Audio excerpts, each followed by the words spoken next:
Greed or generosity? What do schools teach?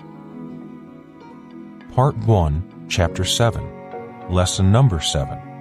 Why geniuses are generous. What's the secret to raising a child who is generous? It's really pretty simple.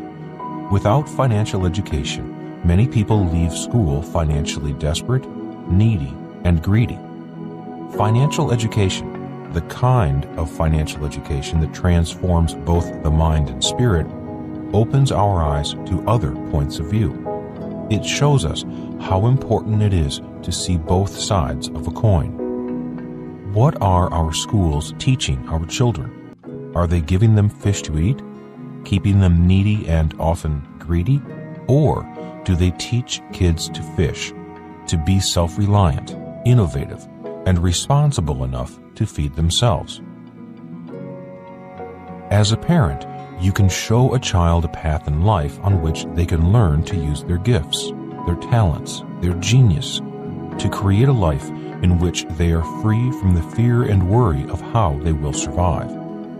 By finding and developing your child's genius, you are also teaching them to be generous. Making the case. There are dozens of questions I ask myself when I think about what kids learn in school and how poorly most schools prepare our kids for the real world. Why do most students leave school needing job security? Why do so many employees expect their employers to take care of them for life? Why is Social Security one of the biggest government programs in American history? Why will America go broke, unable to fund Medicare and other social welfare programs? Is our neediness caused by a school system's inability to prepare students for the real world? Do our schools foster the entitlement mentality? Are our schools killing the American dream? America, land of the needy. More than 150 years ago, Alexis de Tocqueville, a French aristocrat, wrote about the power of the American dream and how millions immigrated to America from all over the world in pursuit of that American dream. In Europe and Asia at the time, there were basically two classes of people, the royals and everyone else. If you were born into the peasant class, you could never be a royal, no matter how hard you worked. The American dream represented the opportunity for someone who was a peasant to become American royalty, someone who could own property, control production of goods or services of a business they could own, and work hard to create the life of their dreams. The American dream, the spirit of entrepreneurship, is the driving force behind capitalism. This dream was the spirit that caused people to leave their homelands and immigrate to America. While most were happy to join the American middle class, America did create its own nobility. Entrepreneurs like Henry Ford, Thomas Edison, Walt Disney, Steve Jobs, and Mark Zuckerberg. Alexis de Tocqueville believed that Americans could tolerate the gap between the rich and the poor as long as there was the hope that a person move from peasant to middle class, and maybe even become rich. In 2007, when markets crashed, the American dream began to die. As the economic crisis lingered and more people lost their jobs, homes, businesses, and retirement funds, the spirit that had been the driving force in this country began to die. The bedrock of middle-class status was to own a home. Today, millions of homes are worth less than the amount of the mortgage. Millions of people have lost their homes and are renting. Today, more people are moving out of the middle class and joining the ranks of the poor, rather than moving into the upper middle class or joining the rich. In 2011, the number of Americans living in poverty grew to 46.2 million people. Approximately 1 in 6 Americans now lives in poverty, and the number is growing. When a person has no property, they join the ranks of the poor and become dependent upon the government to take care of them. Unfortunately, some turn to crime in the streets and white-collar crime in business. As more people lose their personal property, the more likely it is that the philosophies of communism, socialism, and fascism will fester within America, and capitalists will become the new enemy. America became a great nation because people came here in search of opportunities for a better life. They wanted to succeed. They wanted to be capitalists. Then something changed.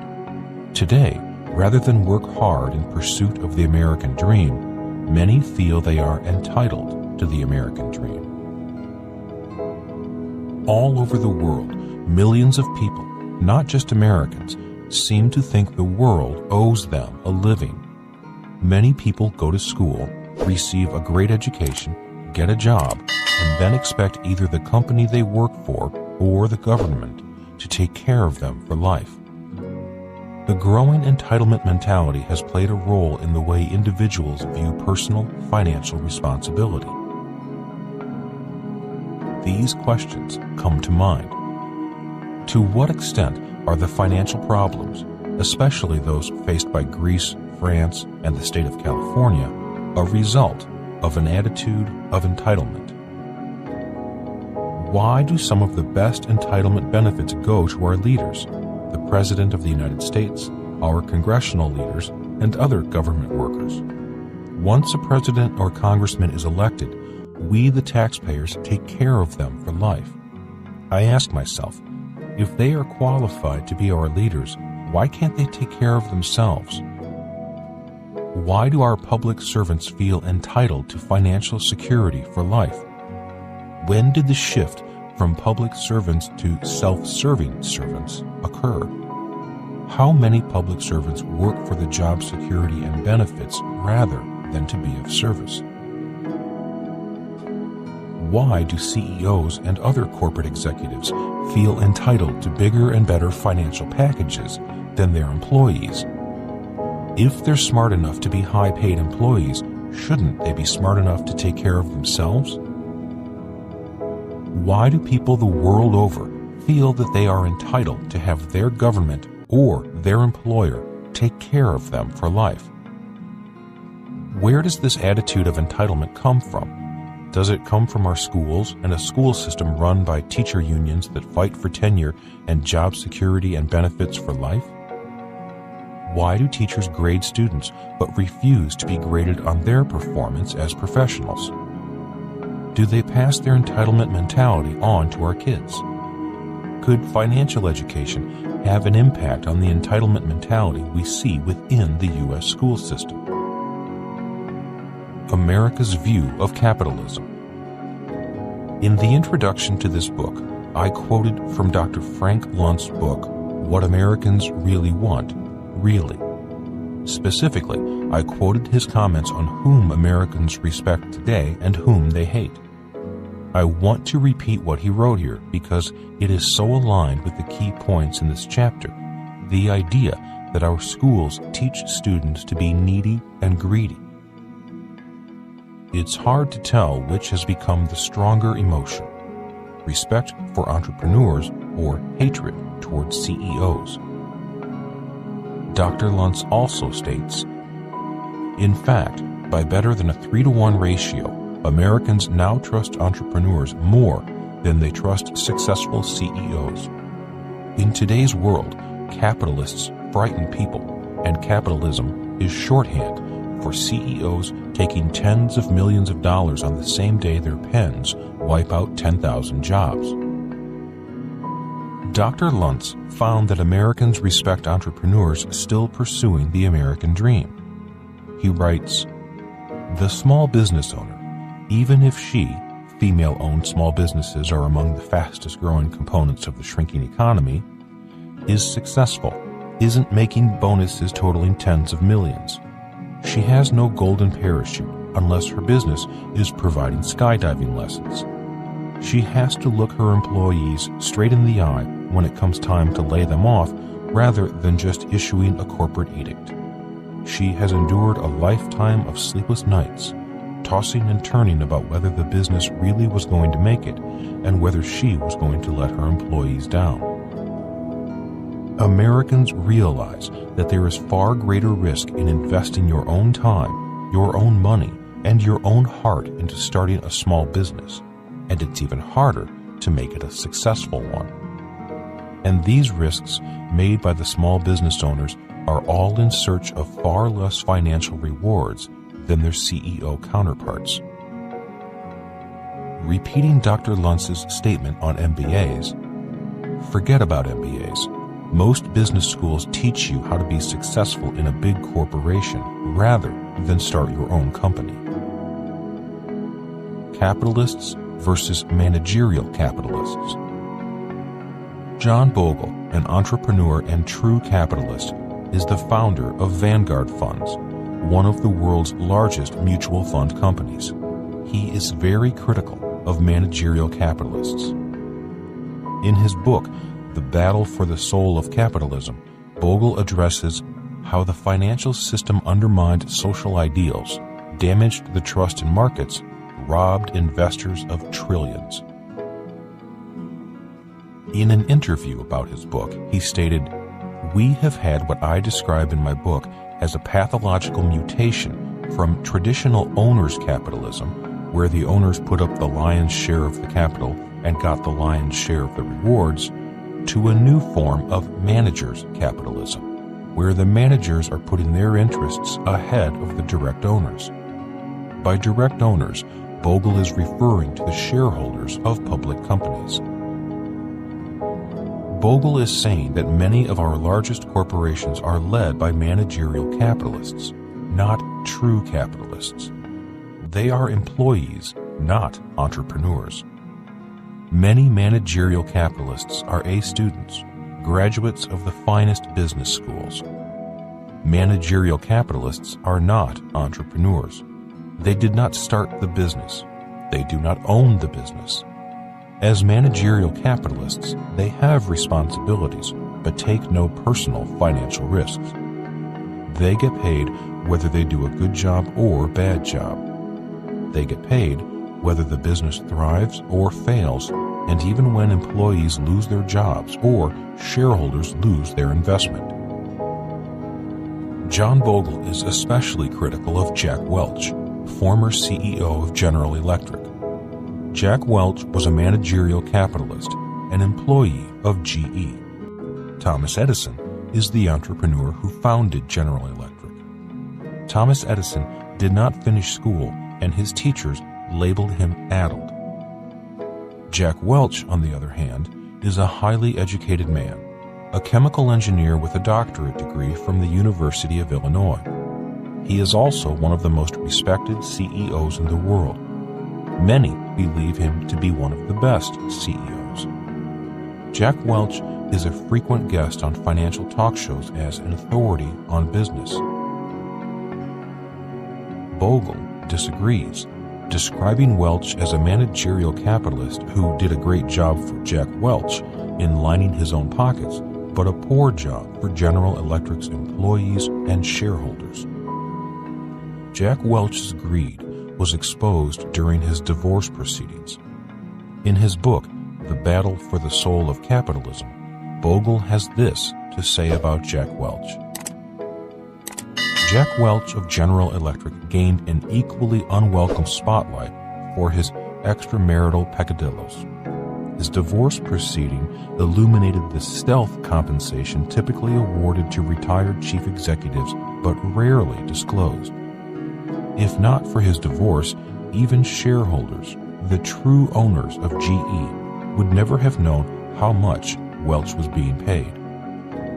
While his total compensation as GE's CEO surely approached $1 billion, his lavish retirement benefits, valued by one commentator at $2 million per year, included a New York apartment with daily flower deliveries and wine, and unlimited use of a company jet. Nonetheless, he seems to have little to spare, given that his charitable giving came to just $614 per month. Bogle notes Jack Welch's retirement compensation was awarded by GE's board of directors, also managerial capitalists. They made these awards despite the fact that the stock market did not think Welch did a very good job. In 2000, the market high for GE was $600 billion. When Jack Welch retired, GE's value had declined to $379 billion in early 2005. If Thomas Edison was alive, I wonder if he would have rewarded Jack Welch so lavishly. The mutual fund industry. Expressing concerns about the retirement system as a whole, Bogle takes aim at CEOs of investment firms. He believes retirement is going to be the next big financial crisis in this country. Bogle, an insider in the mutual fund industry, is especially disturbed by the greed in the mutual fund industry. He says, "When I came into this business, there were relatively small privately held companies, and these companies were run by investment professionals. Today, that has changed in every single respect. These are giant companies. They are not privately held anymore. They are owned by giant financial conglomerates, whether it's Deutsche Bank, Marsh & McLennan, or Sun Life of Canada. Basically, the largest portion of mutual fund assets are run by financial conglomerates, and they are in the business to earn a return on their capital in the business, and not a return on your capital."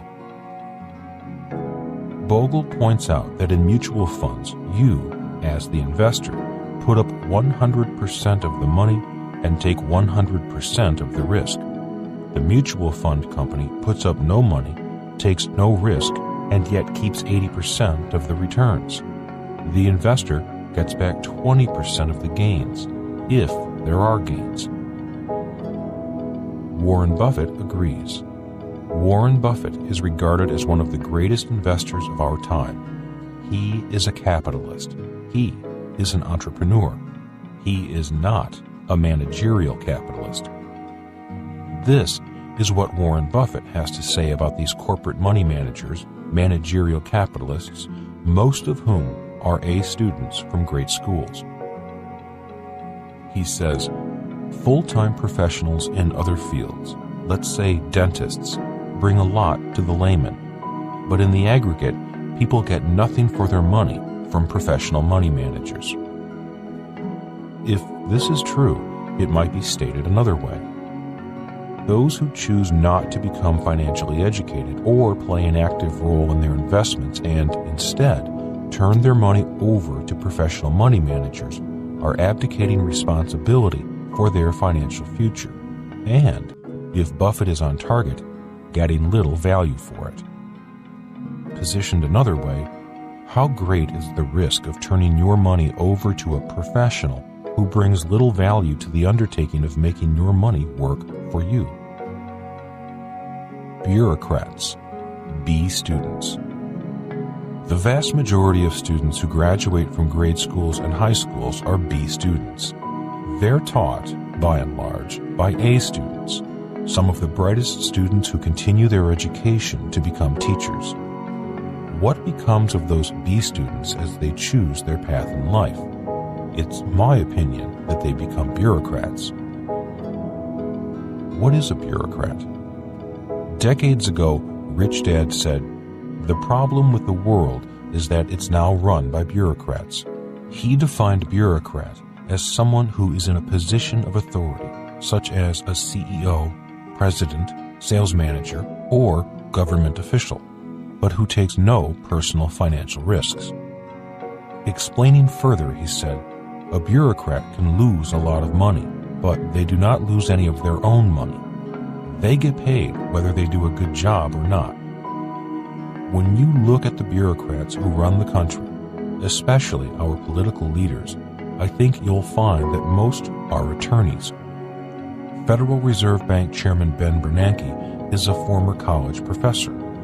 He is also an A student who became a B student, a bureaucrat, and the most powerful banker in the world. And we wonder why we are in a financial crisis. Rich Dad said, a true capitalist, an entrepreneur, knows how to take $1 and turn it into $100. Give a bureaucrat $1 and they'll spend 100. And we wonder why we have a global financial crisis. What do schools teach? Without financial education, many people leave school financially desperate, needy, and greedy. Most of us have heard the saying, desperate people do desperate things. It could also be said that needy people do desperate things. Maslow's hierarchy of needs depicts a theory first proposed by psychologist Abraham Maslow in his 1943 paper titled A Theory of Human Motivation. His theory is fully expressed in his 1954 book, Motivation and Personality. Maslow's hierarchy suggests that people are motivated to fulfill basic needs before moving on to other, more advanced needs. This hierarchy is most often depicted as a pyramid in which the lowest levels are made up of the most basic needs, while the more complex needs are located at the top of the pyramid. At the very top of the pyramid is self-actualization, which includes morality, creativity, spontaneity, problem-solving, lack of prejudice, acceptance of facts. The next level down is esteem, which includes self-esteem, confidence, achievement, respect of others, respect by others. Below that is love and belonging, including friendship, family, sexual intimacy. The next level down is safety, which includes security of body, employment, resources, morality, the family, health, property. At the very bottom of the pyramid is physiological, which covers breathing, food, water, sex, sleep, homeostasis, excretion. Maslow's second level, safety. In my opinion, our schools fail to fill a child's needs at Maslow's second level, safety. This is why so many people leave school both needy and greedy. Without a real financial education, people can never feel safe and secure or in control of their resources, their family's security, their health, and their property. Most people leave school in need of financial security, also called a steady paycheck. Many people will do anything to keep their job, and I do mean anything. Without financial security, people become desperate, clinging to a job and living in fear of losing their job, home, benefits, and pensions. Many end their working years in need of, dependent upon, Social Security and Medicare. This is why some CEOs and money managers will violate their ethical and moral principles and values, in some cases actively cheating their employees, shareholders, or clients. I'm sure you can think of examples of corporate CEOs or money managers who used deception and cunning, or even criminal behavior, to create their own wealth. Several of those who come to my mind made headlines in history and may be in prison today. This is why John Bogle's words, reiterated here, are so telling in terms of what goes on in the boardrooms of our biggest corporations. Jack Welch of General Electric gained an equally unwelcome spotlight for his extramarital peccadillos. His divorce proceeding illuminated the stealth compensation typically awarded to retired chief executives, but rarely disclosed. In other words, if Jack Welch had not cheated on his wife, it may never have been discovered just how much he and his board had been cheating the true owners of GE. Again, another morality issue. Note that the word morality is at Maslow's second level. Is this what our schools teach the best and brightest students? I am afraid it is. My story. I believe that the American dream is dying because many of us have lost our moral compasses. Our schools are not fulfilling the educational needs of our students, especially at Maslow's second level, safety, in the hierarchy of needs. We see so many kids, especially from poor neighborhoods, who turn to street crime and violence. Rich Dad often said, needy people become greedy people. Greedy people become desperate people, and desperate people do desperate things. The greatest gift my rich dad gave me was showing me both sides of the employee-entrepreneur coin. He exposed Mike and me to the life of an entrepreneur and offered us an environment in which entrepreneurial thinking could thrive. Today, I do not need a job, a steady paycheck, money, bonuses, government support, or Social Security and Medicare. My wife and I have reached Maslow's fourth level, the esteem level. This confidence allowed us to be entrepreneurs, starting the Rich Dad Company in 1996, 2 years after we retired in 1994. The Rich Dad Company propelled us into Maslow's fifth level, the self-actualization level. We do not need paychecks. We work because we love our work, sharing what we know so others can also grow and prosper. While we make a lot of money, most of that money does not go into our pockets. Most of the money is spent on growing the company, investing in new and better technology, more people, and new product development. That is what true capitalists do.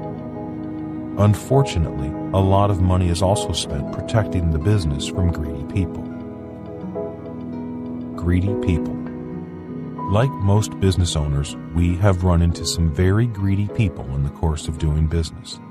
We have been lied to, cheated, and ripped off by needy and greedy people.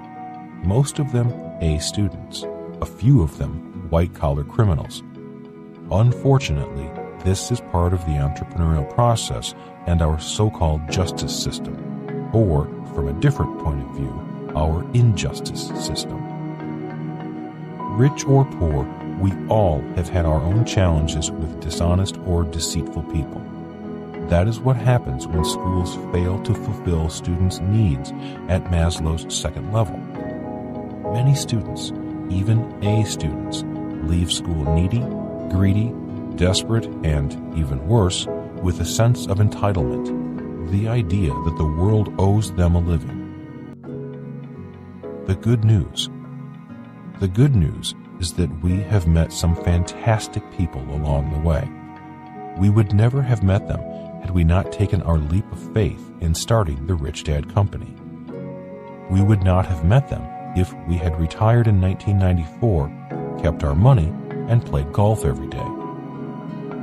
I remember the first time Donald Trump said something that my rich dad often said. Out of every bad partnership, I have met good partners. That is true for Kim and me as well. We met most of our Rich Dad advisors through business dealings that were initially not pleasant or profitable. This lesson proves the saying that every cloud has a silver lining. My advisors were the silver lining, the positive outcome to some very dark and challenging times in my life. Education's failure. Question: what happens when the educational system fails at Maslow's second level? Answer: a new American dream emerges. Alexis de Tocqueville told the world about the power of the American dream, the dream that anyone could become rich. More than 150 years later, it seems like the new American dream is that Social Security and Medicare will keep Americans alive. The New America. According to the CBO, the U.S. Congressional Budget Office, the increase in incomes between 1979 and 2007 in the United States looked like this. Poor. Income grew 18% over 30 years. Middle class. Income grew 40% over 30 years. Rich.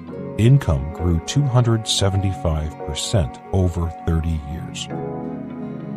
Then, in 2007, the bottom fell out when the boom went Today, incomes for the middle class and poor have stopped going up, yet the rich seem to be getting richer faster. In 2011, the number of Americans living in poverty grew to 46.2 million people. That translates to approximately 1 in 6 Americans who now live in poverty, and that number is growing. When a person has no property, they join the ranks of the poor and become dependent upon the government to take care of them. Oftentimes, this leads to increased violence, both on the streets and in our homes. Students on food stamps. Nearly 47 million Americans rely on federal food assistance benefits, food stamps, a 12-year high attributed to the weak U.S. economy and high rates of unemployment over the last 5 years. A lesser-known fact is that college students are among the fastest-growing segment of our economy to rely on food stamps. As tuition fees go up and financial aid opportunities vanish, and parents who were once a source of financial support have lost jobs or homes and become ineligible for college loans for their children, students have had to fend for themselves. The next poor. Are teachers headed for the ranks of the poor? In 2011, the California State Teachers Retirement System, CalSTRS, realized it faced a long-term deficit of $56 billion. A deficit is the gap between assets and estimated liabilities. CalSTRS collects $6 billion a year, but needs $10 billion each year to meet its obligations. A shortfall of more than $4 billion a year is a lot of money, especially for government bureaucrats who do not know how to invest or how to make money. Most pension fund managers are not from the I quadrant. Most are employees in the E quadrant, pretending to be professional investors. If they were true investors, they probably wouldn't be employees. If the California Teachers Retirement Plan goes bust, the taxpayers will be stuck with yet another massive bailout. Worst of all, millions of teachers will slide from the middle class and join the poor. Again, repeating the words of John Bogle, the whole retirement system in the country is in, I think, very poor shape, and it's going to be the next big financial crisis in the country. USDA advertising. Via Veronique Derugi at NRO's Corner comes this amazing ad from the USDA about how food stamps will help you look amazing.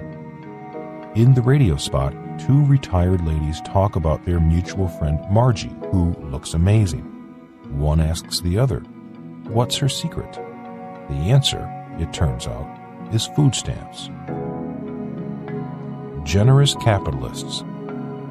Parents can teach their children to be generous capitalists, and it can start at home. This is important because your child will not learn to be a capitalist, much less a generous person, in school.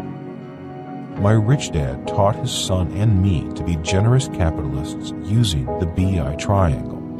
Our schools program students to look for work on the right side of the cash flow quadrant, in the E and S quadrant.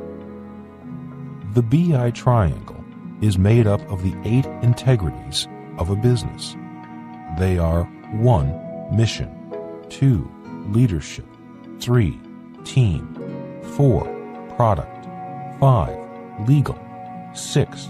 Systems, 7. Communication, 8. Cash flow. Specialist versus generalist. Most schools teach students to be specialists.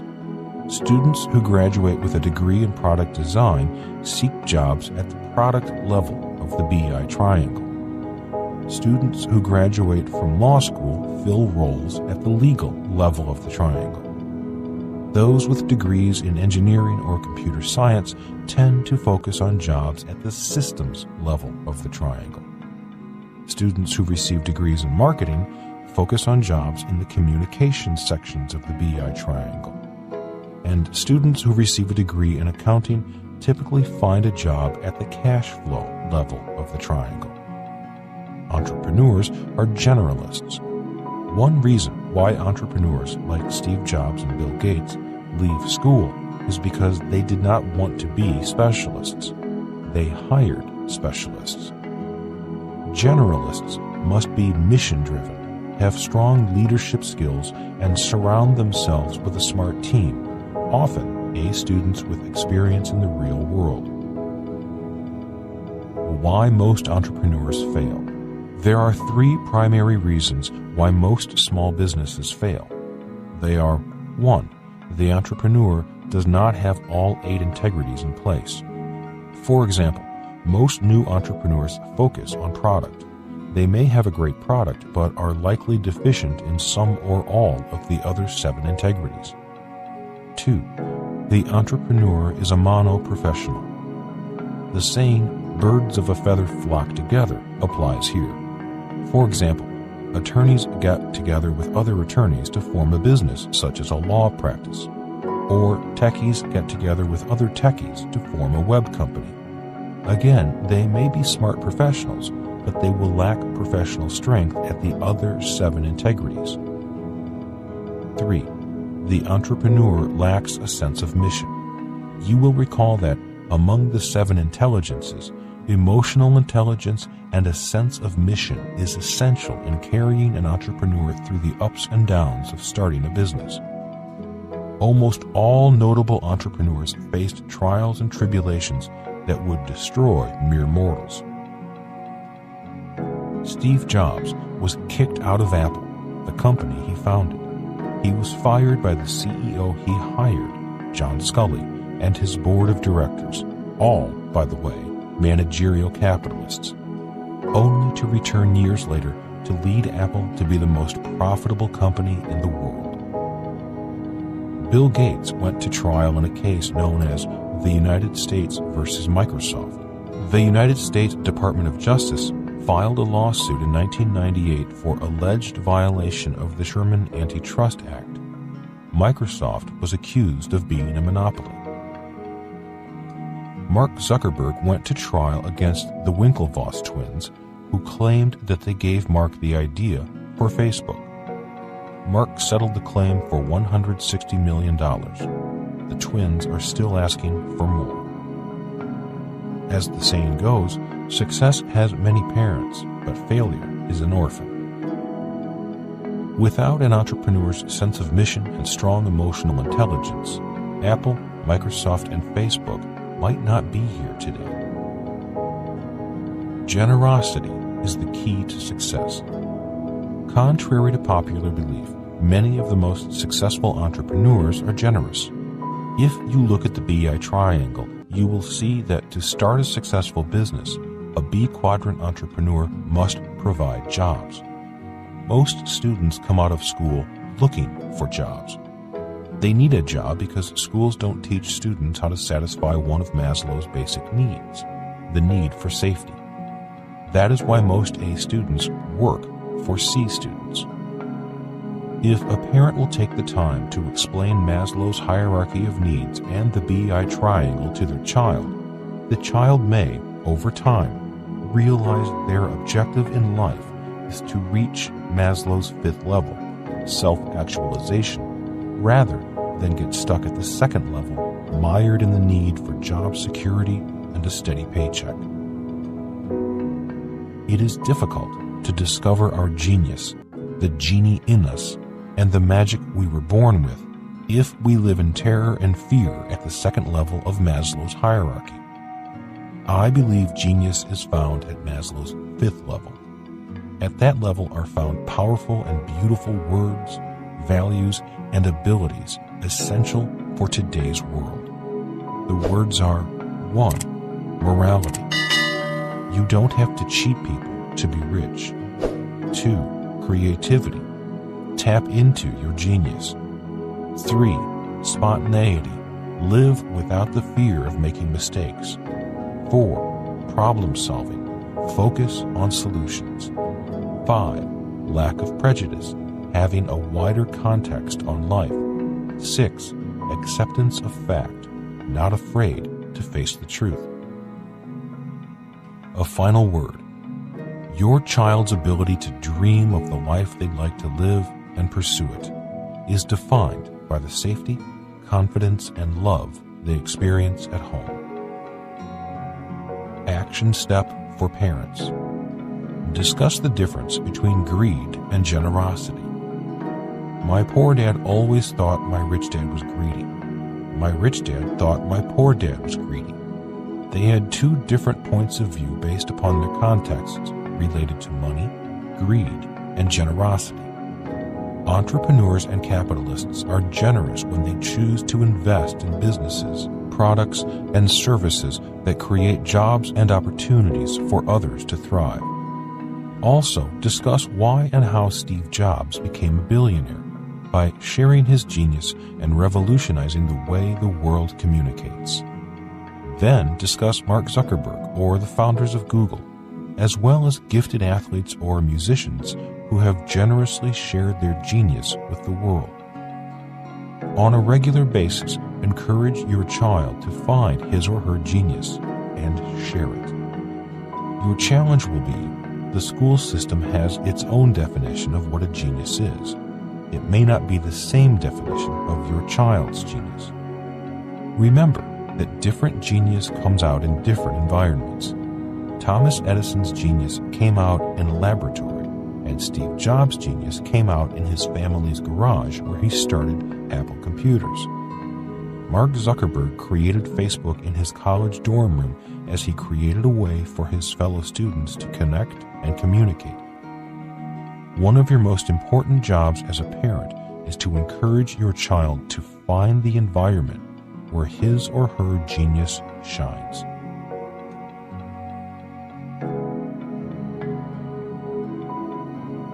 Are you climbing on the entitlement wagon?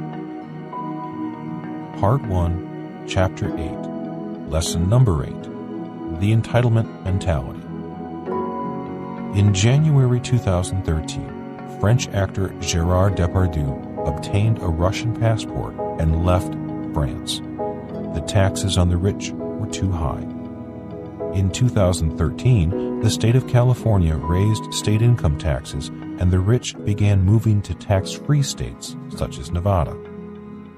In 2013, a friend of mine gave up his family's winery business in Italy and moved to a country that offered tax breaks for the rich. In 2013, a friend of a friend who had a 400-employee construction business closed his doors after 24 years. He said, "Obamacare raised my employees' medical insurance by 24%. I lose money if I continue to stay in business." In 2013, a pediatrician I know stopped practicing medicine. She said, "I cannot afford my malpractice insurance. It makes no sense to work for the insurance company." Making the case. In 1935, President Franklin Delano Roosevelt signed into law the Social Security Act. The act was an attempt to limit what were seen as dangers in modern American life: old age, poverty, unemployment, and the burden of widows and fatherless children. Today, Social Security is one of the largest government programs in American history. In 1964, President Lyndon Johnson launched his Great Society Initiative, government programs designed to save the poor. That program led to the creation of Medicare, Medicaid, and the Older Americans Act. These programs were expanded under Republican Presidents Richard Nixon, Gerald Ford, and George W. Bush. Today, Medicare is the most expensive program in American history. In 2010, President Barack Obama passed the Patient Protection and Affordable Care Act, more popularly known as Obamacare. Unfortunately, this Affordable Care Act is costing American businesses approximately 29% more for medical insurance for their employees. When expenses go up for a business, it often means that jobs are lost. This means Obamacare will take a toll among the working poor and middle class, as well as the rich and the business owners. Saving the middle class. In 2012, during the presidential race, both President Obama and Republican candidate Mitt Romney promised to save the middle class. What happened to saving the poor? Why do we need to save the middle class? Will today's middle class become the poor people of tomorrow? My story. For years, my Sunday school teachers drummed this lesson into my head. Give a man a fish, and you feed him for a day. Teach a man to fish, and you feed him for a lifetime. Are our schools failing to teach people to fish? Or are our schools teaching students that they are entitled to their daily fish? Is this why there are more and more people dependent upon the government for life support? In Chapter 7, looking at Maslow's hierarchy of needs, it seemed obvious to me that our schools fail students at the second level of his pyramid, safety. Maslow describes the needs at this level to be security of body, employment, resources, morality, the family, health, and property. A dozen questions come to mind. Could the failure to teach children to fish be one of the reasons for the breakdown in American culture? Could it be that unemployment, dwindling financial resources, the loss of one's home, and inadequate health care are driving forces behind the rise in crime, immorality, obesity, and unstable families? Do social programs such as Social Security, Medicare, and Obamacare make problems worse or better? Does giving people fish increase their dependence on government programs? And is this why Social Security and Medicare, and now Obamacare, are turning into financial disasters? Most importantly, will your children be expected to pay the bill? As more and more of the 76 million baby boomer Americans begin collecting Social Security and claiming Medicare benefits, will that cause more middle-class Americans to slide into poverty? Is this why, in 2012, both President Obama and Mitt Romney promised to save the middle class?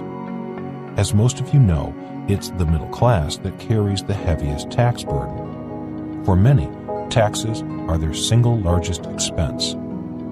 If you studied Obamacare, you'd find that it is really a tax, not an affordable health care plan. The question is, who will pay the tax? Not the rich or the poor. This tax burden will fall on the middle class, possibly your child, due in large part to the fact that schools have failed to teach students to fish. I'm entitled. In 2012, I was listening to the radio while driving in my car. A U.S. congressman was the guest and was answering questions from callers. One caller, a young man, said, "I joined the Navy in 1990. I retired in 2011. I am 39 years old. What are the retirement benefits I am entitled to?" The congressman never answered his question. All he did was thank the young man for his service. This sums up this troubling trend and poses the inevitable question: how can so few people pull such a heavy wagon? As I listened to that radio show, I wondered where this entitlement mentality comes from. I fought in Vietnam. I served in the Marine Corps for 6 years. I don't think I'm entitled to anything. As I drove, my thoughts drifted back to 1969, the year I joined the Marine Corps. I remembered that 2 of my relatives, both high-ranking Army officers when they retired, came up to me, shook my hand, and said, "Remember to stay in for 20. That meant stay in for 20 years, for the retirement benefits to which I'd be entitled, the paycheck and medical care for life. At the time, I thought that was strange.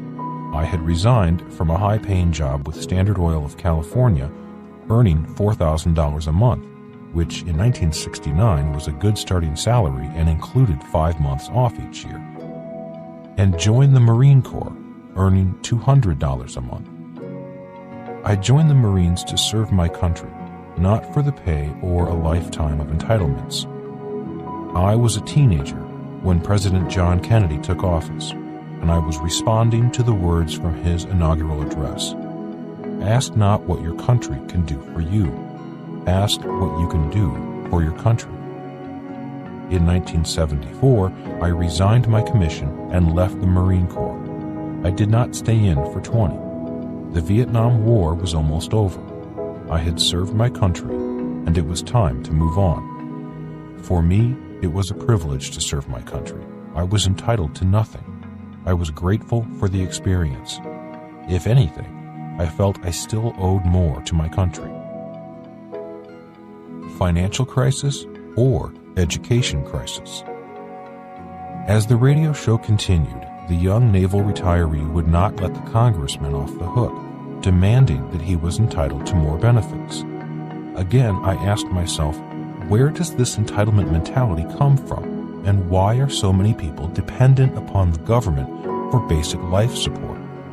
Why is Social Security one of the largest programs in U.S. history? And what will Obamacare, this Affordable Health Care Act, do to my business? Will I be forced to let my employees go as healthcare costs skyrocket?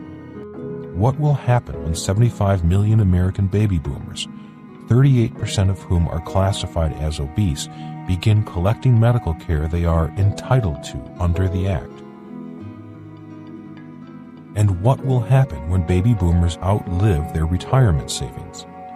The average monthly Social Security benefit check in 2011 was $1,200. When inflation hits, there will not only be an increase in poverty, but increases in homelessness, crime, moral degeneration, and taxes, as well as a government that prints more counterfeit money to solve the problem.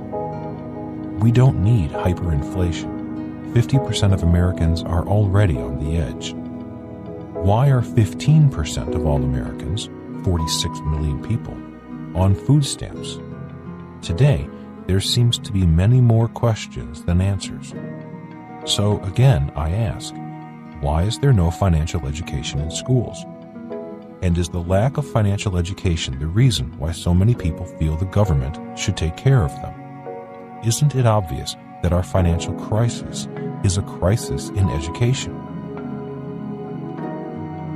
In a February 2013 article, The Week reported that some 46.2 million Americans now live in families where someone is working but earning less than poverty line, $11,702 a year for an individual, or $23,021 for a family of four.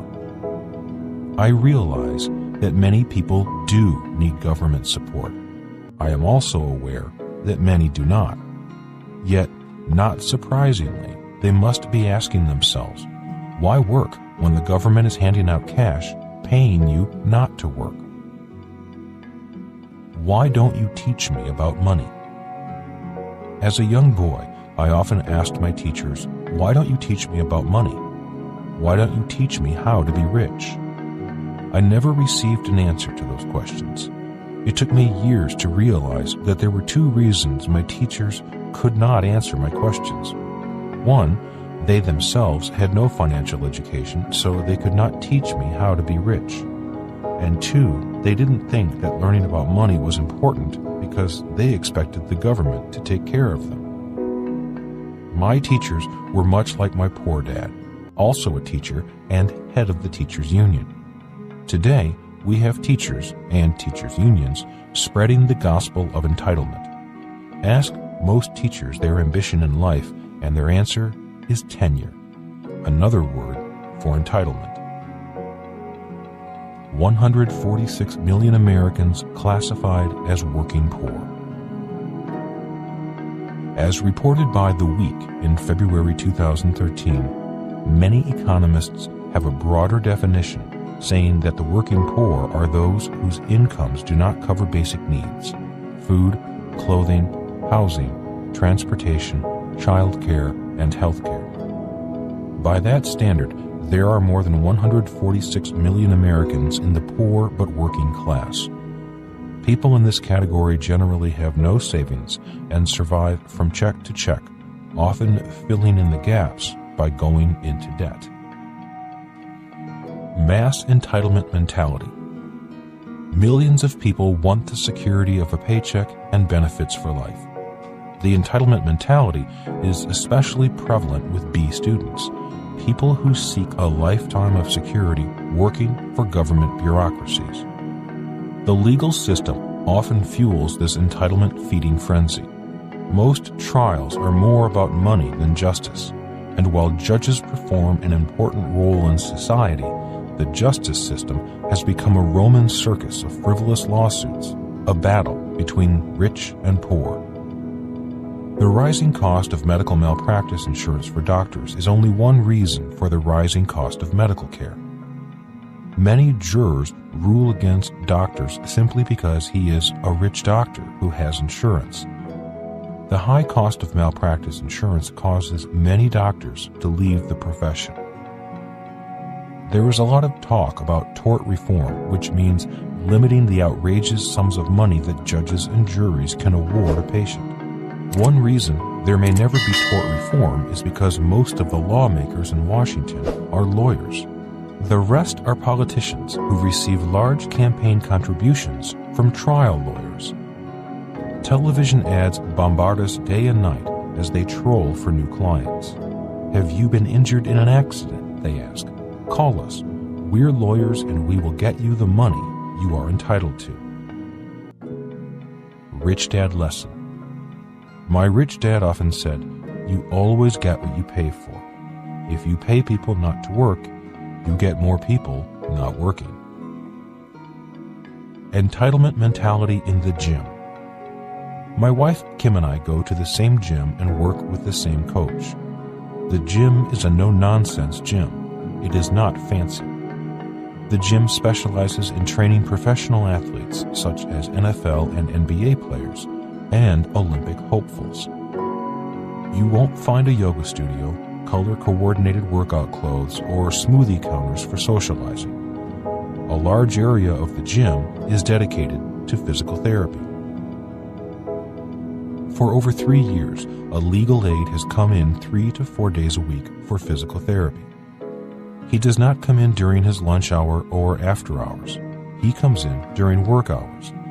He has his shoulder worked on by a therapist for about an hour and then goes back to work. He does not lift weights or do anything strenuous.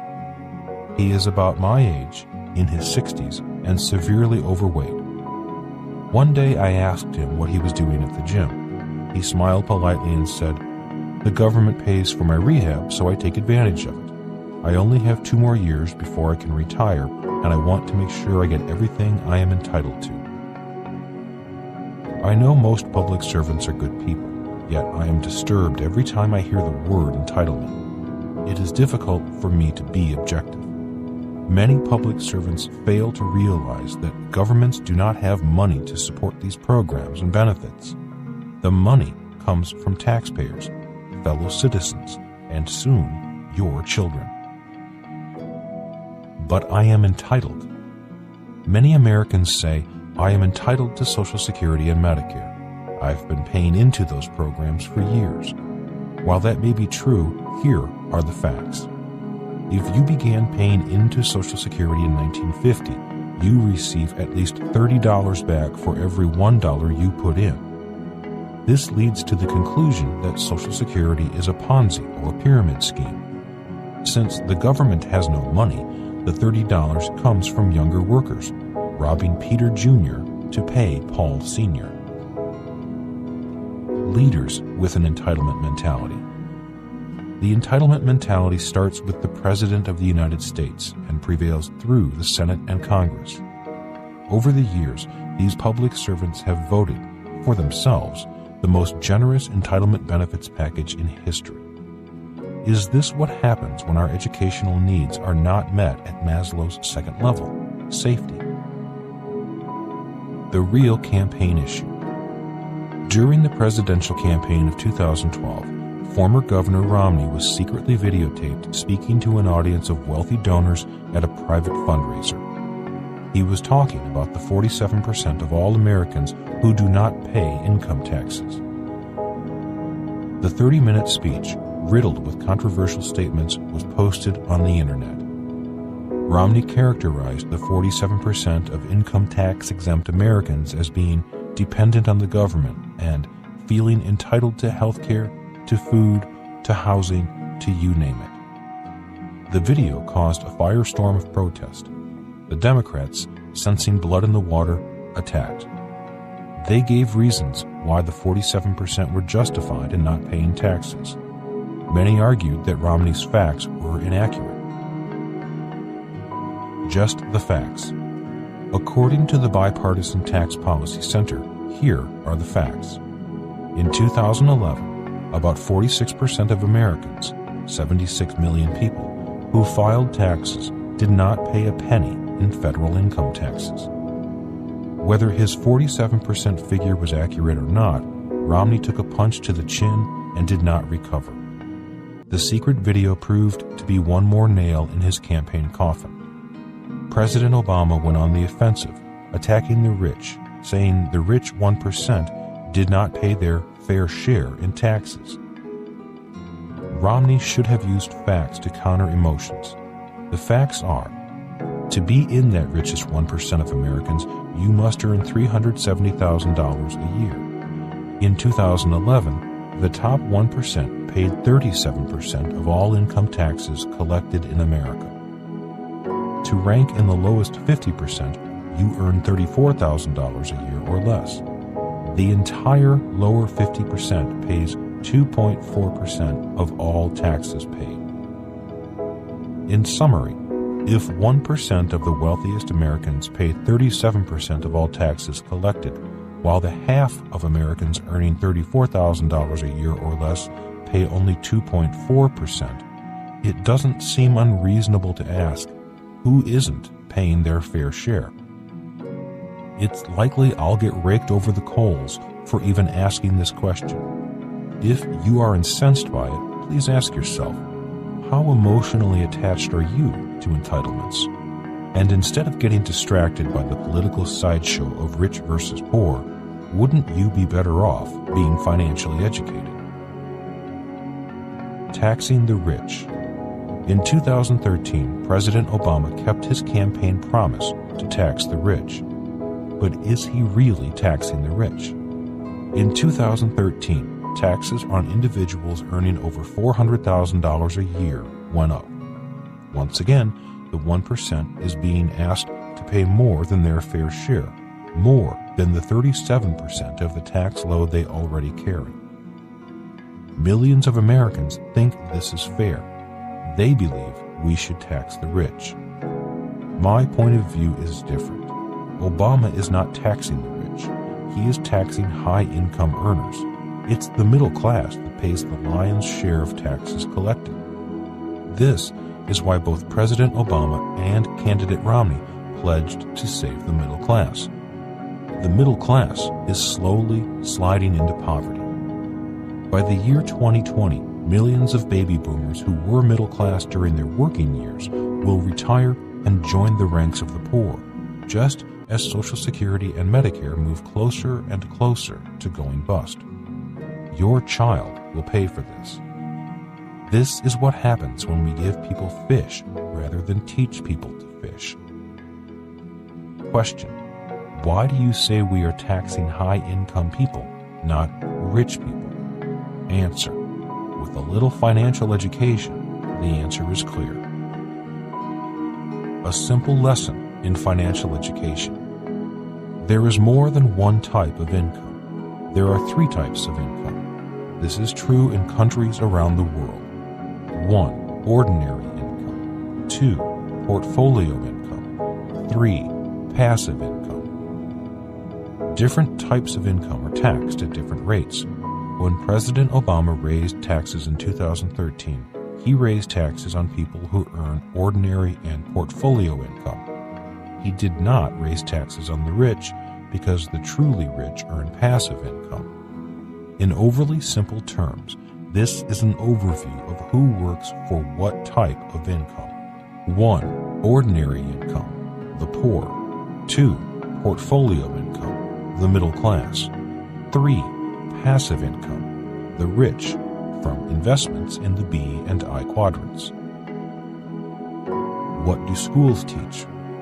When schools advise students to land a high-paying job, their advice is to work for ordinary income, the highest taxed of all three incomes. When a teacher advises you to save money, the interest income on savings is taxed at ordinary income tax rates. And when money managers advise you to invest in a 401k, when that money is withdrawn at retirement, it is taxed at ordinary income rates. In January 2013, many working Americans found that President Obama had raised taxes on them, even if they were not rich. In January, workers found out their FICA, Federal Insurance Contributions Act, a payroll tax for Social Security, went up when it returned to its pre-crisis level. Social Security is a tax on ordinary income. Question: why do schools teach students to work for ordinary income? Why not teach kids about the three types of income? Why not teach kids ways to keep more of the money they'll earn throughout their lifetimes? Answer: many teachers do not know there are three types of income, and most teachers work for ordinary income. Words. It is important to know that different professions use different words to say the same thing. For example, accountants say ordinary income. Investors say earned income. Accountants say portfolio income. Investors say capital gains income. Accountants say passive income. Investors say cash flow income. This is an example of why financial education can be confusing. That's why I use simple language to explain concepts that are often complex and confusing. In my opinion, financial education is important enough to deserve a parent's time and focus so that you can teach your children. Since I am a professional investor and not an accountant, I tend to use investor words, except when I am talking to my accountants. This is because most accountants are not professional investors.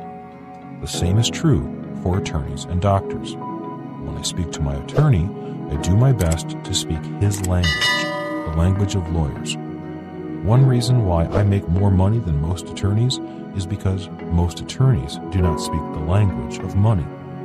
When an attorney speaks about money, they may say, "I charge $250 an hour," but that's ordinary income. Rather than speak about money, they speak about the cost of their labor. 1. Poor people's income. Ordinary income. Ordinary income is poor people's income because the more you earn, the less you keep. That is not financially intelligent. Many people go back to school, work harder, or work overtime, hoping to earn more ordinary income. Earning more money pushes them into higher and higher tax brackets. Again, the more they earn, the less they keep. Most parents teach their children to work for ordinary income. That's what most people work for. They do so when they advise, go to school, get a job, work hard, save money, invest in a 401k. All generate ordinary income, the highest taxed of all incomes. 2. Middle-class income, portfolio income. Middle-class investors are counting on their stock market portfolio to keep them alive once their working days are over. The same is often true for many government employees. Many government employee retirement funds have been counting on gains in the stock market. 8% per year is the percent of increase we often hear talked about, to meet their obligations. If the returns aren't there, will the retirees get less money, or will the government employee bureaucracy seek to raise taxes on the rest of us? Stockbrokers and financial planners teach people to work for portfolio income. Portfolio income is also called capital gains, which means buying low and selling high. Stockbrokers and financial planners advise investing for portfolio income or capital gains when they say the stock market goes up on average 8% per year, or invest for the long term, or this stock pays a great dividend. A real estate broker teaches people to invest for portfolio income, capital gains, when they say, your house will appreciate in value. Here is a series of Q&As to further clarify portfolio income and capital gains.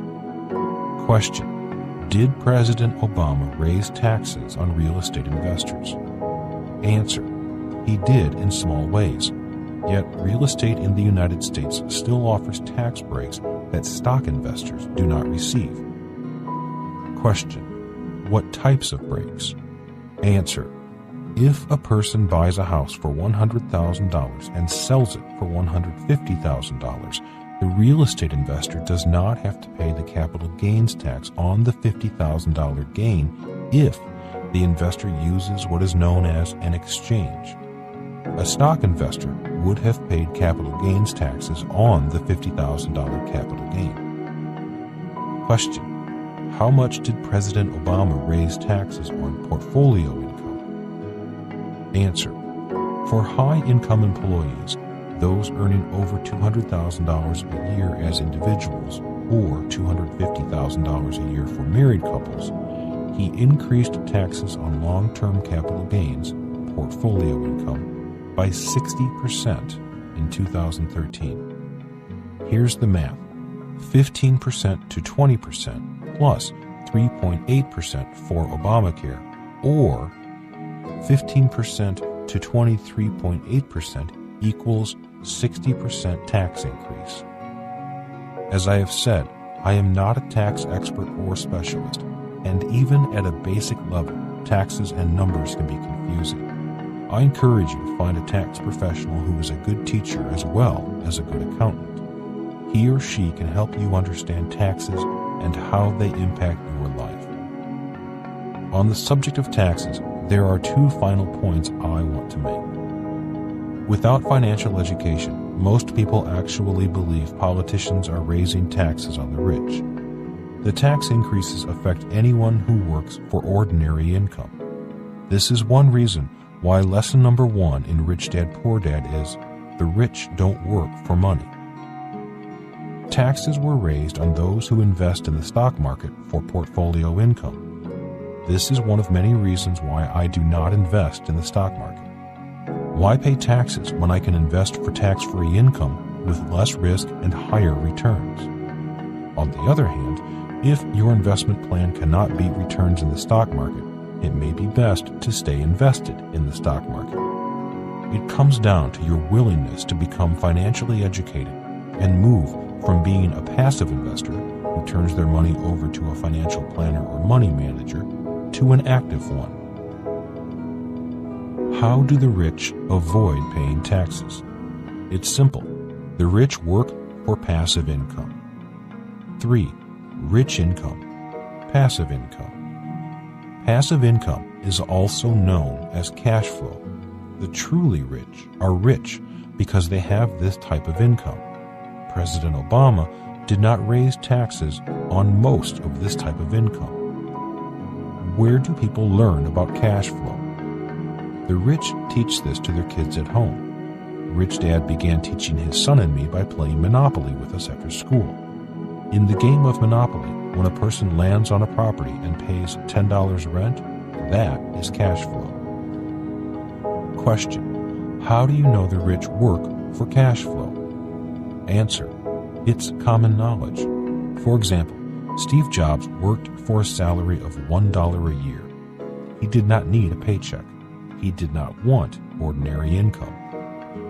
Technically, with earnings of only $1 a year in ordinary income, he would be classified a poor man. Yet, he was a multi-billionaire. It was his stock in Apple, the company he created, that made him rich. In effect, he printed his own money by creating a profitable company in which he was a significant stockholder.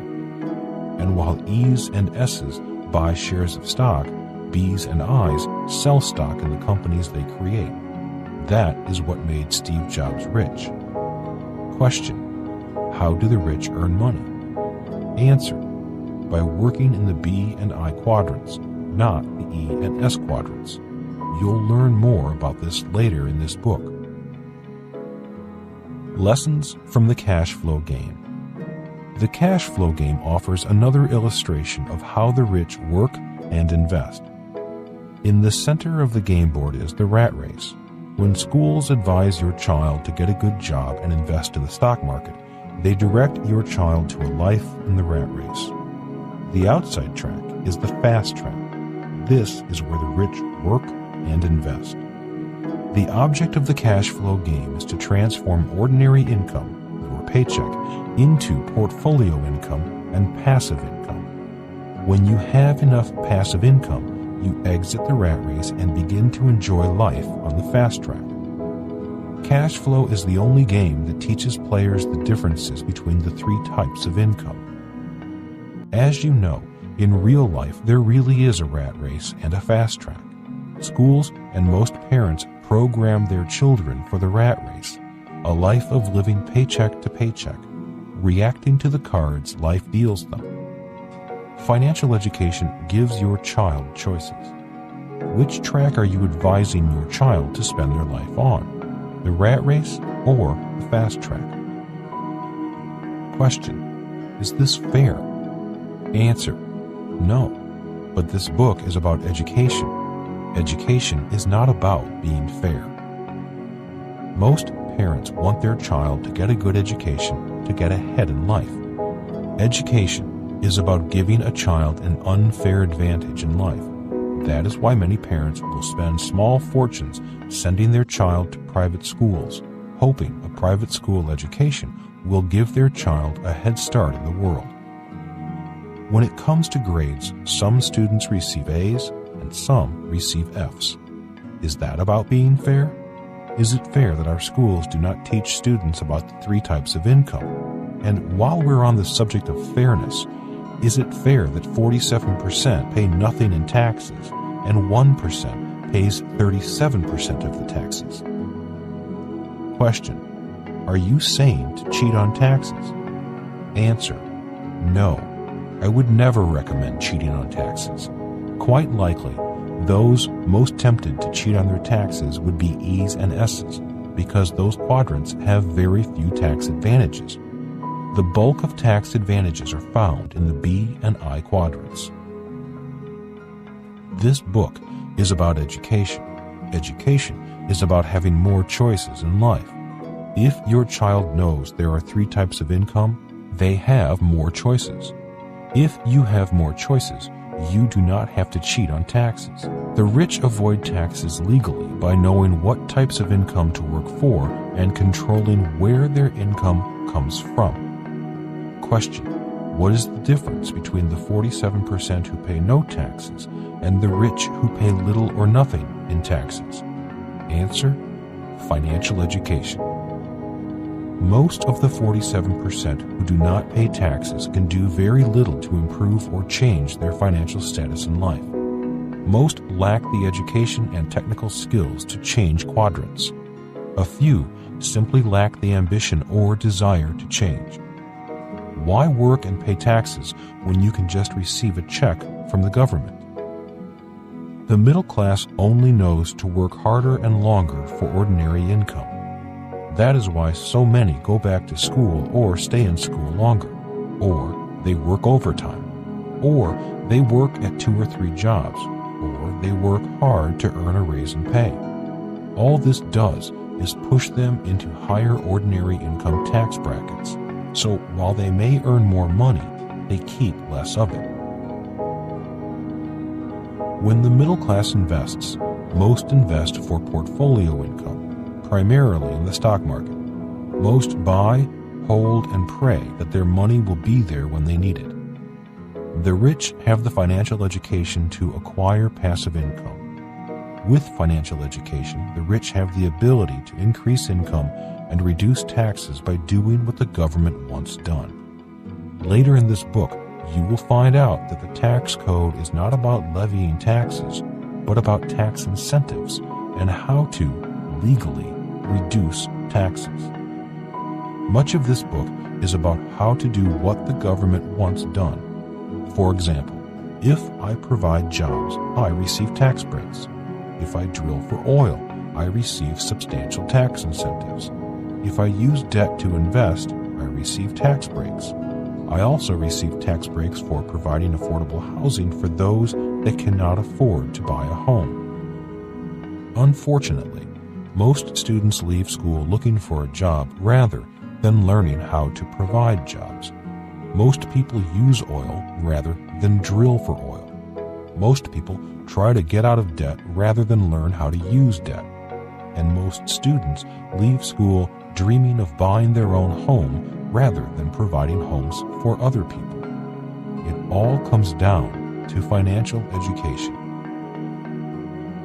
Leading the way. Only one college in America has a financial education program. The college is Champlain College in Vermont. The entitlement mentality. My primary concern is that the entitlement mentality is spreading. Without financial education, many people adopt an entitlement attitude toward life. I don't blame them. If I were out of money and did not have my rich dad's education, I probably would too. As an entrepreneur, I have been out of money many times. The difference is that I knew I would become smarter and richer if I solved my own financial problems rather than expect the government to take care of me. If our educational system does not start addressing Maslow's second level of needs, safety, I am afraid the growing entitlement mentality will cause a great country to dissolve into a poor country. It has happened before, and in my opinion, it is happening again. Unfortunately, it will be decades before our schools offer much financial education. In the meantime, if you as a parent do not supplement your child's education with financial education, much of your child's future earnings will go toward funding entitlement programs, not just for the poor, but for our president, judges, retired military, government bureaucrats, teachers, police, and firemen, and Social Security and Medicare for America's retirees. Lessons for your child. The good news is that you do not need to be a rocket scientist to understand the three types of incomes and taxes. If I can understand it, so can you. Even if you, as a parent, are learning this for the first time, you can apply what you learn immediately.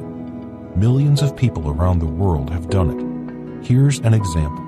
Do you know someone who has started a part-time business, owns a rental property, or represents a network marketing company?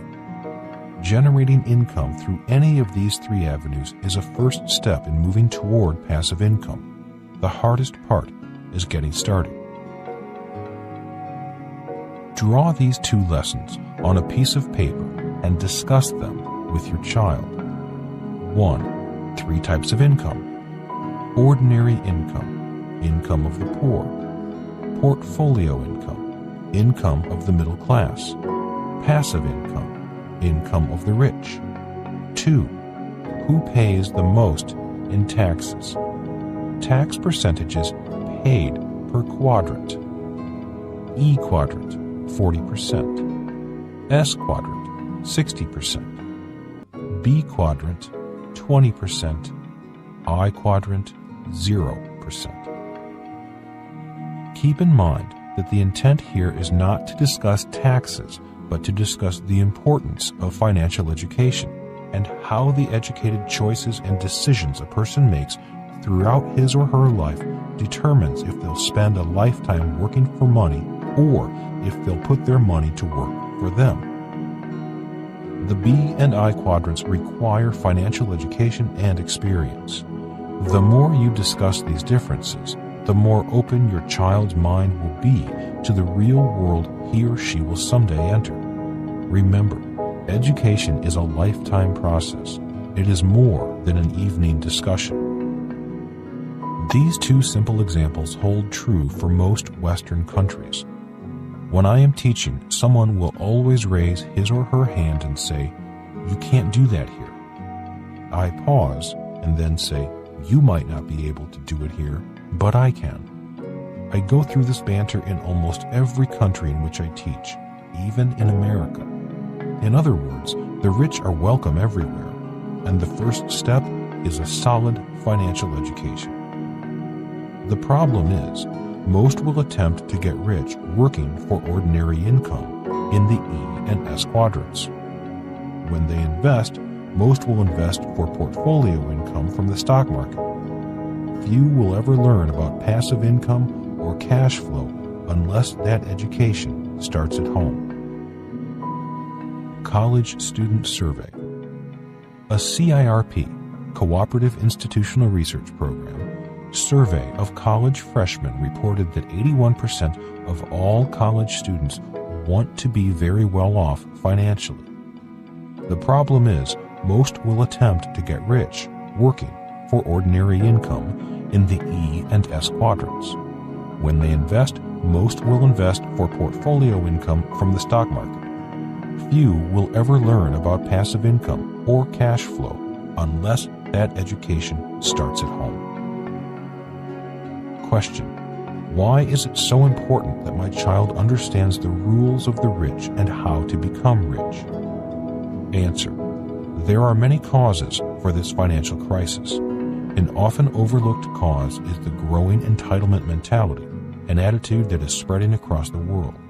Today, not only do we have poor people believing in entitlement, we have A students, the academics of the world, and B students, the bureaucrats, lobbying for and supporting more and more entitlement programs. As Alexander Tyler, a Scottish history professor at the University of Edinburgh, said, "A democracy will continue to exist up until the time that voters discover they can vote themselves generous gifts from the public treasury." The A and B students and the poor of the world want to tax the rich, not realizing they are raising taxes and expenses on themselves. They are also destroying the American democracy. They believe the rich are greedy, rather than entertaining the possibility that they are the greedy ones, living off the labors of others. Without financial education, how could they know anything different? All they can see is one side of the coin. At the beginning of this chapter, I used an example of how the rich, in this case the French movie star Gérard Depardieu, may simply leave the country in search of a more friendly tax environment. True capitalists, like the builder with 400 employees who is unable to afford Obamacare, will just shut the business down. And medical doctors will stop practicing because the Robin Hood theory of finance, take from the rich and give to myself, is alive and well among judges, attorneys, and juries. The United States has not had a new budget since 2009. This is because the battle between rich and poor, or class warfare, is alive and well. The reason the United States cannot balance a budget is simply because the cost of our entitlement programs for the poor and the working class runs into the trillions of dollars. Rather than cut entitlements, it is easier for the educated middle class to join the poor and chant, "Tax the rich." Yet it is the middle class that will ultimately foot the tax bill. Your study guide. We've created an in-depth study guide to help structure and support you in driving your child's financial education. The title is Awaken Your Child's Financial Genius because it was created to do just that, awaken your child's financial genius. Most children are interested in money, and you can make learning about it fun for them. If your child leaves school and finds that high-paying job, the odds are they will join the high-income middle class in the rat race of life, working harder and harder for ordinary income and paying more and more in taxes. And when they invest, it's likely they will invest in the stock market for portfolio income. If that is what you want for your child, then a financial education is not necessary. But if you want your child to escape the middle-class rat race, then becoming rich is one option. The other option is to be poor. Living in a free country means you have the freedom to choose to be rich, poor, or middle class. That choice starts at home. Rather than teach your child that he or she is entitled to free fish for life, the poor, or work for fish, the middle class, I believe it is smarter to teach your child to be a provider of fish, the rich. The choice is yours. Final words. The central banks and investment banks of the world have looted billions of dollars from billions of people. It is also true that many greedy rich people have ripped off people in order to gain their wealth. Yet, when you look at the balance sheet of many countries, it is entitlement programs that are the biggest threats to those countries and the world economy. In the United States, Social Security and Medicare alone are estimated to be $100 to $230 trillion in unfunded liabilities. When you add in all the military, state, and local entitlement programs, the numbers are beyond imagination. This is what happens when our schools fail to meet our needs at Maslow's second level. Rather than teach people to fish, we teach people that they are entitled to free fish. From my point of view, that needs to change. The Creature from Jekyll Island. For anyone who wants to be a professional investor or entrepreneur, I recommend the book The Creature from Jekyll Island, written by G. Edward Griffin. It is a big book, yet it's an easy read, reading more like a murder mystery, because that's what it really is. It's a book about financial murder, about banks and money, especially the U.S. Federal Reserve Bank. Griffin believed that communism could not take hold in America simply because the American spirit of free enterprise and capitalism was too strong. An intermediate step was required, and that intermediate step was socialism. Today, we have Social Security, Medicare, and Obamacare. In other words, Americans have to first become dependent upon their government for life support, which would erode the American spirit. With a weakened and needy spirit, Americans become dependent, addicted to government handouts and entitlement programs. The result is a country ripe for communism. I am not saying that this is true. I leave that decision up to you. As a person who joined the Marine Corps to fight for capitalism and against communism, then returned home to see the American spirit dying and entitlement mentality growing, Ed Griffin's views have a ring of truth to them. His concerns are my concerns.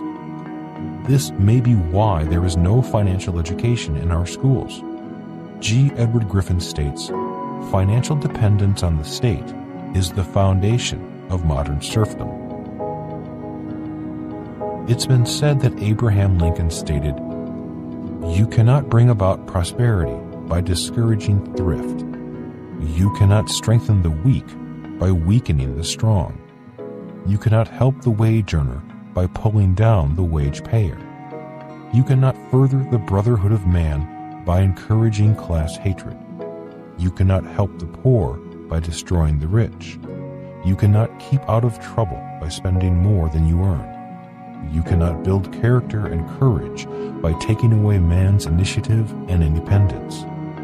You cannot help men permanently by doing for them what they could and should do for themselves." Action step for parents. Do your part to fight the entitlement mentality. Don't give your kids money. Today, the Western world is on the verge of economic collapse because millions have the entitlement mentality. This entitlement mentality starts at home. Sometimes it starts by trading money for time or love, in rich and poor neighborhoods alike. Sometimes parents buy their kid clothes, high-end athletic shoes, toys, even cars, so the child can keep up with his or her classmates. If your child's classmate is given a new bicycle, it's easy to feel entitled to a new bicycle too. That is where the entitlement mentality begins. Many sports programs teach kids that everyone gets a trophy, even if they lose. What is that teaching a child? That everyone is entitled to be a winner? Rather than teach your child that he or she is entitled to money and success, teach them that money is simply a medium of exchange. Exchange means I give you something and you give me something in return. And, I believe, the more you give, the more you will receive. When a child is given something for nothing, the seeds of entitlement are planted. Also discuss the concept of give and you shall receive. That's another way of being generous. I was fortunate. I had 2 dads, and neither one of them gave me money. When I was 16, my real dad told me he would not pay for my college education. That gave me 2 years to prepare and find a way to fund my college education. That is why I applied for and received congressional nominations to the U.S. Naval Academy and U.S. Merchant Marine Academy. In service academies and in the Marine Corps, we were taught to be of service to both God and country. My rich dad insisted that I work for free. He did not want me to develop the mindset of an employee who would trade my time for a paycheck. In exchange for my work, Rich Dad gave me the best financial education in the world. With that financial education, I have been able to create wealth out of nothing, which is what entrepreneurs do. I have written 2 books with Donald Trump. An added benefit of that has been getting to know his 3 children. They are bright, attractive, respectful, and do not have an entitlement mentality. They have worked for what they have. Both of his sons, Don Jr. and Eric, have said to me, "Our dad would not hesitate to fire us if we did not do our jobs." One day, Don Jr., Eric, and a few of my friends were together on the island of Kauai in Hawaii. Don and Eric were texting their sister Ivanka. When they were through, I asked them what the 3 of them were talking about. Both boys said, "We were sharing recipes." "Recipes," I replied. "You know how to cook? I thought you had servants." Both boys laughed, and Eric said, "My parents had servants. We didn't. We had to learn to cook and clean. Our parents made it very clear that their wealth was their wealth. We knew from an early age that we were expected to create our own wealth. We know we have had many privileges, but we got very little for free." Part 2. Another point of view. The test of a first-rate intelligence is the ability to hold 2 opposed ideas in the mind at the same time and still retain the ability to function. F. Scott Fitzgerald. Part 2. Introduction. Rich Dad said that one of the problems with school is that kids are taught to live in a world of right or wrong. That isn't realistic and it isn't intelligent. In real life, there is often more than one answer or solution to questions or problems. In school, there is only one right answer. As teachers grade tests, they are looking for right answers. In school, you are intelligent if your right answers agree with your teacher's right answers. If your answers agree with the teacher's answers, you are an A student. The idea of only one right answer is the foundation of academic education. Right answers in real life. In real life, there is more than one right answer. Here's an example. When I asked my poor dad what 1 + 1 equaled, his answer was 2. Rich Dad's answer to that same question was different. His answer was 11. This is why one man was poor and the other rich. Definition of first-rate intelligence. This statement from F. Scott Fitzgerald supports the core lessons of Part 2 of this book.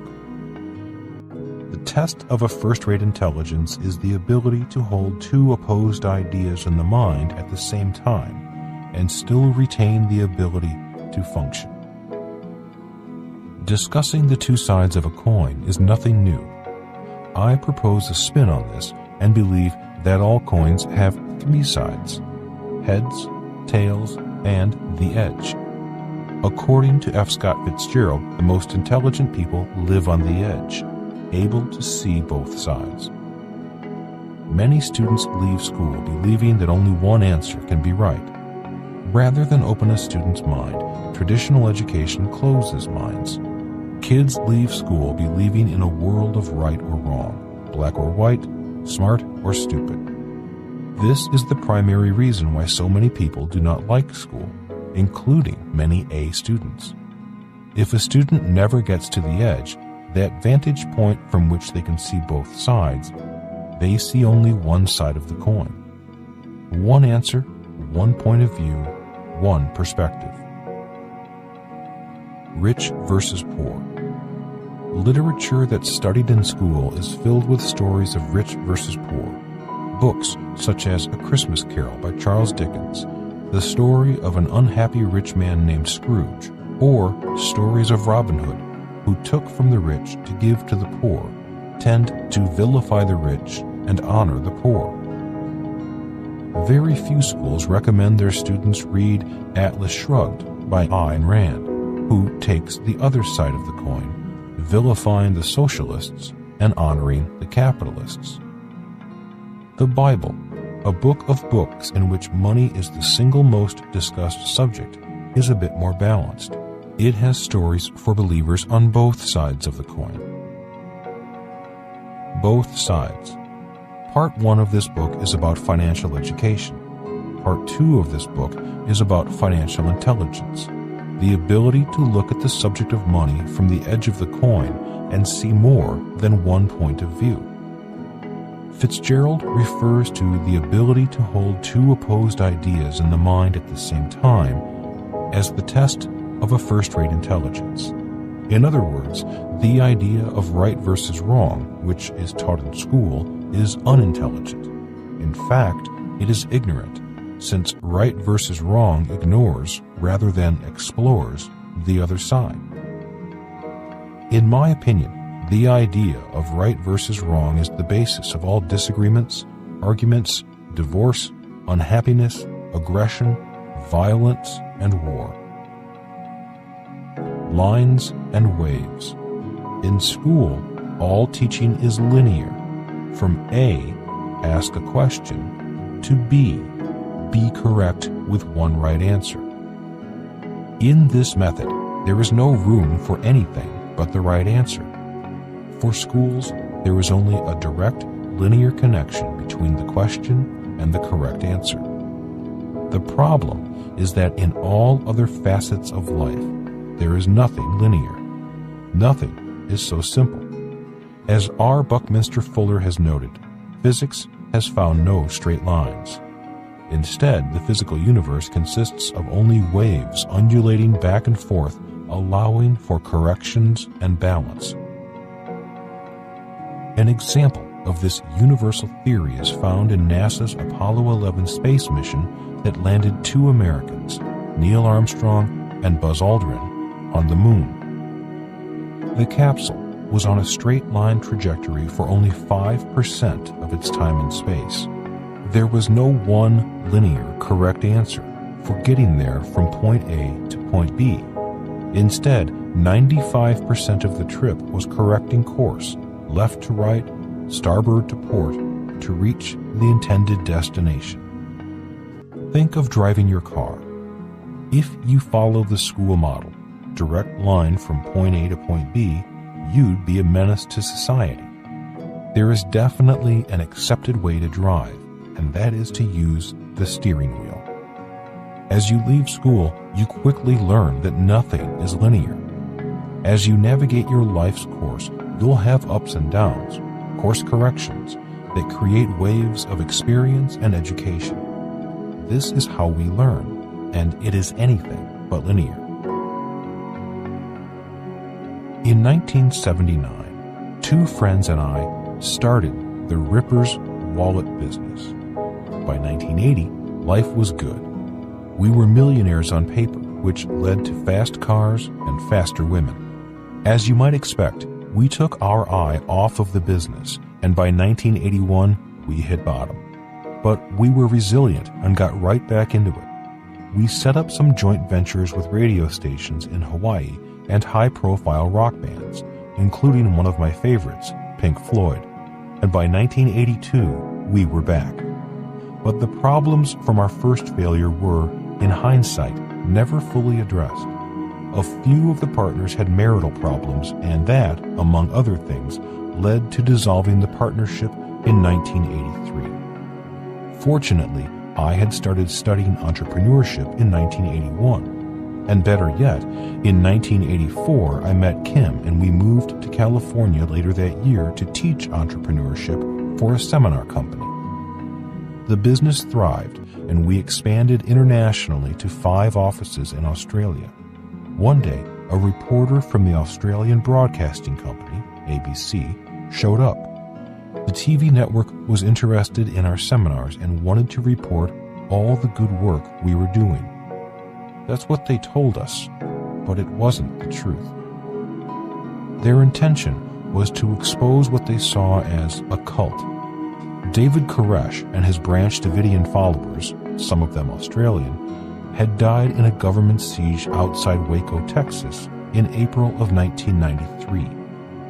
The ABC wanted to expose Americans who were, in their opinion, conducting cult-like activities in Australia.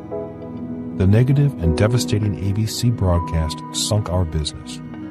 Interestingly, an unsolicited letter-writing campaign by all the people our seminars had helped began immediately. The higher-ups at ABC soon realized they had a problem. Their report was a monumental falsehood. They recanted the story out of fear they'd be sued. While we certainly had the grounds for a lawsuit, starting with their initial misrepresentation, we chose to view the experience as a sign that we should step back and refocus. Kim and I realized it was time for a change. In 1994, we started to create the Cash Flow 101 board game. It was launched in 1996, and in 1997, the marketing brochure I wrote for the Cash Flow game was published as a book, Rich Dad, Poor Dad. Most of you know the rest of that story. And while we've had a few bumps along the way, we have enjoyed a high level of success and personal satisfaction in supporting the important work for financial education advocacy. The point here is that in the grandness of the physical universe and the unique journey of your own life, nothing is linear. Instead, there are only waves and peaks and valleys. I encourage you to chart your own life, as I have done, and celebrate the high points of your life. On the flip side of the coin, take time to recognize the lessons that the low points have delivered, and explain to your children that there is not one right answer to most of life's questions, but rather a wave of choices from different perspectives and different points of view. Opposing points of view. Part 2 of this book will explore the opposing points of view found in the cash flow quadrant. For example, on the ES side, taxes are bad. On the BEI side, taxes are good. On the ES side, debt is bad. On the BEI side, debt is good. On the ES side, the rich are greedy. On the BEI side, the rich are generous. Communist versus socialist versus fascist versus capitalist. Part 2 will tread lightly on the minefields of economic philosophies of communism, socialism, fascism, and capitalism. Many people have heard these words and know that they can be very emotionally charged. Part 2 of this book will attempt to diffuse the emotional booby traps in these words so that people can better decide if they or their children's schools are teaching kids to be communists, socialists, fascists, or capitalists. What is intelligence? Intelligence has many definitions and many meanings. Intelligence, for the purposes of this section, is simply the ability to get out of the trap of a right or wrong world that our schools promote and look at the world of money from as many sides, as many perspectives as possible.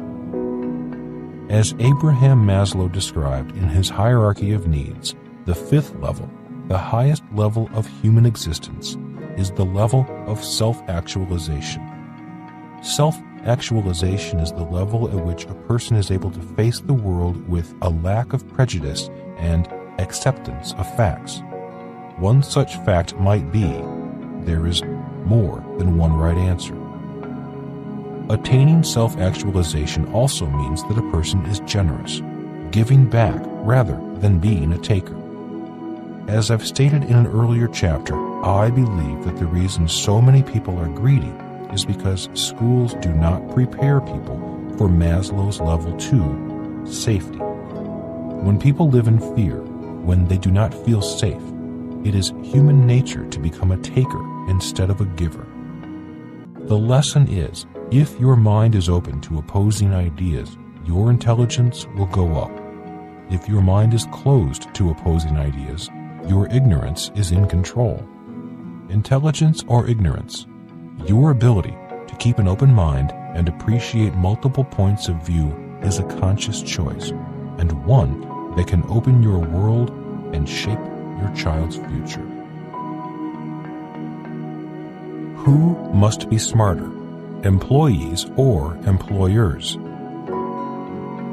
Part 2, Chapter 9, Another Point of View on Intelligence.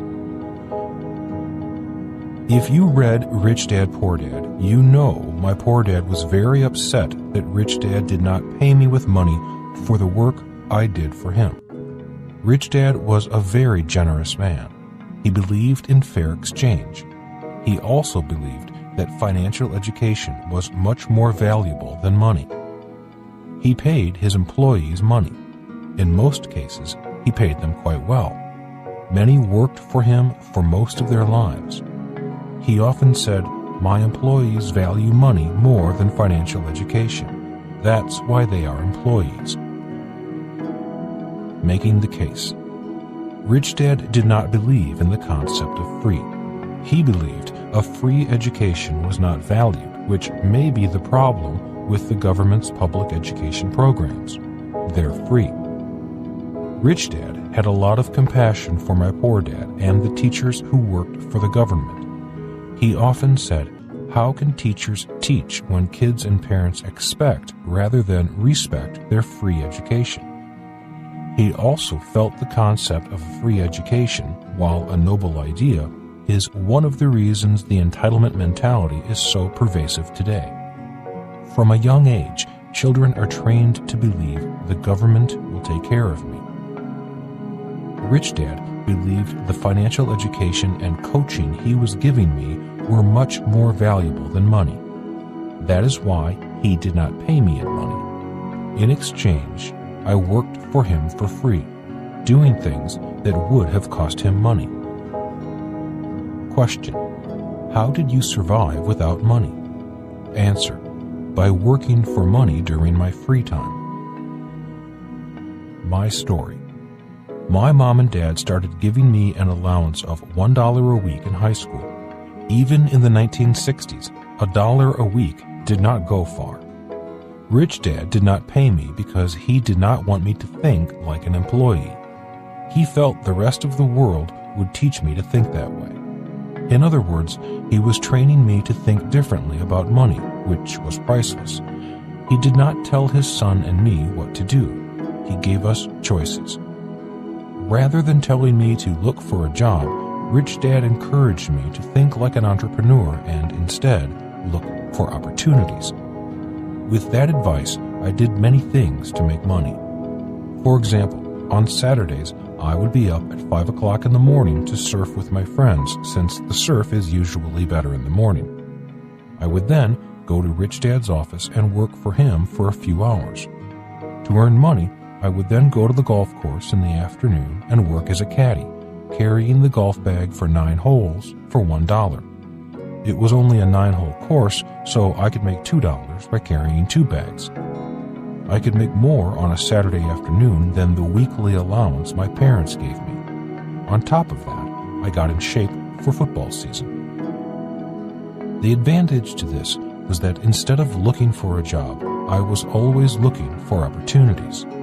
By looking for opportunities rather than a job, Rich Dad was training me to look at the world as an entrepreneur from the S quadrant of the cash flow quadrant, rather than an employee in the E quadrant. If I saw a pile of rubbish in someone's yard, I would knock on the door and negotiate a fee for clearing away the rubbish. It was great education in business, as well as self-esteem. I got to be pretty good as an entrepreneur in the S quadrant.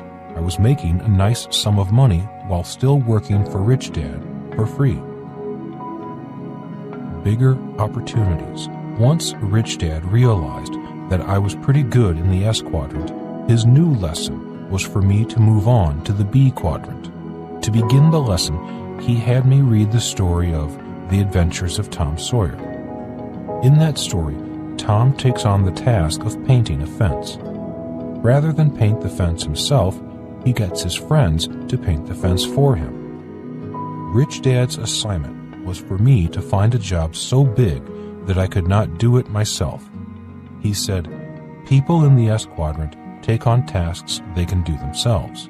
For example, a lawyer can do most of the legal work himself, but an entrepreneur in the B quadrant takes on the impossible. That is why they are the richest people in the world. For about a week, I looked around for a really big opportunity. Finally, I saw a man staring at a rather large field filled with very tall weeds. I went up to him and asked if there was anything he needed done. The elderly man said he needed the weeds in the field cleared.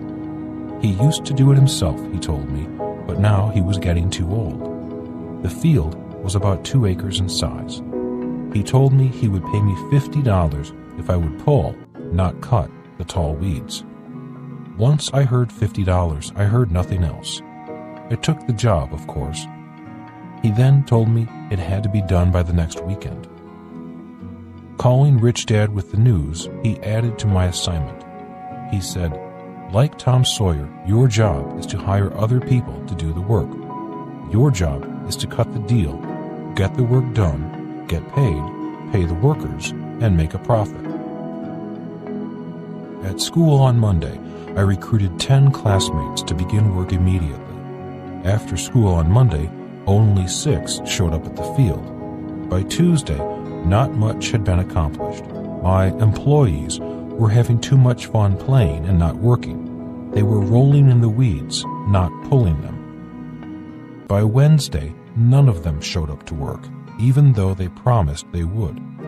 On Wednesday night, I talked to Rich Dad, who said, "You had better keep your word and get the job done." I did the job by myself on Thursday and Friday. On Saturday, the owner paid me the $50. On Monday, my workers wanted their share of the money. At the age of 15, I was handling my first labor dispute, which I lost. I paid them because the pain of seeing them every day at school, being harassed and possibly beaten up, was not worth $50. In the long run, it was an experience I couldn't put a price on. When I told Rich Dad the story of doing all the work but not making any money, all he did was smile and say, "Welcome to my world."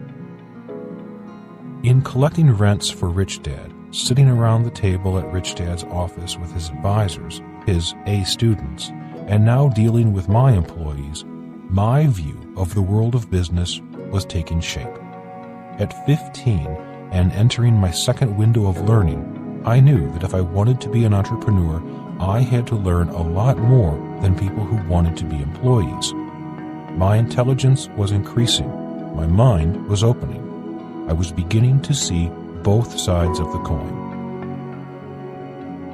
It used to be that instead of going to college, you worked as an apprentice. Unlike college, an apprenticeship allowed you to be wrong, to make mistakes, and to take the time to really learn how to do something well. It is no wonder that Donald Trump's television show, The Apprentice, is so popular. The idea of an apprenticeship, of gaining real mastery over your area of interest, appeals to all of us. Looking back, I know why Rich Dad never paid me in dollars. He paid me with an apprenticeship of real-life lessons, lessons that in hindsight have proven to be priceless. Action step for parents. Explain the concept of 3 sides to every coin. Select any coin and use it as a teaching tool. Explain to your child that schools and the traditional classroom environment are often focused on right answers. Think of a few examples in which there could be several answers to a question or problem as an example of how to look at things from several different vantage points. Use the coin to illustrate heads on one side as one point of view and tails on the other. Also discuss the edge of the coin and how intelligence is the ability to use the edge as a vantage point to see and appreciate multiple points of view. Real-life challenges and questions are seldom as black or white, or right or wrong, as schools would have us believe. Intelligence is the ability to see both sides of the coin from the edge.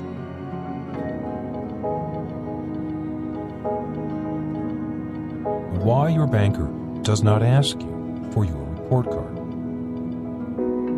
Part 2, Chapter 10. Another point of view on report cards. I was a poor student in school. My report cards were never very impressive. So when I realized that a banker was more interested in the cash flow of a property than the grades on my report card, I knew I had a shot in life. Thanks to my rich dad, I understood cash flow, and I learned that our report card, in real life, is our financial statement. A banker can tell a lot about a person from their financial statement, and in the real world, financial intelligence is more prized than A's and B's in school. Making the case.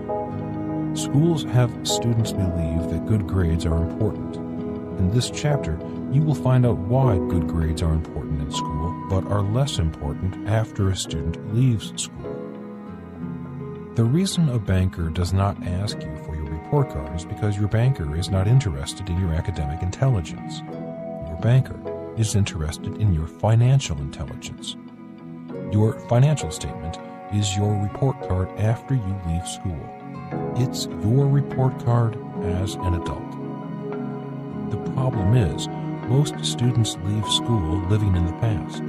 A few bask in the glory of having been A students in school. Many fail to focus on the report card for their future, their personal financial statements. This is why many A students, who may have had good grades in school, have failing financial report cards as adults. And on the flip side, why many students who struggle in school become financial geniuses once they leave that academic environment and enter the real world. Your choices and your actions are determined by which report card is important to you. What is a financial statement? A financial statement is made up of 2 parts, an income statement and a balance sheet. Both the income statement and balance sheet work hand in hand. Financial intelligence involves the ability to know and understand the relationship between them. When most students leave school, their primary focus is on the income statement. They are looking for a job and a paycheck. They need income to pay for living expenses. For many young people in America, their first expenses are rent, food, transportation, and entertainment. If they do not have the money, some moms and dads give them the money they need. This does little to increase their financial intelligence. As they enter the 3rd window of learning, from ages 24 to 36, many get married and start a family. When the first child arrives, so do more expenses. And as most parents know, children become more expensive with age. When children arrive, many parents are forced to grow up. In the 3rd window of learning, people begin to think about earning more money. Many take their work more seriously. Some go back to school.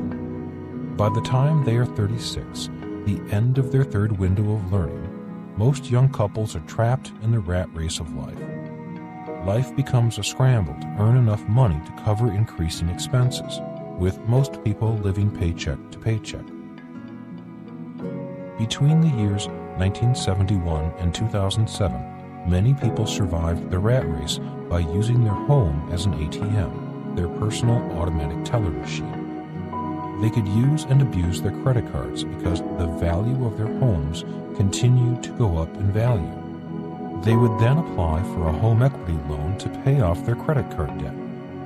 In the language of money, they converted short-term debt into long-term debt, even lifetime debt.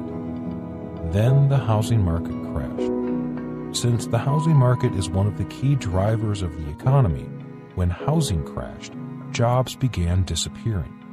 Life became harder for many adults and their kids. This is what happens when parents and teachers advise a child to go to school and get good grades to get a high-paying job.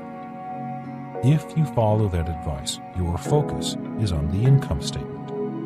Most people spend their lives focused on their budget, how much money they make, and how much money they spend. Without financial education, most people do not know about the power of the balance sheet. Without financial education, most people use the power of the balance sheet against them. It takes financial education to use your balance sheet to make it work in your favor. Without financial education, many people abuse the balance sheet. The result? They become poorer. The financially educated know how to use the power of their balance sheet to make themselves richer.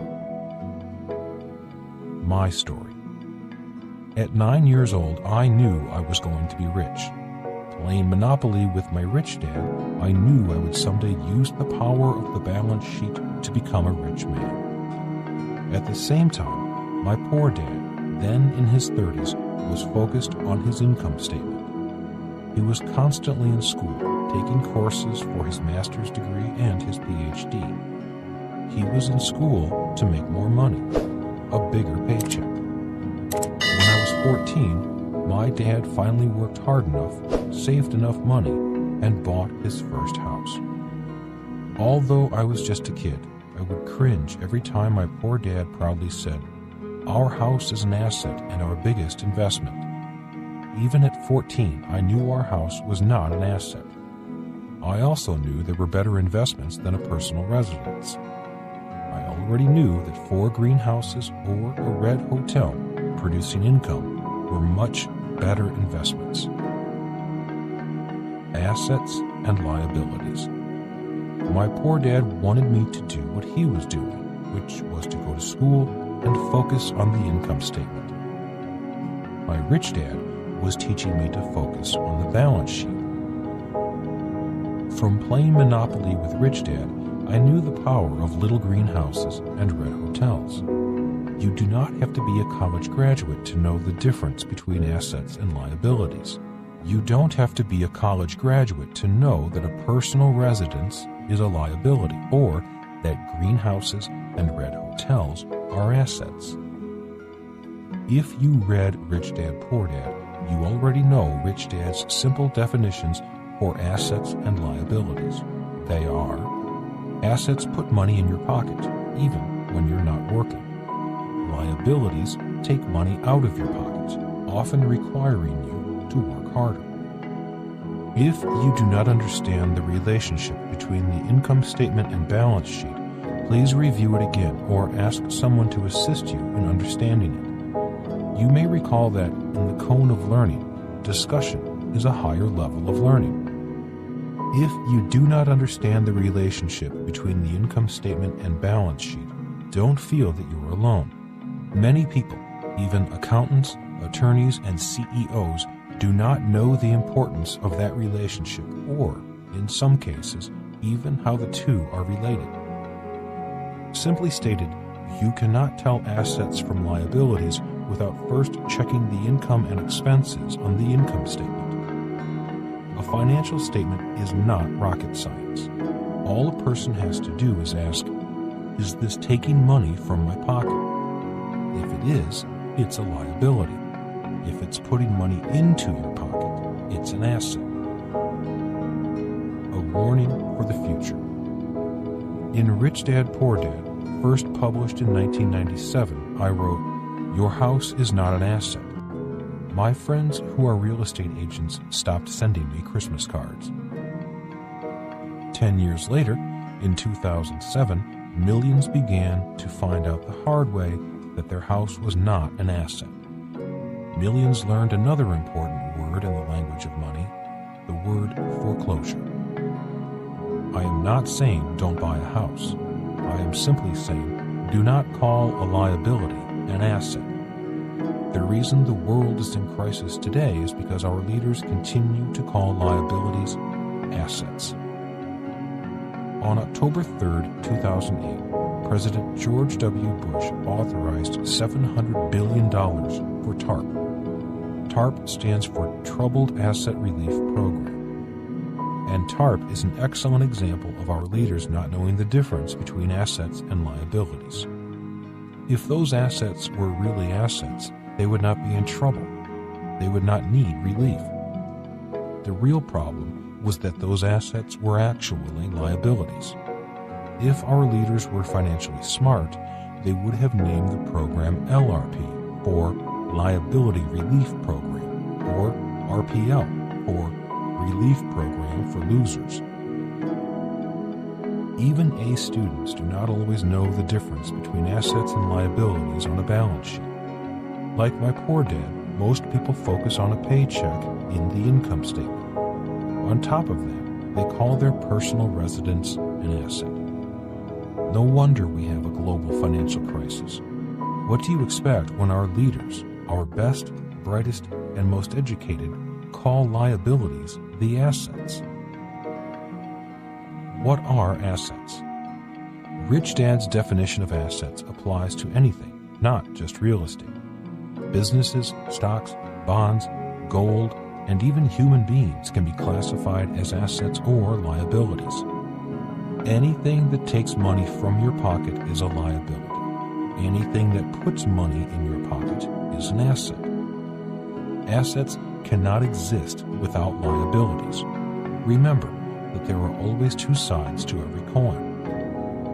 For example, if you take the time to write down your monthly expenses, you will see where your cash is flowing into someone else's asset column. If your home has a mortgage, your mortgage payment is your liability, but you and your loan are your banker's asset, as long as you keep paying on that mortgage. If you stop paying on your mortgage, your banker's asset turns into his liability. Knowing this is key. Assets becoming liabilities is a major factor of the global financial crisis. The reason banks needed bailout money was simply because people had stopped paying the banks. The result? The bank's assets have become the bank's liabilities. That is why knowing the power of the balance sheet is essential to your financial well-being. Since many of our leaders do not know the difference between assets and liabilities, it is important that you do. Consequences. In an earlier chapter, I talked about the second window of learning, from ages 12 to 24. During this window, a child learns by taking risks without fully understanding the consequences. Young people often learn the hard way about the consequences of their actions. It seems our banking and political leaders are learning the hard way too. The problem is that we, the taxpayers, foot the bill for the consequences of their financial ignorance. In the language of money, when an individual fails to pay on their mortgage, it is called a foreclosure.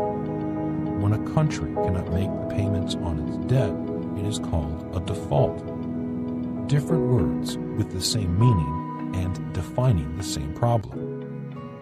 When people got angry with subprime borrowers for buying homes they could not afford, they should have been even angrier with our subprime leaders for borrowing money they too can never pay back. This is why financial education needs to be taught at an early age. 3 financial classes. When a banker looks at a person's financial statement, it is easy to see which of the 3 financial classes the person fits in. The working poor tend to have low-paying jobs and, as a result of that, limited expenses. Generally, they have no assets and no liabilities. Most of the poor rent and use public transportation. This class tends to live at the survival level. They live paycheck to paycheck, if they have a paycheck. If they require banking services, they prefer to use pawn shops or payday loan companies for emergency financing. The middle class earns more money, but generally has more expenses and liabilities. New cars, bigger houses, exotic vacations, as well as keeping up with the Joneses, impact the expense column and the liabilities. I am often asked why I place a 401k plan as a liability. The answer is simple. Your retirement plan is an unfunded or underfunded liability that actually takes money out of your pocket. After a person retires and the retirement plan begins to put money back in your pocket, it then becomes an asset that hopefully provides enough cash flow to cover your living expenses for the rest of your life. There are 3 problems with most retirement plans. 1. Due to market fluctuations and inflation, you may never know how much money you really have. 2. You never really know how long you will live. 3. You never really know how much money you will need. Obviously, many of the rich have jobs, expenses, and liabilities. The point I want to make is that the rich focus on the power of their asset column. The middle class, by and large, have few assets and many liabilities. The truly poor have no idea what assets and liabilities are. The cash flow game was designed to teach players, young and old, to harness the power of the balance sheet. A player's financial intelligence increases the more the player's mind recognizes the power of the balance sheet. There are thousands of subtle financial lessons embedded in all of the cash flow games. Since every game is different professions and incomes, different deal cards, different due date expenses, different market conditions, a player's financial IQ increases every time they play. The more a person plays the cash flow game, whether it's Cash Flow for Kids, Cash Flow 101, Cash Flow 202, or one of the new Rich Dad social mobile games, the more obvious it becomes why bankers do not ask you for your school report card. The more you play the game, the more you realize why your banker does not care if you were an A student, B student, or a college dropout like Steve Jobs, Bill Gates, or Mark Zuckerberg. A banker wants to know if you know how to harness the power of the balance sheet, if you know the difference between assets and liabilities, how many assets you really own, how much money your assets are putting in your pocket. If you can teach your child what your banker wants to know, then you have given your child a massive financial head start in life. Action step for parents. Discuss why bankers do not ask for your report card. Talk about school report cards and what they measure and represent. Then discuss the types of reporting related to money and finance. The goal of credit ratings, like a FICO score, or credit reports are much the same as a report card. They communicate how a person is doing in terms of managing their financial life.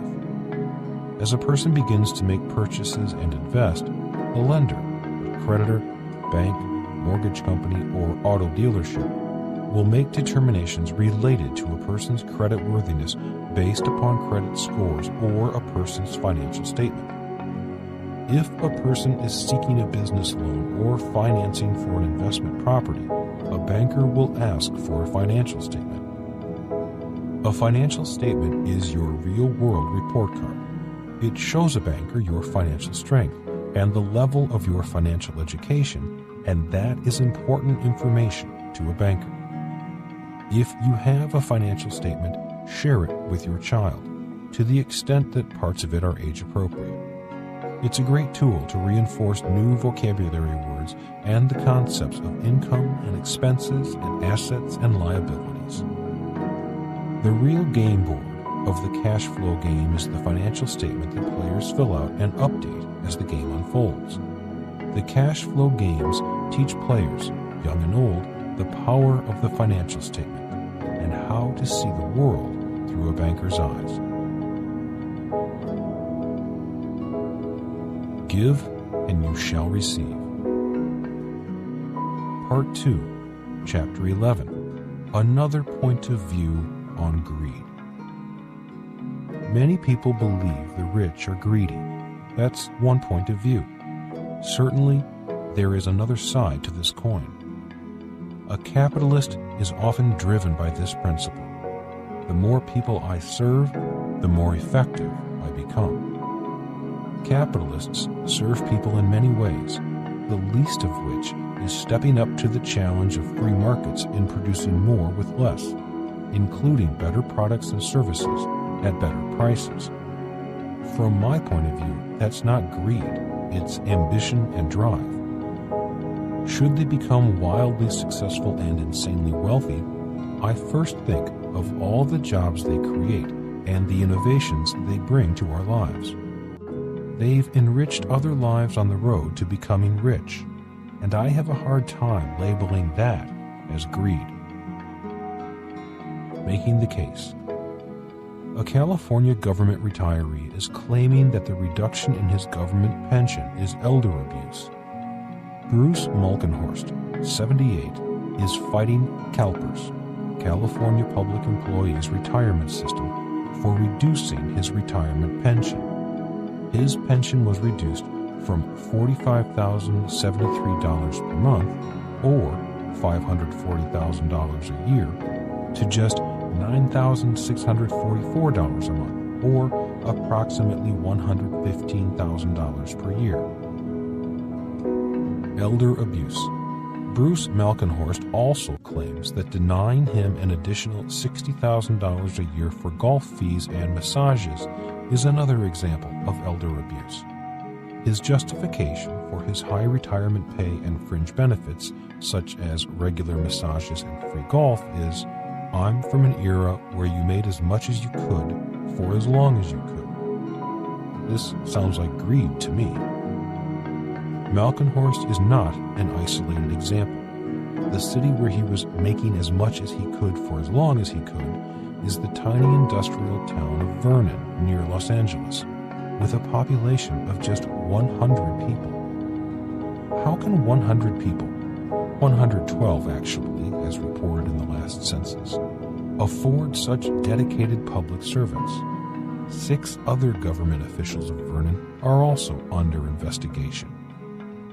In the end, Bruce Malkenhorst was fined $10,000 and ordered to pay back $60,000 in greens fees.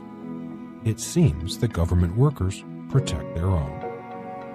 Throughout the world, there seems to be a popular sentiment that capitalists are greedy, hence the term capitalist pigs. A person does not have to be rich or a capitalist to be greedy. One definition of greed is wanting more than you are willing to give. When a mutual fund takes 80% of their clients' gains, that is greedy. When a politician does favors for special interest groups that can benefit the politician, that is greedy. When a worker expects to be paid for more than they produce, that is greed. When an employer cheats an employee, the employer is greedy. There are as many greedy poor people as greedy rich people. It seems to me that greed knows no boundaries, class or otherwise. America's new Civil War. In the 1860s, America was embroiled in a civil war, a war between the North and the South, a war fought over the economic and moral issue of slavery. Today, America is engaged in a new civil war. This time, it's a civil war between civil servants and the people they serve. In 2012, a battle broke out in the state of Wisconsin. The fight was an election to unseat, recall, their newly elected governor. Many workers were angry with Governor Scott Walker for cutting their pay and retirement benefits. Benefits the state could no longer afford to pay. All across America, people and the press began taking sides. Although the recall failed, the battle in Wisconsin brought to light the generous pay and benefits that government employees enjoy. No longer are civil servants the low-paid servants of the people. Once taxpayers realized that public servants were being paid more than many private sector workers, the Civil War spread to other states. In California, arguably one of the most socialist states in America, total pension costs for government employees rose by 2,000% between 1999 to 2009. In 2011 alone, California spent $32 billion on public employee pay and benefits, which is up 65% over the past 10 years. At the same time, spending on higher education is down 5%. In bankrupt San Bernardino, California, 1/3 of the city's population of 210,000 live below the poverty line, making it the poorest city of its size in California. But a senior police officer can retire in his 50s and take home $230,000 in one-time payouts on his last day on the job, as well as a guaranteed $128,000 a year pension. When police officers or other civil servants retire with that much in pension benefits, many cities cannot afford to hire replacement police officers. The size of police forces across the country is decreasing, and this may be one of the major reasons. Is this public service or personal self-service? The police unions put money behind city council elections, and the city council poured money into pay and pensions for unionized employees. And 3 months before the city of San Bernardino declared bankruptcy, the city council paid out an additional $2 million to retiring city employees. Other words, in addition to greed, come to mind. California's Civil War spread to the cities of San Diego and San Jose, when voters in those cities cut benefits and pensions to government workers. Once again, the voters' anger flared. They were tired of government workers ripping off the people they were hired to serve. An example of what fueled the anger. It's projected that pension and retiree health care costs would equal 75% of San Jose's public safety payroll and 45% of its non-safety payroll by 2014. In order to afford these high-paid public servants, the city was forced to close libraries, cut back on park services, lay off government workers in other departments, and ask the remaining civil servants to take a cut in pay. 25 years ago, San Jose, the 10th largest city in the United States, had approximately 5,000 public servants. Although the city sits in the heart of Silicon Valley, San Jose can afford only 1,600 public servants today. For years, it seems, public servants were serving themselves, resulting in fewer public servants and less service. And this isn't just a problem in California or the United States. In many ways, the problems with public servants in California are the same problems Greece and France are facing. More and more money paid for less and less service. Ohio's government pension liability is now 35% of the state's entire GDP. Residents will have government services cut while their public servants, many of whom are paid more than most of the people they serve, enjoy a guaranteed retirement with generous cost of living increases year after year. Is this public service or greed? How did this happen? All over America, powerful public sector unions are asking for regular pay increases. Politicians give in to the unions because they need union support at election time. Due to balanced budget requirements, most governors and mayors are limited in terms of how much they can grant in salary hikes. Instead, they hand out generous pension benefits that will impact the state's budget years after the politicians themselves are out of office and enjoying a comfortable retirement. In other words, politicians, bureaucrats, and unions have been stealing from our kids' future. That is why America is fighting a new civil war. The elections in Wisconsin, San Jose, and San Diego mark the beginning of America's war against greedy government pigs rather than greedy capitalist pigs. Foolish government bureaucrats. At the heart of this civil war are corrupt government pension plans. In theory, government employees and the city and state governments must finance their retirement plans with monthly employee and employer contributions. The size of their contributions is determined by assumptions made in the investment plan. The better the assumptions on rate of return, the less the workers and the government need to contribute. The big problem is with the assumptions that the state governments have been using. The assumption was that the stock market would grow 40% faster in the 21st century than it did in the 20th century. The stock market grew 175 times in the 20th century. To make their assumptions, the stock market will have to grow 1,750 times in the 21st century. Can government bureaucrats truly be that naive? Who can actually believe the stock market will grow at that rate?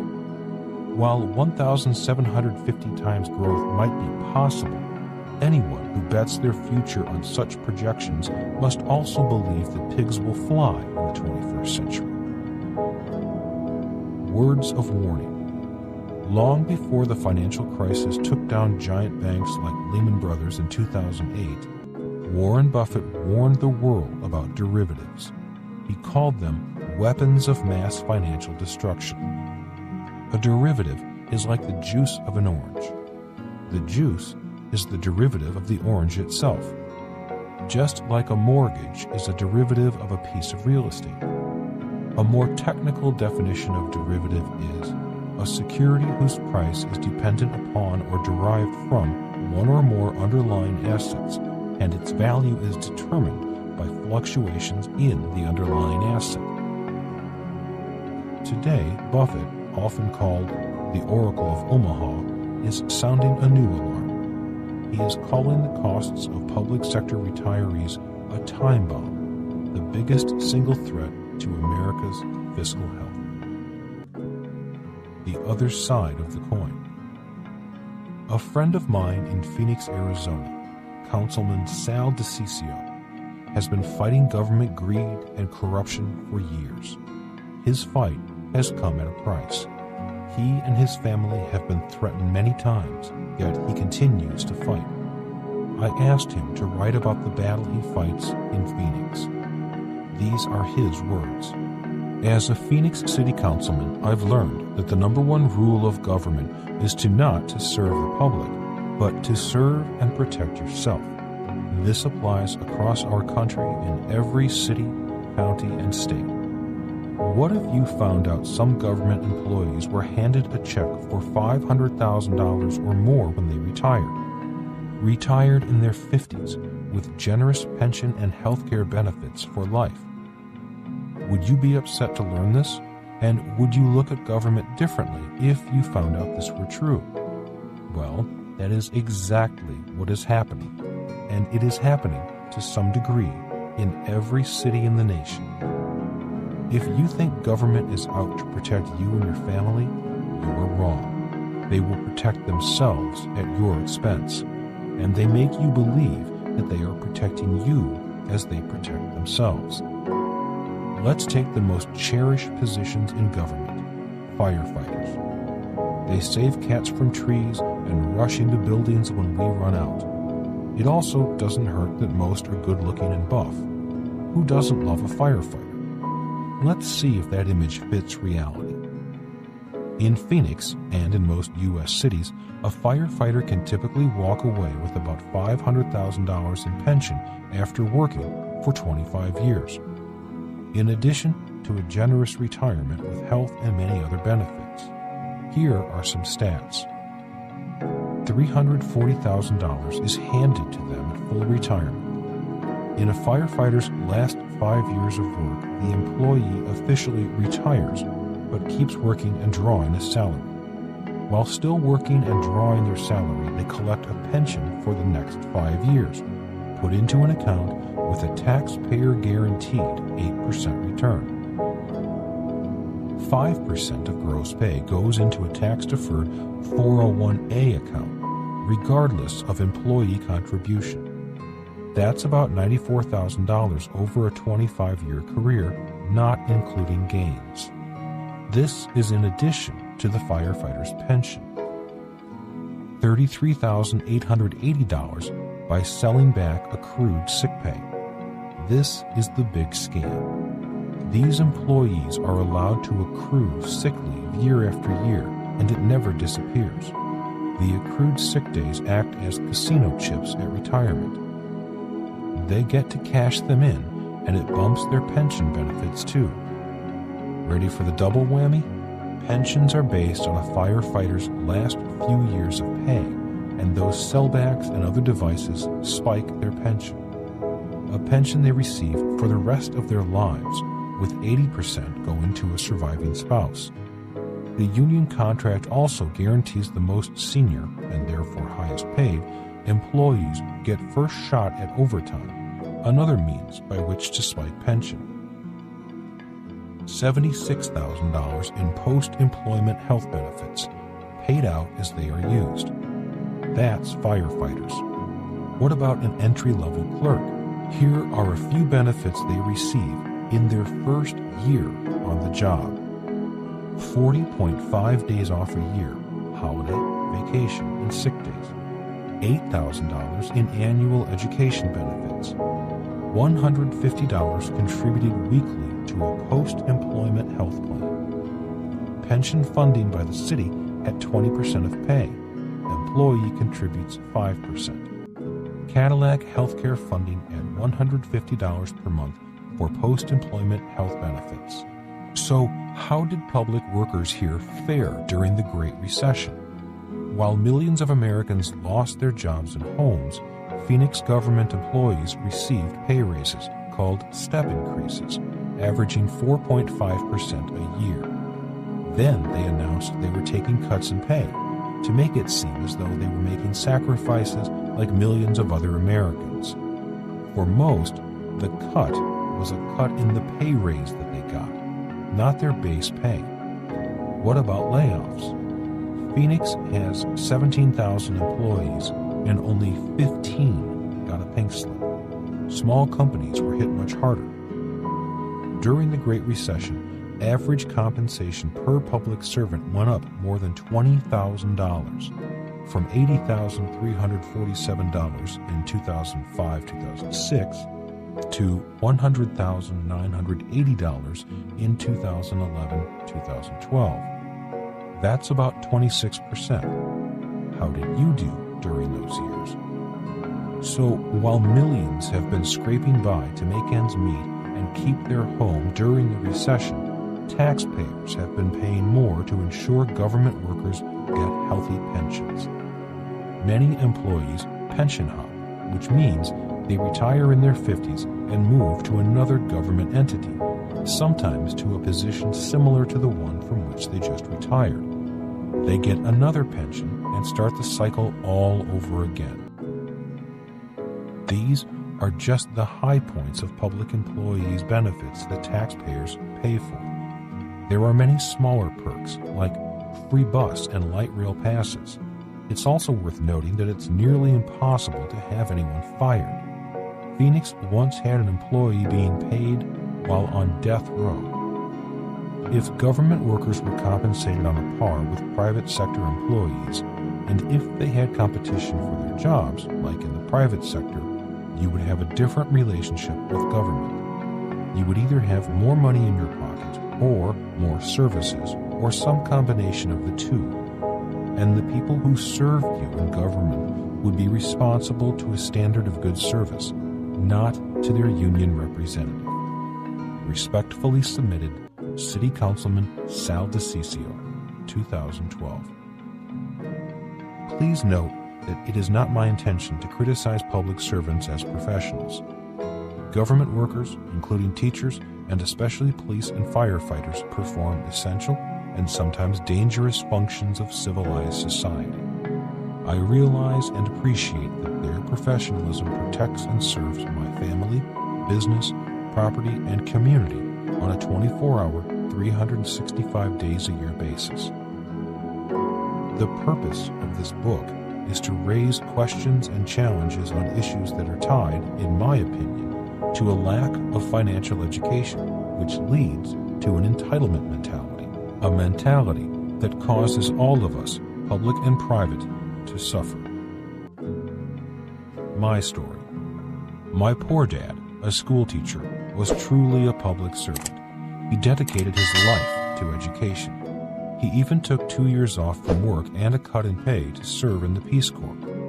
He signed up the moment President Kennedy announced the creation of that service organization. The years my mom and dad spent in the Peace Corps were some of the happiest years in my family's life, although the sacrifices were high. But as the years went on, my dad's bitterness grew. He grew angrier and angrier with his classmates who chose to go into business while he chose government service.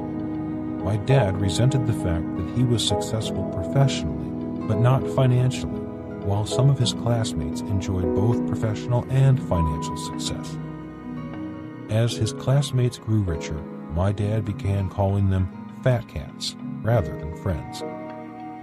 At first, he was not an active member of the teachers' union, but as his resentment toward his fat cat classmates grew, his involvement in union activities increased. He eventually became the leader of the HSTA, the Hawaii State Teachers Association. It was from this position as the head of one of the most powerful unions in Hawaii that he vented his frustrations at his fat cat friends.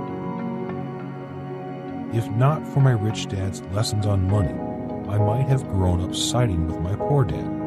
I, too, might have grown up thinking that the rich are greedy. Why bankers want to see your financial statement. By the age of 12, I understood financial statements. Because I understood financial statements, I could tell who was greedy and who was not. It hurt to realize that it was my poor dad who was greedy, not my rich dad.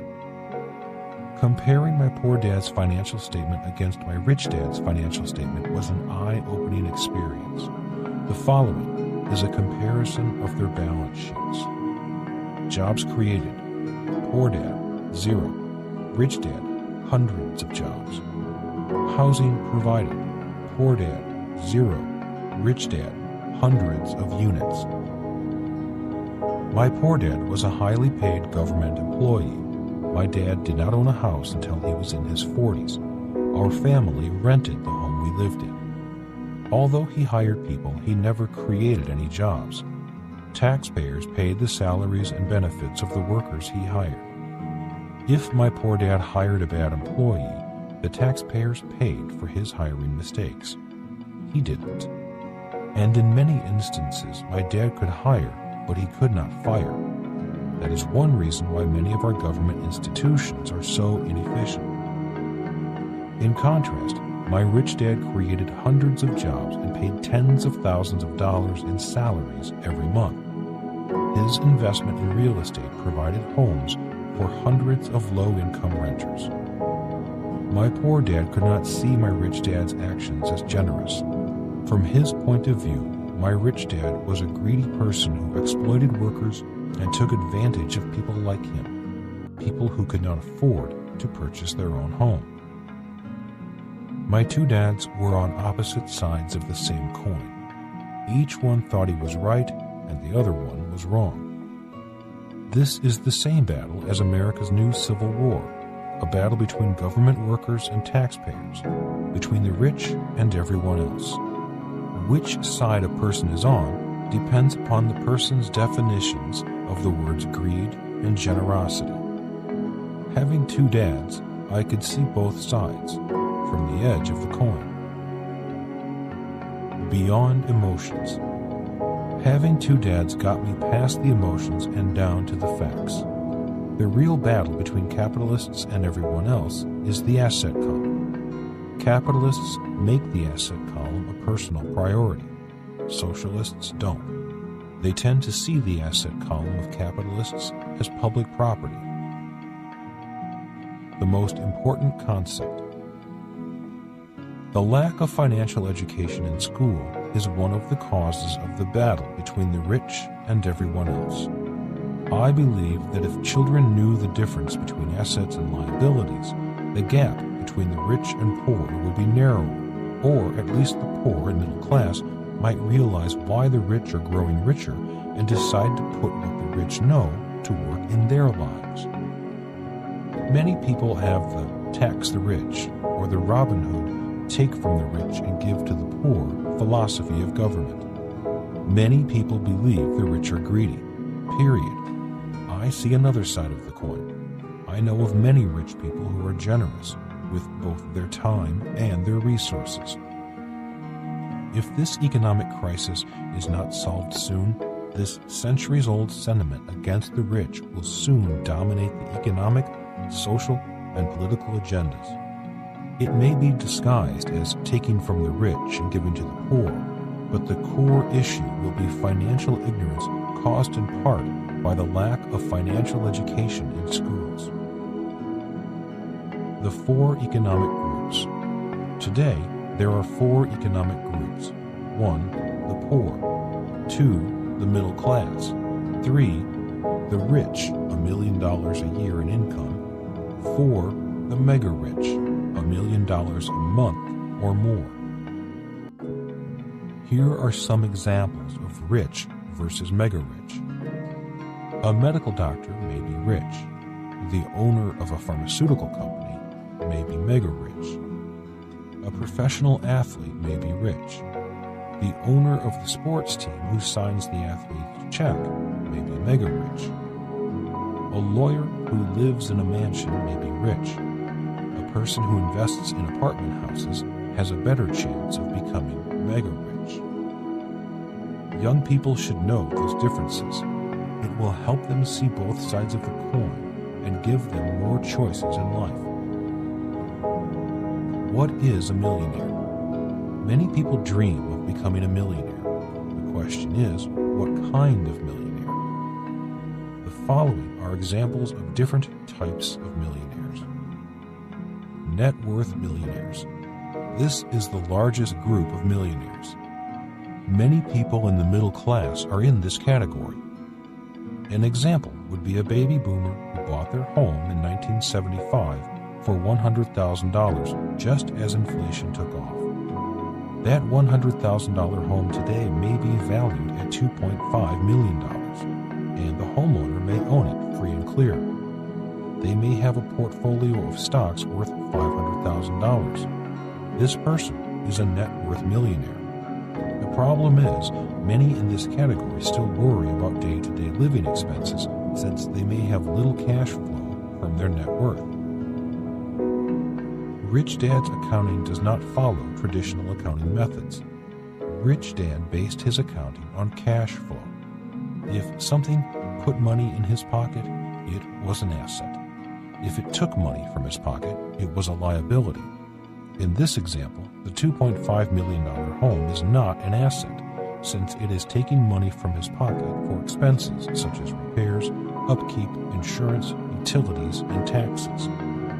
If the homeowner sells his house, the house would then be an asset, putting money in his pocket as capital gains rather than cash flow. The $500,000 in stocks may or may not produce cash flow from dividends. Millions of Americans are net worth millionaires, which means they are millionaires on paper only. Very little cash is flowing into their pockets. High-income millionaires. These are millionaires who receive million-dollar paychecks from the E and S quadrants. People like CEOs, high-income employees, lawyers, professional athletes, doctors, film stars, and lottery winners. Although they are millionaires in income, many of these millionaires still worry about losing their job or running out of money if they stop working for any reason. Cash flow millionaires. These people receive income from assets. They are the truly rich.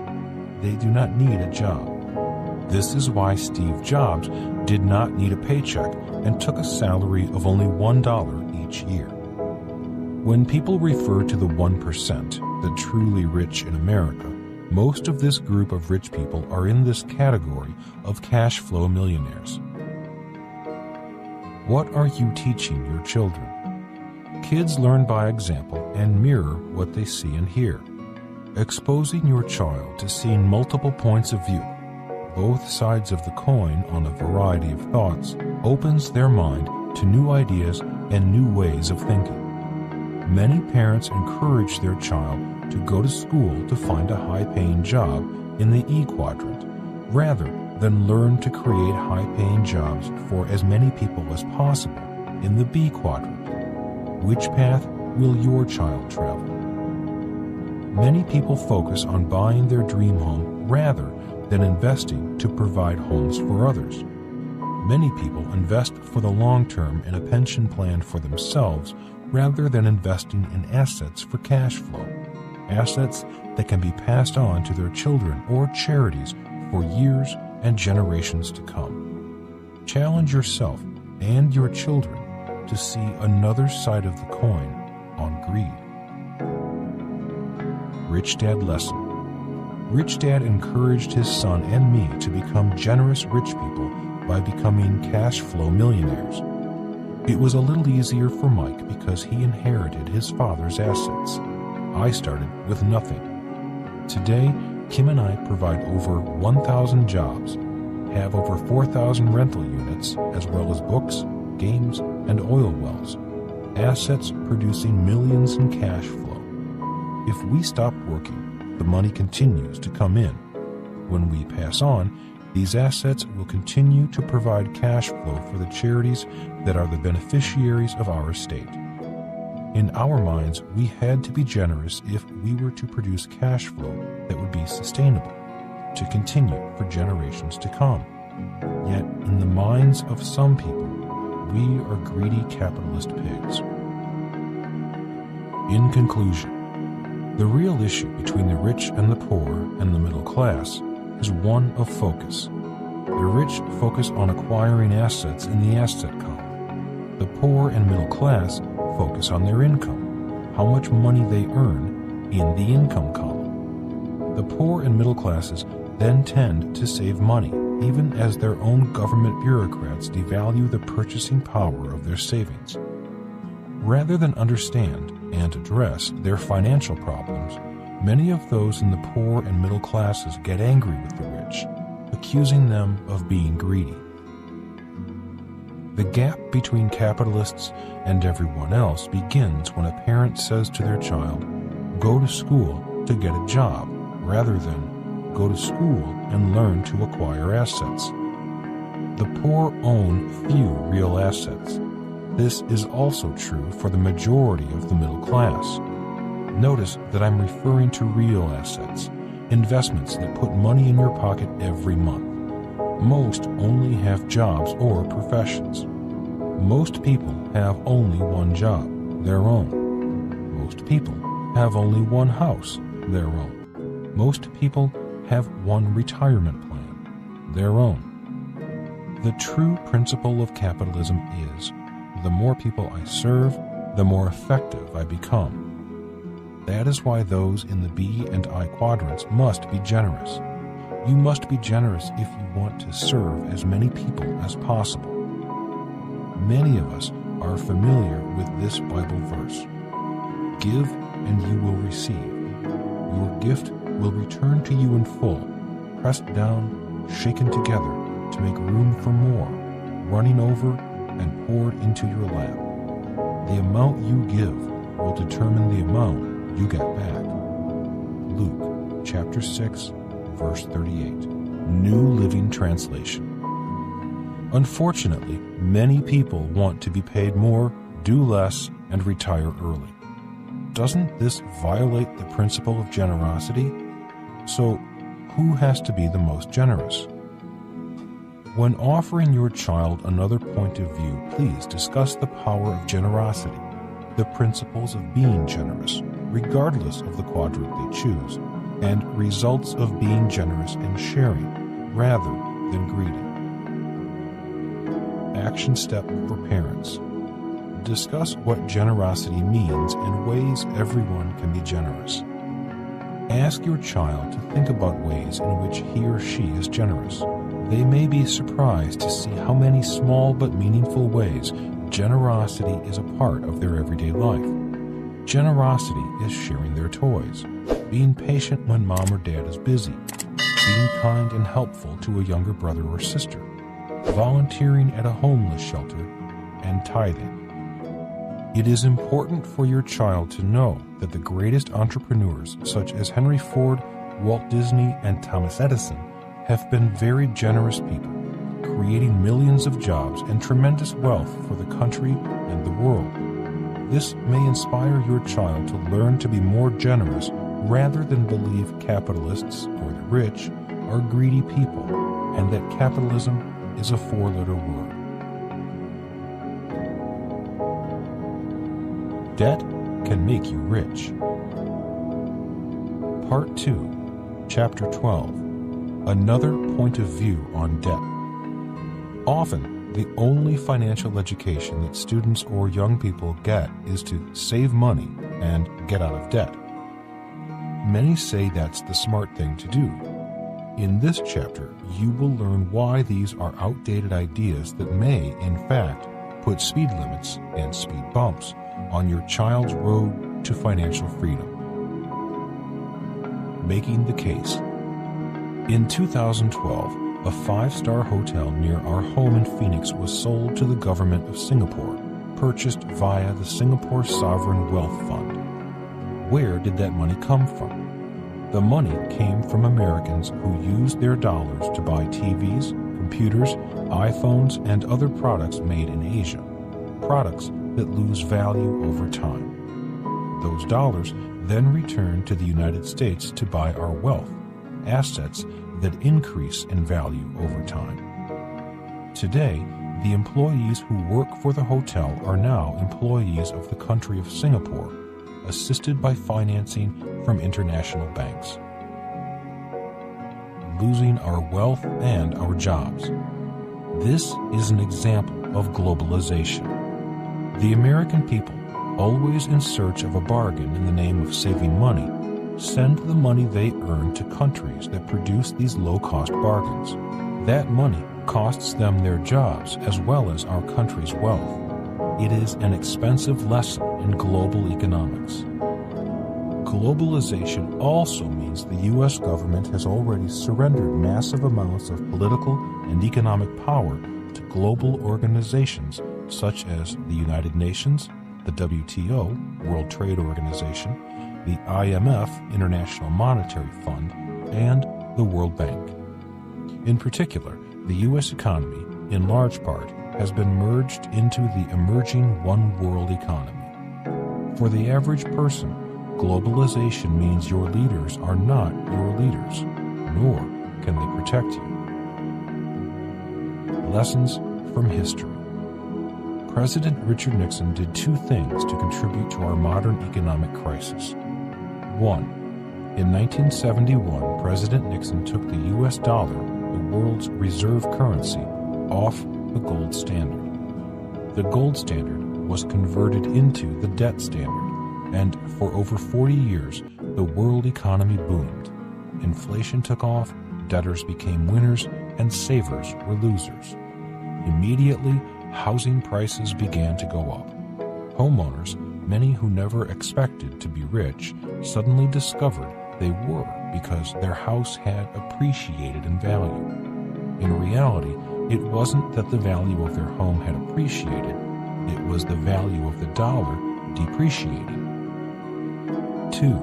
In 1972, President Nixon opened the door to trade with China, and suddenly low-priced Chinese goods began flooding the U.S. market. American production and manufacturing shifted gears, and Americans became consumers first and producers second. And as Americans bought more and more low-priced Chinese products, more American jobs were exported to China. As American factories closed, some were actually packed up and shipped to low-wage countries such as China, Guatemala, and countries in Eastern Europe. American wages were stagnant, but Americans felt wealthy as long as their home continued to appreciate in value. Instead of earning more money, Americans began using their credit cards to keep on shopping. And rather than pay off their credit cards, Americans used their homes as ATMs and refinanced their homes to pay off their credit card debt. The fairy tale ended in 2007. Houses dropped in value and were soon worth less than the mortgage. People lost their jobs because spending dried up. Many lost their homes. In 1913, President Woodrow Wilson signed a bill creating the Federal Reserve Bank of the United States. Did President Wilson sign willingly, or was he coerced by the power somewhere so organized as to allow the creation of the Federal Reserve Bank of the United States? Is this what Amschel Mayer Rothschild meant when he said, "Give me control of a nation's money, and I care not who makes the laws"? I have asked myself many times, is this why there is no financial education in our schools? Is this why our schools advise students to work hard, save money, get out of debt, and invest in a government-sponsored retirement plan? Debt is good. The average person believes debt is bad, and debt is bad for most financially uneducated people. This is why they listen to financial experts who say, get out of debt, cut up your credit cards, and save, save, save. If a person had a basic financial education, they would have some financial intelligence, be able to stand on the edge of the coin and look at the other side of the coin, the side where debt is good, and debt makes you rich, and debt can be tax-free wealth. Turning debt into gold. For centuries, alchemists attempted to turn lead into gold. Over 1,000 years ago, the Roman government began to mix lead into some of their gold and silver coins.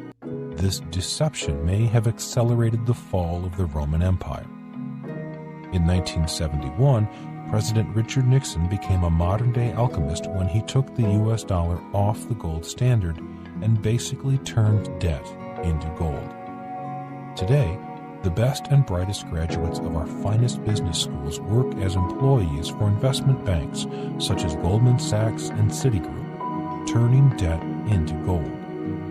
These A students, most without any real-life financial education, continue, even after the crash of 2007, to package debt as assets. They wrap this debt in pretty paper and tie it with a ribbon, using words such as derivatives or CDOs, collateralized debt obligations, CMOs, collateralized mortgage obligations, terms few average people use or understand. And they sell this debt to professional investors, pension funds, insurance companies, and governments. Many of these so-called professional investors who purchased these derivatives are A-student employees in the E quadrant, not the I quadrant. Most have nothing at risk, no skin in the game, or personal financial responsibility if they are wrong. If they lose billions, they still collect their paycheck, bonus, and retirement benefits. Warren Buffett has called these types of derivatives weapons of mass financial destruction. Today, there are over $1.2 quadrillion of these weapons of mass destruction, time bombs that will one day go off and destroy the world as we know it. In spite of his warning, Warren Buffett's company, Moody's, was collecting high fees to rate subprime debt as AAA, the highest quality investment grade debt. Rating subprime debt as AAA amounted to, in my opinion, taking a pig's ear and selling it to smart people as the proverbial silk purse. A students from our finest schools were on both sides of the transactions, buying and selling toxic debt, believing it to be as good as gold. Again, I find myself asking, is this a truly amazing story in mass global stupidity, or a story in legalized corruption? This situation is a reminder that it's very important to look at both sides of the coin. The good news is that as long as the world is on the debt standard, the people who know how to use debt will become richer. Unfortunately, many of those who do not will become poorer. That's why in 1973, Rich Dad advised me to take classes in real estate investing. When I asked him why I should invest in real estate, he answered, "Because you must learn to use debt if you want to become rich." As you know, handling debt can be like handling a hand grenade. Both must be handled carefully.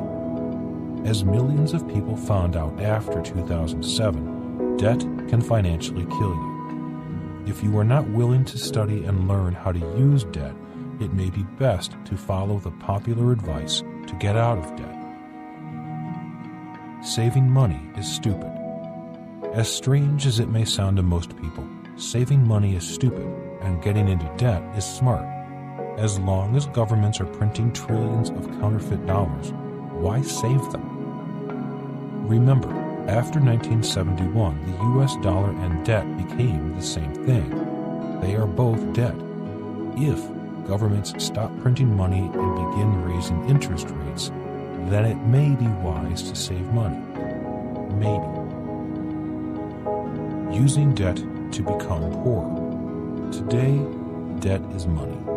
People have been using debt as money for years. The reason so many people got into financial trouble is because they used debt as money to buy liabilities rather than assets.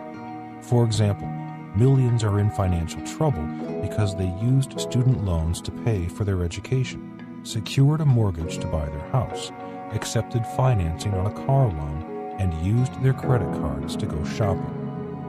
These are examples of people using debt as money to become poorer. When someone says, "I don't have money to invest," it is because they don't know how to use debt as money. They don't know how to use debt to create more money. Debt makes bankers rich. When you look at a bank's financial statement, your savings are the bank's liability and your mortgage is your bank's asset. Remember, the way you can distinguish assets from liabilities is to ask, which direction is the cash flowing? Your bank is paying you interest on your savings, so your savings is the bank's liability because your interest is taking money from your banker's pocket. Your mortgage, or any debt, is the bank's asset because your mortgage puts money in your bank's pocket. You may have noticed that banks have incentive programs to use their credit cards. Every time I am in the airport, the airlines are always asking me to sign up for their credit card so I can get bonus points or miles for getting into debt. I have yet to see bankers offering me bonus miles for saving money. The only reason banks want your savings and checking accounts is to get your debt business. Rich Dad Lesson. Your debt makes bankers rich. Your savings makes your banker poorer. In fact, your banker really does not need your savings. Banks can print their own money through the fractional reserves process. Remember the rules of monopoly. The bank never goes broke. If the bank runs out of money, the banker may issue as much as needed by writing on any ordinary paper. Use debt to acquire assets. Since dollars are taxed and debt is tax-free, which makes more sense to learn to use? In 2007, the banks of the world began printing trillions of dollars. They were following the rules of monopoly, printing trillions of dollars electronically to prevent a collapse of the debt bubble, a bubble that had been inflating since 1971, the year Nixon turned the dollar into debt. Every time money is printed, taxes go up. Inflation causes food and energy prices to go up, as savings and the purchasing power of the dollar go down. As inflation goes up and the dollar goes down in value, does it make sense to save dollars? As the dollar declines in purchasing power, does it make sense to go back to school only to work harder for more of it? As inflation goes up, doesn't it make more sense to learn to use debt to acquire assets? Assets that are likely to go up in value with inflation and provide cash flow. To me, it makes more sense to learn to use debt than to get out of debt. My story. Today, I use 100% debt financing as often as possible to acquire real estate assets.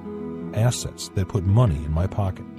It sounds simple on paper, but in reality, it can be tough. It took me a while to establish a track record as a real estate investor and prove to the banks that I understood real estate and property management. This is why I recommend taking real estate investment courses. Why work for money when you can use debt, increase your cash flow, and become wealthier? Kim and I started small with single-family rental properties. We learned from our mistakes, studied so we'd become smarter, and then applied what we learned to our next investment. Once we felt confident and had a few cash-flowing properties in our portfolio, we stepped up our game and looked at small apartment complexes. Today, my personal debt is in the hundreds of millions of dollars, but it's debt that makes me richer, not poorer. Debt that puts more money, passive income from cash flow, in my pocket every month. I can hear some of you saying, hundreds of millions in debt. You've just been lucky. Someday, you're going to lose it all. Could I lose everything? Absolutely. That is why I take my education seriously. As I've explained earlier in this book, each quadrant is a classroom.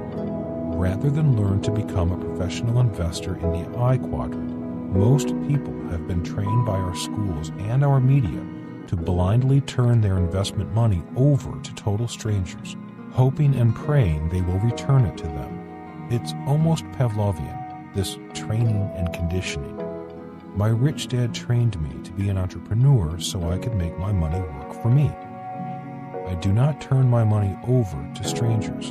In my opinion, that's risky and stupid. The other side of the coin. Using debt is one of the reasons I don't need a job, and why I don't need to save money, have a 401k, or count on Social Security or Medicare to take care of me. My situation today is a result of investing time and effort into the lifelong learning process of financial education, and then putting what I learned into practice. Not every investment was a windfall. There are always ups and downs in the process, and always lessons I could learn from the mistakes I made. That's how the process works for all of us. My game, Cashflow 101, is the only board game that teaches players to use debt to get rich, to use debt to produce income. As in real life, if you misuse debt in the game, you will soon go broke. The good news is, you will go bust using play money and play debt, and the lesson will cost you nothing but your time. If a parent will begin teaching their child during their first window of learning, from birth to age 12, using cash flow for kids, then using Cashflow 101 and 202 between ages 12 and 24, their child will be better prepared for real life before they leave home.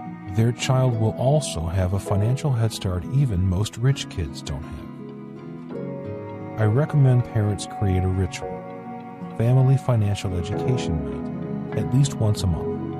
By playing games and discussing real-world financial events at home, the relationship between parent and child will grow stronger, and both parent and child will be better prepared for the uncertainties of the world ahead.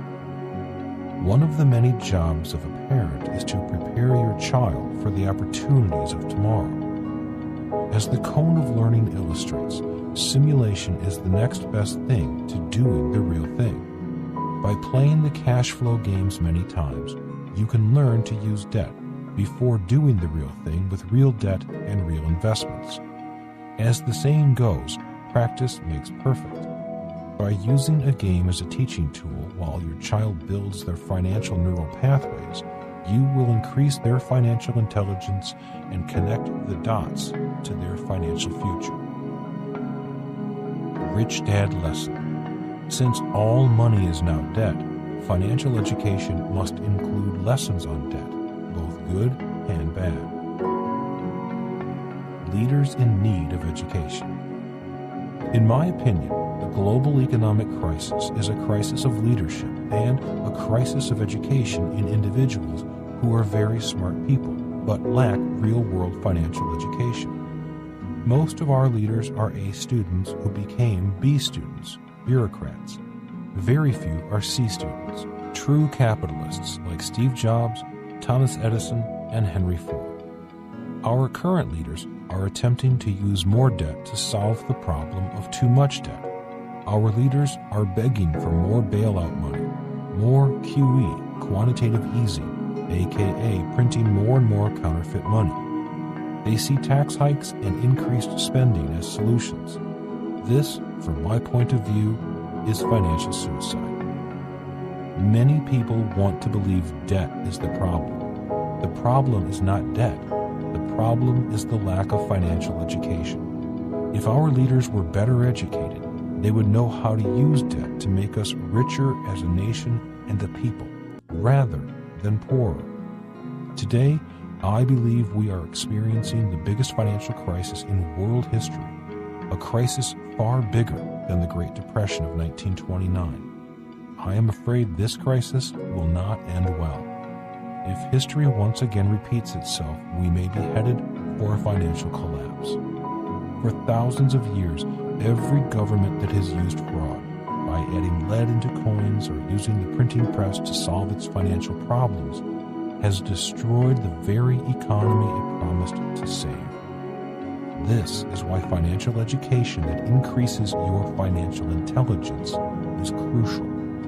If you can see the other side of the coin, you and your child will be better prepared to make intelligent choices about money. You can be among the financially educated who will thrive while the masses struggle to survive. Conspiracy and Prophecy. Two of my books on the subjects of money and investing are Conspiracy of the Rich, about how our wealth is stolen via our monetary system, and Rich Dad's Prophecy, published in 2002, about my prediction that the biggest stock market crash in history is coming within the next decade. Question: am I against the system? Answer: I am not against the banking system. I am a student of the system, using it to my benefit. The giant banking system does a lot of good and a lot of harm. I choose to use it for good. Question: do I recommend getting into debt? Answer: it depends, and most people are already in debt. Every time you use money, you are using debt. Each time our governments print money and bail out banks, retirement plans, or entire countries, we are getting deeper into debt. The answer to this question is tied to understanding bad debt and good debt, as well as your level of financial education on how to use debt to make you rich. Since 1971, the US dollar has lost 90% of its purchasing power. It will not take much longer to lose the last 10%. You have already taken the first step in investing in your financial education by listening to this book. You are learning about money, learning about the power of debt, and the power of taxes. So many people use debt out of ignorance, and in doing so, unintentionally enslave themselves, their families, and their country to debt and taxes. While I want to be wrong, and I hope for the best, I doubt our political leaders, Republican or Democrat, can solve the problems we face. The problem is simply too massive for one country, much less one political party to solve. Besides, I suspect there are people who are quite happy with the problem, and, perhaps, quite happy with the fact that there's little, if any, financial education in our schools. Intentional or unintentional, it is the lack of financial education that has pushed billions of people to the edge, living lives filled with fear and worry and uncertainty. Unfortunately, our leaders cannot protect us from this global crisis, but parents can protect their children from the incompetence of our leaders. Because, like it or not, debt is the new money. We can use debt to become poorer or use it to be richer. The choice is ours. Action step for parents. Teach your child that there are two kinds of debt, good debt and bad debt. Bad debt makes you poor, and good debt can make you rich. Discuss different types of debt: credit card debt, your mortgage, student loan debt, and an auto loan. If it's age appropriate, you can discuss interest and interest rates, and how interest impacts the cost of what you finance. Your child should also know that good debt can be tax-free and can be used to make you rich. This means the more good debt you use, the more money you make and the less you pay in taxes. Other topics for a family finance discussion might be interest on credit card statements, your mortgage loan interest rate, as well as news coverage that discusses interest rates. Cash Flow 101 and 202 are the only games that teach the power of debt. Games offer the opportunity to test what you learn about using debt with play money. This means you can practice making lots of mistakes, losing lots of money, and getting smarter along the way about the power of debt. If your child leaves home understanding the power of debt, they may never fall into the trap of too much bad debt, and they may even become extremely wealthy using good debt. How and why taxes make the rich richer. Part 2, Chapter 13, Another Point of View on Taxes. Every time voters demand to tax the rich, it is the poor and middle class who pay more in taxes, not the rich. Taxes are often viewed as punitive, onerous, that one thing besides death that we just can't escape. In fact, the other side of the coin on the tax code is that it includes a very long list of tax incentives.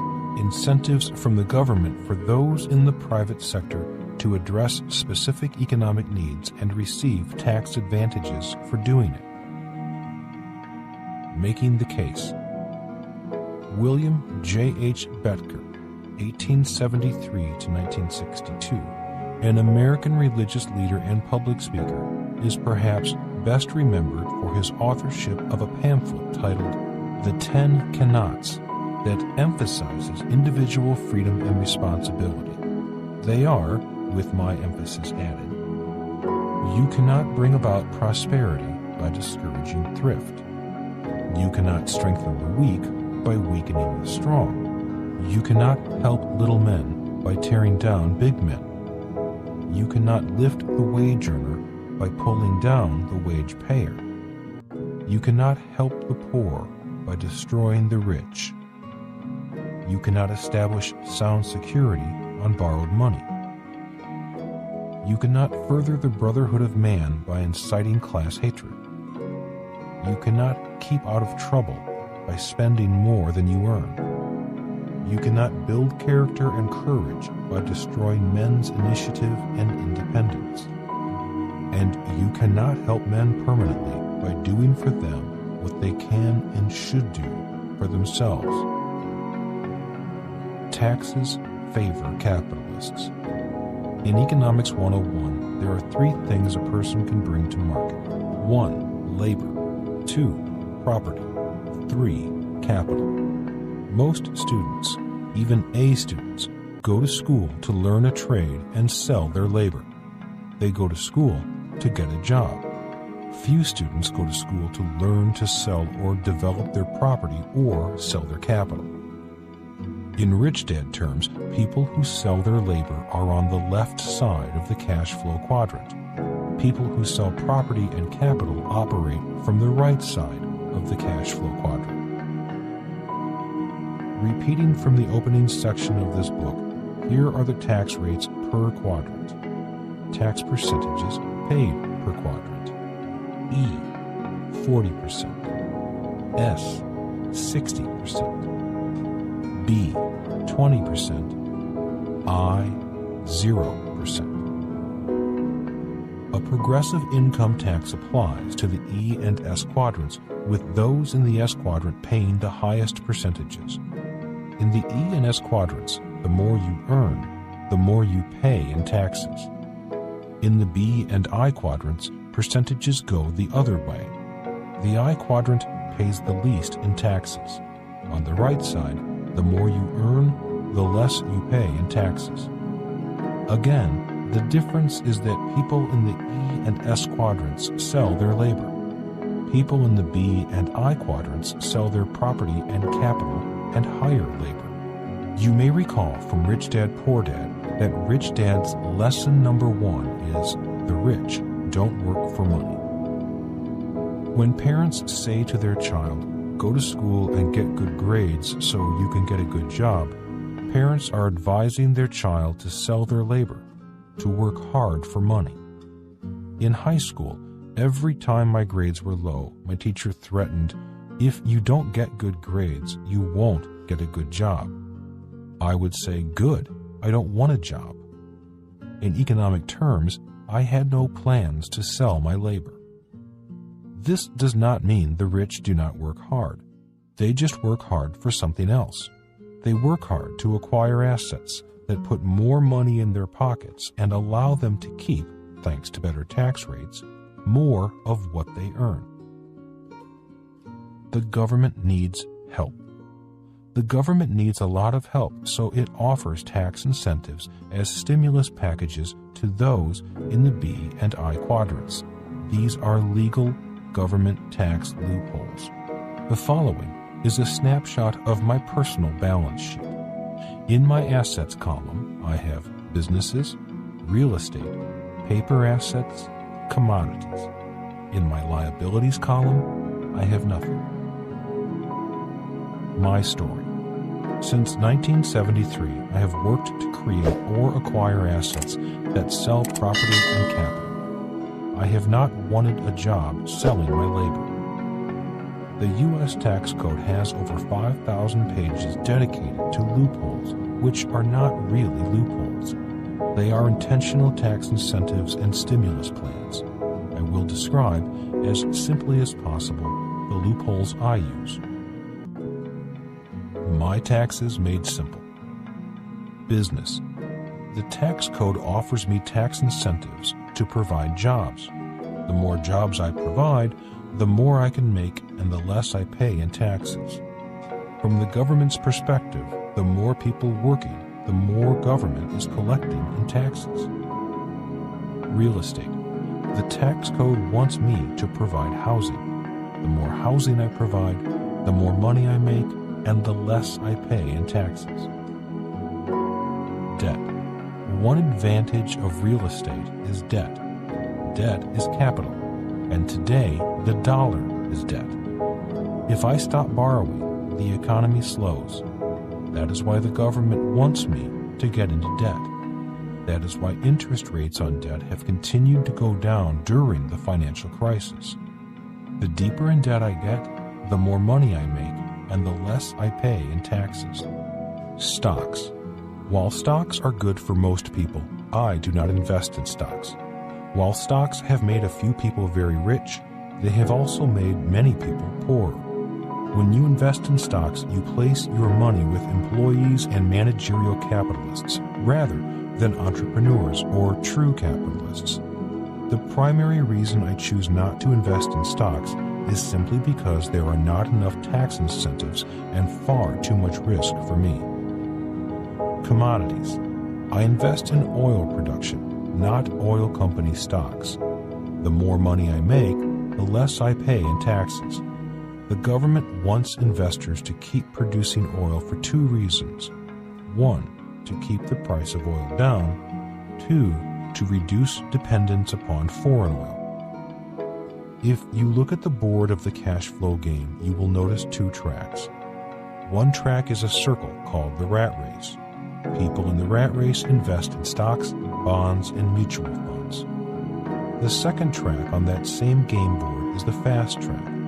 In real life, there really is a fast track. The fast track is where the rich invest. On the fast track, investors choose more sophisticated investment vehicles like limited partnerships and private placement memorandums. This is where I choose to invest my money.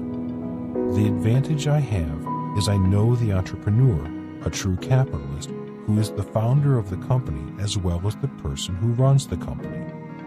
When I invest as a partner, the entrepreneur will take my call. If I invest in stocks, I will probably never know the CEO, who is in most cases an employee, a managerial capitalist, not an entrepreneur or true capitalist. Simply said, stockholders invest in shares of a company. Most public companies have millions of shares. A partner invests in percentages of the company. In many cases, partners receive tax breaks. Shareholders do not.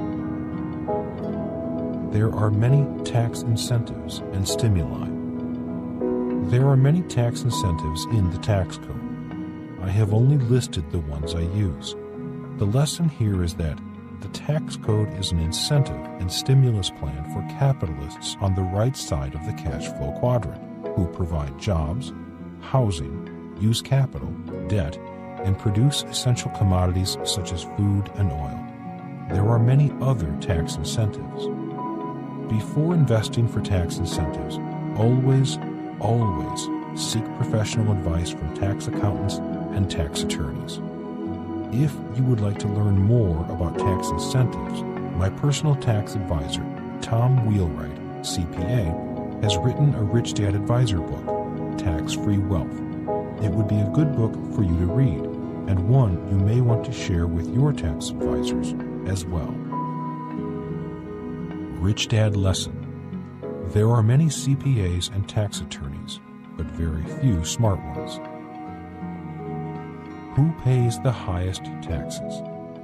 The tax code punishes those on the left side of the cash flow quadrant with higher taxes. The people who pay the highest taxes are people who have a job, people who have only one house, people who save money, people who have a 401k retirement plan. Those people generally pay ordinary income tax on everything. The more they earn, the higher their taxes. Question: why do people pay more taxes on a 401k plan? What about the tax-free money your employer matches with your contribution? Answer: it all depends upon your point of view. First of all, the money your employer supposedly gives to you is your money anyway. He did not donate it. He just did not pay it to you, and then he lets you think he is giving you extra money. Second of all, the reason financial planners say when you retire your taxes will go down is because most people plan to retire on less money than they earned prior to retirement. If your income is higher when you retire, then the income from your 401k will be taxed at the higher level, since income from a 401k is ordinary income. Earlier in the book, I talked about how the financially educated are always working to transform their ordinary income into portfolio and passive income. Friend and Rich Dad advisor Andy Tanner has a very interesting, entertaining, and disturbing book titled 401 Chaos. If you have a 401k, you may want to read his book. Financial education in school. The financial education being taught in school is go to school, get a job, work hard, save money, buy a house, get out of debt, and invest in a 401k. From a tax point of view, this is subprime financial education. If you follow that kind of financial education, you will turn your children into tax slaves for the rest of their lives. They will work for capitalists, trading time for money rather than becoming a capitalist. Tax education for your kids. Millions of people believe in the principle of taking from the rich and giving to the poor. This is the basis of taxation. This is also the basis of the Robin Hood theory of economics, also known as socialism. When President Nixon took the U.S. dollar off the gold standard, two things were guaranteed to happen. One, an increase in taxes. Two, an increase in inflation. When the government prints money, they do so by issuing government bonds, treasury bills, treasury notes, municipal bonds, and other instruments you and I would call IOUs. All bonds are debt, and all debt comes with a percentage of interest paid with the repayment of principal. Keeping the numbers simple, if a government offers a bond for $1 million and the interest is 10% per year, then someone has to pay that $100,000 a year in interest. In many cases, that person is you or me, taxpayers. The U.S. national debt is now over $16 trillion and climbing. You do not have to be a Nobel Prize-winning economist to know that this is a lot of interest and a lot of taxes. Today, an increasing percentage of our tax dollars are flowing to banks and countries such as China, creditors that hold our debt and expect to be repaid. Inflation goes up when governments print money because that new money dilutes the existing financial pool, and the result is that the purchasing power of the dollar goes down. Obama's second term. It is obvious that President Obama is in the tax-the-rich frame of mind, especially in his second term. The problem is, the more he attempts to tax the rich, the more the poor and middle classes will pay in taxes. Question: why is this? Answer: because most tax laws target high-income employees. That is why I spoke earlier about the three things a person sells: labor, property, and capital. As inflation increases, incomes will move up. This means low-wage workers will eventually be earning more money, and their pay raises will push them into higher and higher tax brackets. While the president will score a few victories, the fundamental principles of capitalism will hold.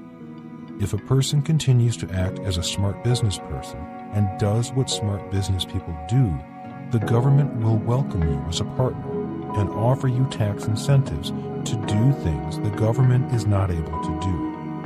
If you only do things to evade paying taxes, the government will come after you, as they should.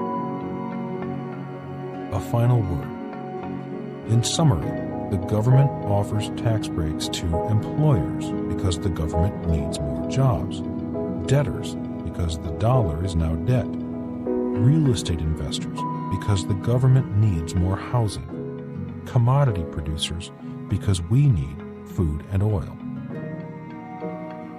If private citizens did not do what the government needs done, we would have communism, an economic system where the government controls the economy. This is why General Motors, aka Government Motors, cannot produce an economical electrical car.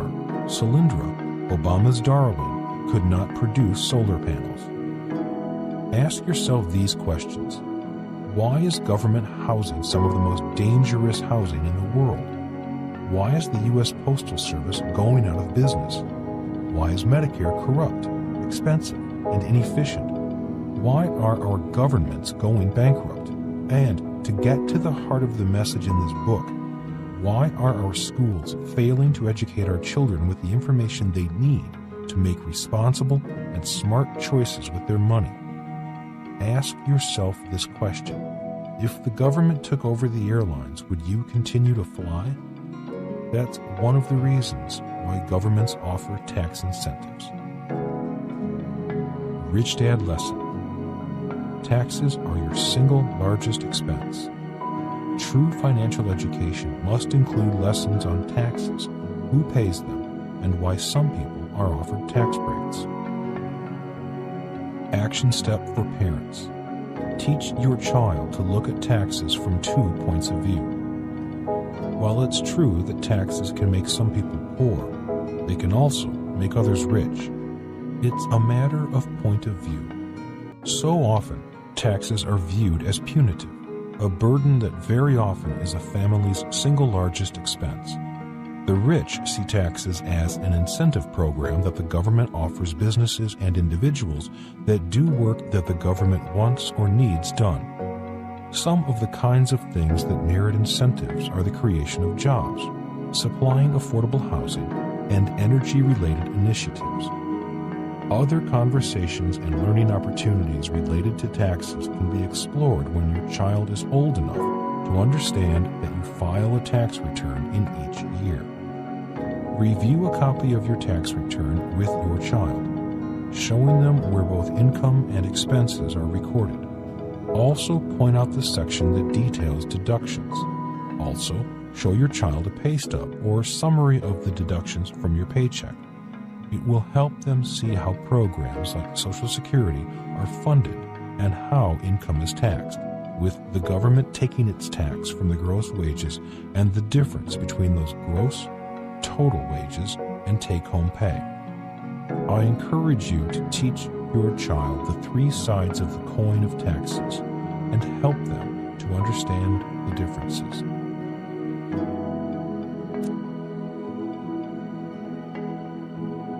One point of view. Sticks and stones may break my bones, but words will never hurt me. Another point of view. Words can do more damage than sticks and stones. Part 2, Chapter 14. Another point of view on words.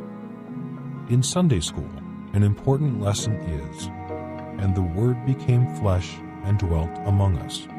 John, chapter 1, verse 14. Words become flesh.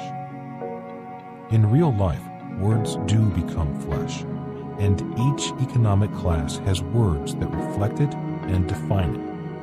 Rich people use rich words, middle-class people use middle-class words, and poor people use poor words.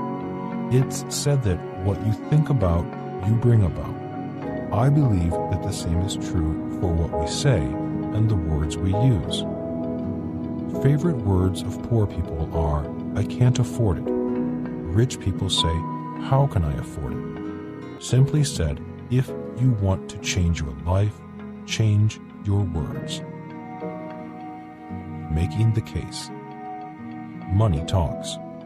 Rich Dad often said, "Money talks and BS walks." He taught us that money has its own language, a language that's not taught in schools. If you want to be rich, he advised, take the time to learn the language of money. Rich Dad also said, when it comes to money, there is a lot of BS walking around. Millions are in a financial crisis because they listened to a lot of financial BS. Rather than teach kids the language of money, schools focus on the language of school teachers, a language that uses words such as verbs, calculus, nouns, history, chemistry, and physics. Those words are important, but they fail to prepare students for the real world of money. As Albert Einstein said, the difference between stupidity and genius is that genius has its limits. This financial crisis is a crisis of unlimited stupidity. Words can hurt.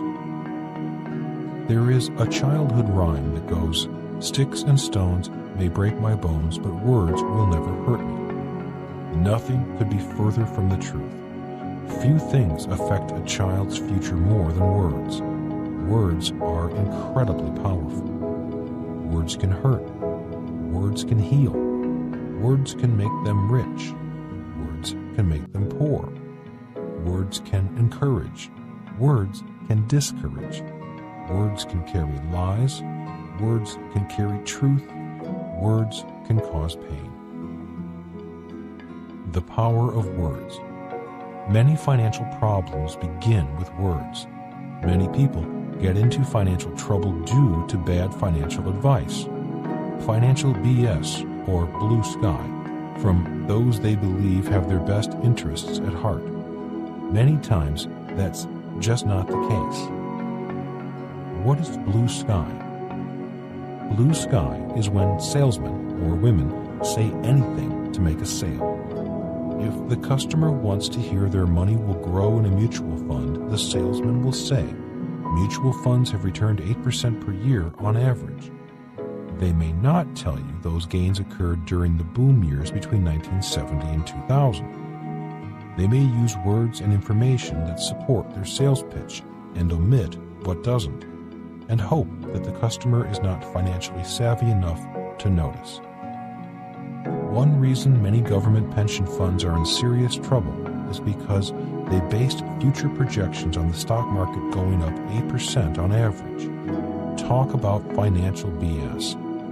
Many government employees will be hurt because they did not understand the words of money. Other examples of financial blue sky are, your house is an asset.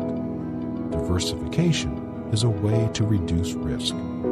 Invest for the long term in a well-diversified portfolio of stocks, bonds, and mutual funds. Many people mistake these words for financial education. They are not. In most cases, these words are sales pitches disguised as financial education. When a real estate broker says to you, your house is an asset and your biggest investment, he is probably saying to himself, buy this house, I need the commission. If a financial planner advises you to invest for the long term, they might just as well be saying, send me a check every month, I need the commission. By the time you retire, I'll be long gone. When financial planners advise you to diversify, they are really advising you to diversify.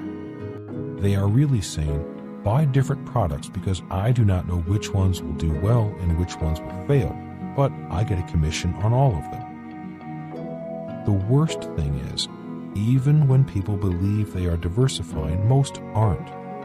When the average investor diversifies, they tend to diversify within the same asset class. They may buy high-growth mutual funds, emerging market mutual funds, and bond mutual funds, all within the same asset class. Technically, they are not really diversified because all the investments are in the same investment vehicle, mutual funds. When a banker advises you to save money, they are also saying, so that I can give you a credit card and maybe a home loan. Remember, banks do not make money on savings. They make money on debt. Financial advice versus financial education. Financial problems begin when financial advice, a sales pitch or BS, is confused with financial education. Many people think advice and education mean the same thing, but they don't. Asking for advice means, tell me what to do. Seeking education means, tell me what to study so I can learn what I need to do. The difference between education and advice may seem like a small point, but little differences can often have a significant impact over a person's lifetime. If all you've been taught to do is hand your money over to salespeople, you are a customer, not a financially educated person. When Bernie Madoff's Ponzi scheme was revealed, many people took huge financial hits. Much worse than losing money, perhaps, was that they gained very little in the way of financial education. Rich Dad encouraged Mike and me to make honest mistakes with our money. He said, if you make the mistake, you will learn from that mistake. If your financial advisor makes the mistake, you are no smarter than the day you handed over your money. Tell me what to do with my money. One of the questions I am asked again and again is, I have $10,000. What should I do with it? My reply, the first thing I would do is keep quiet. Don't let the world know you have money to invest and don't know what to do with it. If you ask financial advisors what to do with your money, their answer is usually the same.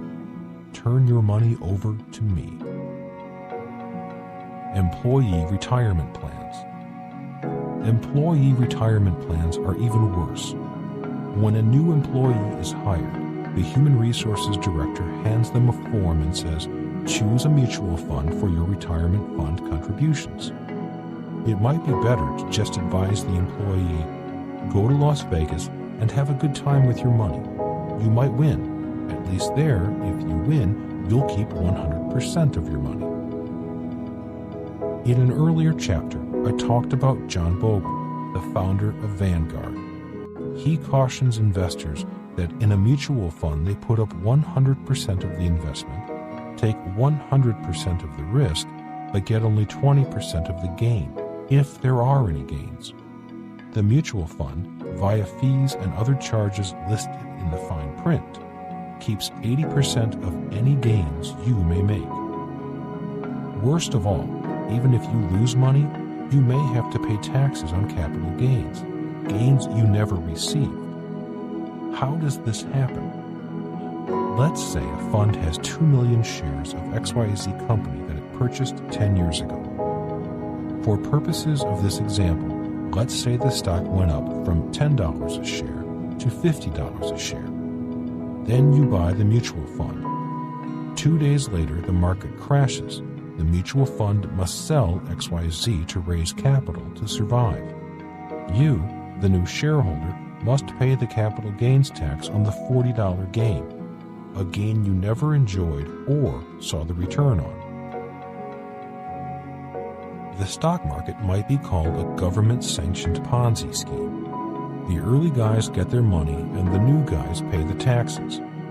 That is why financial advisors say, invest for the long term and diversify. Blue sky again. To be fair, anytime a person invests for capital gains, buying low and selling high, the transaction could be viewed as a Ponzi scheme. The reason so many people believe investing is risky is because most people invest for capital gains. When real estate flippers flopped after the real estate market crashed, they were investing for capital gains. Today, millions are buying gold and silver, hoping the prices keep going up. That too is investing for capital gains. The greater fool theory of investing. In the world of investing, there is a theory known as the greater fool theory of investing. Anytime a person invests for capital gains, they are waiting for the greater fool to come along. A person more foolish than they are. A person willing to pay more for something. Shares of stock, a real estate property, or a silver coin. At the risk of repeating myself, this is why most people think investing is risky. When people invest for capital gains, which the majority of investors do, they are the greater fool, hoping for a fool bigger than they are. This is why words are so important. Later in this chapter, I will go into the difference between investing for capital gains, waiting for the greater fool, and investing for cash flow. My story: the goose that lays golden eggs. When explaining the differences between capital gains and cash flow to a young person, I often use Aesop's fairy tale of the goose that laid the golden eggs. A person who invests for capital gains will sell the goose. A person who invests for cash flow, on the other hand, will nurture and take care of the goose and sell the golden eggs. The irony is that you pay much lower taxes, sometimes 0%, with golden eggs. You pay a higher percentage in taxes eating roast goose. Since most financial experts are salespeople, not real investors, they sell geese. And since most adults do not know the difference between the words capital gains and cash flow, they believe investing is buying and selling geese. Most do not know how to invest for golden eggs. The irony is that it's likely an investor will pay lower taxes, sometimes 0%, on the sale of golden eggs. They retain the production, the goose, that delivers a steady stream of products, the golden eggs, for sale. This is why words and learning the language of money are an important part of your child's education. The grand financial plan. It's always been surprising to me that when it comes to money, Most people are waiting to be told what to do. I've come to believe it's because they receive no financial education in school. This is exactly what the big banks and financial services industry wants. Your financial ignorance is part of their grand financial plan. Most people seek financial advice from brokers, salespeople such as stock, real estate, and insurance brokers, as well as financial planners, people who profit from giving financial advice rather than financial education. That is why Rich Dad often said, the reason they are called brokers is because they are a broker than you. Warren Buffett says, Wall Street is the only place that people ride to in a Rolls Royce to get advice from those who take the subway. Believe it or not, it takes up to 2 years to get a license in massage therapy. It takes about 2 months to become a financial advisor. That is why it is important for parents to begin their child's financial education early. A child needs to know the difference between financial advice and financial education, the difference between being told what to do with their money versus knowing what to do with their money. Financial vocabulary. If you were planning to work in Germany, it would help to learn the German language. If you want to be a medical doctor, you will need to learn the language of medicine. If you want to play football, you'll need to learn the language of football. When I went to school to learn to be a ship's officer, I had to learn the language of the navigation. And when I entered flight school, my education began by learning the language of aviation. The language of money. Rich Dad taught his son and me the language of money, starting at 9. I taught the language of money to Kim. That is how Kim and I retired early in life, so we could then get on with our life work as advocates of financial education. Kim and I created the cash flow games so parents could learn and teach the language of money to their children. The good news is, there are only 7 basic words of money to learn. Once you master those 7 words, your financial vocabulary will grow. You will think differently, and your view of the world will change. By playing cash flow, your child will learn the difference between the goose and golden eggs, between capital gains and cash flow.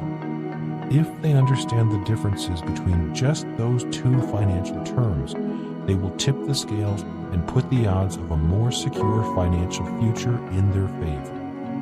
If they learn all 7 basic financial terms, who knows where they will go in life? They may never need a job. They may choose to take a job for the experience, but not the need for a paycheck.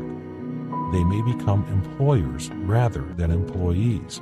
They may become real capitalists rather than managerial capitalists. Your report card in real life. The real game of cash flow is played on the financial statement. Your financial statement is your report card in the real world, a report card a banker will ask you for.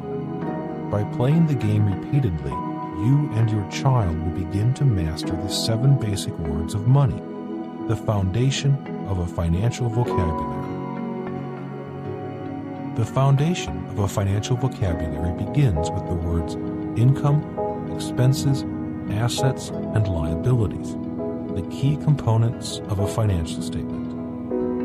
If a person does not understand one or more of these basic words of money, their lives can be damaged financially. For example, millions are in trouble today simply because they were told your house is an asset. For most people, their home is a liability. Others are in trouble because they were told get a job, but did not understand the 3 different types of income: ordinary, portfolio, and passive income. Income from a job is considered ordinary income and taxed at the highest rates. The English language has more than 1 million words. The average person has command of somewhere between 10,000 and 20,000 words, which means there is always room for increased intelligence related to vocabulary and the language of money. The 7 words of money. The good news is that the 7 basic most important words of money are ones that may already be familiar to you. All of them are taught in the cash flow games. The words are income. As we've already covered, there are 3 basic types of income: ordinary, portfolio, and passive. This is an example of how your financial vocabulary will grow from learning and understanding the basic words. Expense. Expenses, or liabilities, take money from your pocket. The number one expense for most people is taxes. Other typical expenses are housing, food, clothing, medical care, education, and entertainment. Assets. Assets put money in your pocket. There are 4 basic assets or asset classes. Business. Many of the richest people in the world built B-quadrant business. People like Steve Jobs, Bill Gates, Larry Ellison, Richard Branson, and Larry Page. Building a B-quadrant business is extremely difficult and requires the highest levels of financial education. If you are successful, the payoffs are literally out of this world. B-quadrant businesses require the entrepreneur to learn multiple languages. For example, an entrepreneur might need to speak the languages of law, accounting, engineering, marketing, sales, IT, leadership, and more. They do not have to be fluent in all these languages. They just need to speak and understand some of the important words of each profession that supports the success of a business. In most cases, schools teach kids to be specialists, learning more and more about less and less. Entrepreneurs need to be generalists, which means they need to speak a little of many different professional languages. One reason why A students do not make good entrepreneurs is that they tend to hang out with other specialists. For example, teachers hang out with teachers, and doctors spend time with other doctors. My poor dad spent 90% of his working hours with teachers. My rich dad spent 90% of his time working with A students, such as bankers, accountants, lawyers, architects, contractors, and MBAs. After college, many A students go on to graduate and professional schools, such as med school, law school, or dental school. After graduation, they often join other doctors, lawyers, or dentists in business.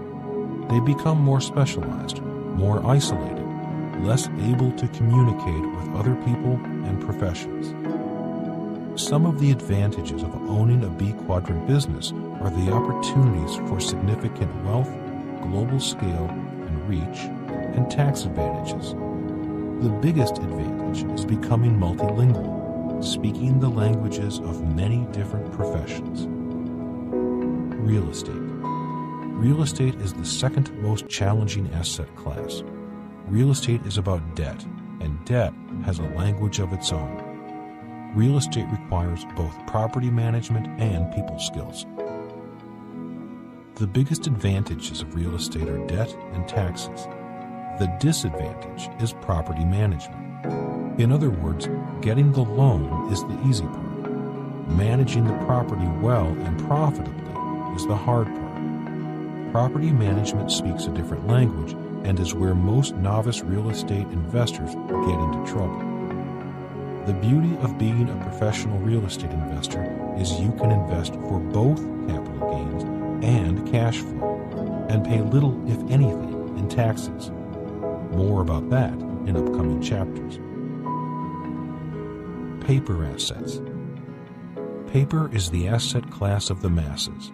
The advantage to paper assets is that amateurs can get in easily. This is because paper assets such as stocks, mutual funds, bonds, and ETFs are scalable, which means a new investor can start with $100 as easily as $100,000. There are limited tax advantages for paper asset investors. For example, if a person invests in real estate via a paper asset like a REIT, real estate investment trust, they lose the tax and debt advantages of true real estate investors. The same is true for investing in commodities via paper assets like ETFs, exchange-traded funds. If you're familiar with the Rich Dad Company, you know that we do not sell investments. In the marketplace, you'll find many organizations that offer financial programs, but they're often programs that train you to use their financial services and buy their financial products. In other words, very often, their financial programs are nothing more than a disguised sales pitch or blue sky, also called a lead generator. There is nothing wrong with selling and sales pitches. This is capitalism, and I support capitalism. In a true environment of capitalism, the words of caution are caveat emptor, Latin for buyer beware. This drives home the point of why financial education is more important than financial advice. True education should make you more aware of the world around you. Commodities. Commodities are the staples of life. This category includes oil, coal, gold, silver, and food such as corn, soybeans, pork bellies, and so on. Each commodity has its own language. There are large tax advantages for commodities such as oil and food. As long as governments are printing money, I save gold and silver rather than counterfeit money. Which asset class is best for you? Simply put, if you want to be an entrepreneur, the first two assets, business and real estate, are probably best for you. You will gain great real-life experience becoming a professional in those two asset classes. Those asset classes require tremendous financial education, resilience, and dedication. If you do not want to be an entrepreneur, then paper assets and commodities are probably better for you. Paper assets and commodities, like gold and silver coins, are great for people with limited entrepreneurial skills. In financial terms, paper assets, as well as gold and silver, are very liquid. This means that purchases and sales can be done instantaneously and electronically, 24/7, all over the world. And you don't need good people skills to invest in paper or gold and silver. Many A students tend to do well with paper assets and commodities like gold and silver because the investor skills in these two asset classes are similar to classroom skills. You can sit in front of a computer screen and trade the world without having to interact with other people. A very different environment and skill set than the leadership and interpersonal skills that an entrepreneur must develop. Liabilities. Simply said, liabilities such as a mortgage, school loan, credit card debt, and car payments take money from your pocket on a regular basis. Most people acquire liabilities that cost them money. The objective of the cash flow game is to teach you to acquire liabilities that make you money. For example, when I buy a rental property, the liabilities such as taxes, maintenance, and mortgage are paid for from the rent revenue of the tenants. The profits flow to me, the investor, but only if I am a competent entrepreneur. Debt. Debt can be a liability. Debt can also be an asset. If I lend someone $10 at 5% interest, that debt is my asset and the borrower's liability. The Cash Flow 101 and 202 games are the only games I'm aware of that teach the use of debt and other types of financial leverage, such as options, calls, puts, and straddles. Learning to use debt or options to become rich is an incredible unfair advantage. Cash flow. According to Rich Dad, the words cash and flow are the most important financial words of all. Until you learn to see cash flowing on a financial statement, you may have a difficult time determining assets from liabilities and expenses from income. I believe Rich Dad Poor Dad was a success because I used simple diagrams so readers could see cash flowing. Capital gains. Capital gains occur when the value of an asset increases in value. For example, if a stock you purchased for $10 a share is trading at $15 a share when you sell it, there is a capital gain of $5 per share, which is taxed at the capital gains tax rate. If the transaction were 100 shares of stock, your capital gains would be $500. Your approximate tax liability would be $100, $92.50, or nearly 1/5 of your profit. To review, investing for capital gains is buying and selling the goose. Investing for cash flow is investing in the goose that lays golden eggs and then selling the eggs. Money talks. If you understand what money is saying to you, your financial intelligence goes up. The word debt can be both good and bad. If someone owes you money, that is good. If you owe someone else money and cannot pay it back, that is bad. Seeing both sides increases your intelligence. F. Scott Fitzgerald said it best. The test of a first-rate intelligence is the ability to hold two opposed ideas in the mind at the same time and still retain the ability to function. Trillion-dollar trouble. In 2000, the U.S. national debt was $5.5 trillion. By 2013, it had grown to $16.5 trillion. What's the next stop? $20 trillion? To give you an idea of just how much $1 trillion is, imagine this. If you had started spending $1 million every single day 2,000 plus years ago, you still would not have spent $1 trillion. Another example of how to comprehend what $1 trillion represents is, if you started spending $1 every single second, it would take you more than 31,000 years to spend $1 trillion. The U.S. government has accumulated debt of over $16.5 trillion, and it's expected that debt will top $20 trillion in the years ahead. This debt is the burden that your child will be expected to carry. In my opinion, this state of affairs speaks to the level of first-rate intelligence among our leaders in Washington. Your child's future. Compare the 7 basic words of money with the 7 basic concepts of traditional school. Words of academic education. Go to school. Get a job. Work hard. Save money. Get out of debt. Buy a house. Fund a retirement plan. Words of financial education. Income.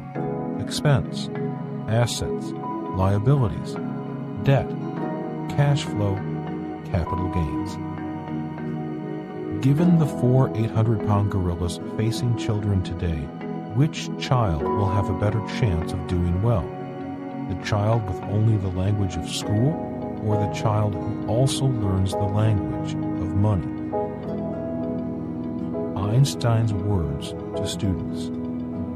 In the words of Albert Einstein, education is what remains after one has forgotten what one has learned in school.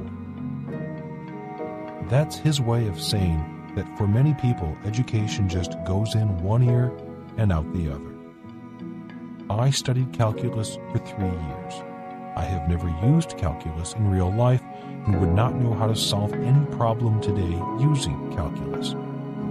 Most students leave school with this as their plan. I'm going to get a high-paying job with good benefits, save money, live below my means, buy a house, get out of debt, and invest in my retirement plan. Those words become flesh, become actualized or real as they run into the 800-pound gorillas. If your child fully understands the definitions of the 7 basic words of money, they will have a solid foundation on which their financial vocabulary can grow. Remember, words are the basis of financial intelligence. Rich Dad Lesson. Rich Dad said, "The financial statement is the center of the world of money, just as the sun is the center of the solar system." He also said, "If a father has a weak financial statement, the entire family suffers. If a business has a weak financial statement, the employees suffer. And if a country has a weak financial statement, the citizens suffer." Words become flesh. When children play the cash flow games, they will see that they use their body, mind, and emotions when they play the game. Each time they buy or sell something, they are mentally, physically, and emotionally transforming 7 basic words of money into flesh. And it's like riding a bicycle. Once you learn to ride, you can ride forever. The same is true for the basic fundamental understanding of the key words of money. Words, definitions, and relationships. In playing the cash flow game, players learn more than just the definition of the words. They are learning the relationships between the words. For example, if a person buys an asset, they will immediately see how assets increase their income. If they buy a liability, they'll see their income goes down. Understanding the relationships between words and transactions is much more powerful than simply memorizing definitions. Today, the financial statements of the United States, Japan, England, and France are gravely ill, riddled with economic cancer. The best way to protect you and your family from this deadly disease is to have healthy personal financial statements. Action step for parents. Discuss the power of words and why the words we use are important. My rich dad forbade his son and me from saying, "I can't afford it." Rich dad said, "Poor people say, 'I can't afford it' more than rich people." In my family, "I can't afford it" was used repeatedly. Words have the power to build people up or tear them down. They can inspire and empower. They can devastate and demoralize. The magic of words is that they are free, and we have the power to choose the words we use. Expanding your child's vocabulary related to money can start at a young age and will continue throughout his or her lifetime. As you play the games that introduce new words, words like assets, liabilities, cash flow, capital gains, take the time to find the definitions and understand what they mean. Encourage your child to use the new words and sentences in everyday conversation. As they grow older, keep a financial dictionary nearby and choose a word of the day. Look up the word, discuss the definition, and use the word in conversation at least 3 times during the day. As the years go by, the language of money will become a part of your family vocabulary. Q. Who does God love more? A. The rich, the middle class, or the poor? Part 2, Chapter 15. Another point of view on God and money. This quote by Muhammad makes me stop and think. A man's true worth is the good he does in this world. I think that God looks at what we do with the talents and gifts he gives us and whether or not we use them to do good things. So, who does God love more? Most likely it's those who share their gifts, talents, time, or treasure with the world. Making the case. The Bible says a lot about money, wealth, debt, bankers, generosity, and greed. In fact, it's said that the Bible contains more verses about money than about any other subject. The Bible verses that resonate with a person has a lot to do with which side of the coin they are on and how they see themselves and the world. Poor people tend to listen to verses on the evil of money. Middle-class people tend to follow verses on being content and grateful for the money they have.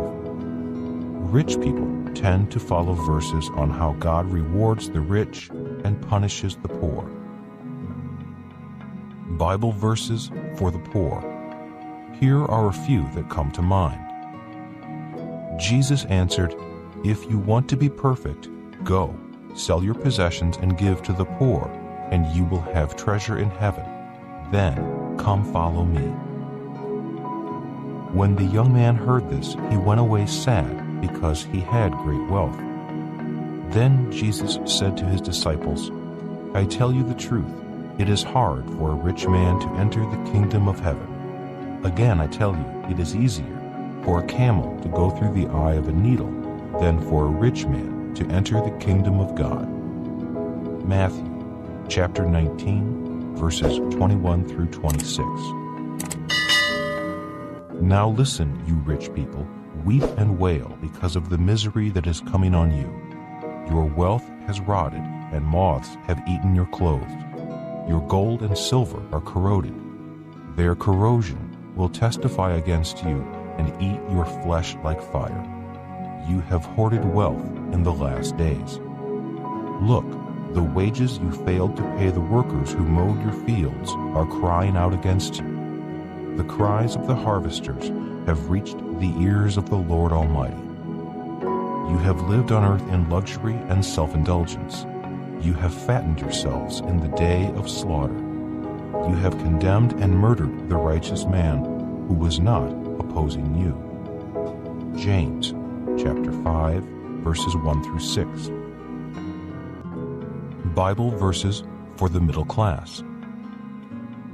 If they obey and serve him, they will spend the rest of their days in prosperity and their years in contentment. Job chapter 36, verse 11. The fear of the Lord leads to life, then one rests content, untouched by trouble. Proverbs chapter 19, verse 23. Bible verses for the rich. What use is money in the hand of a fool, since he has no desire to get wisdom? Proverbs chapter 17, verse 16. The parable of the talents.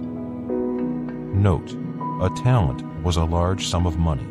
Today, it might be $100,000 or even more.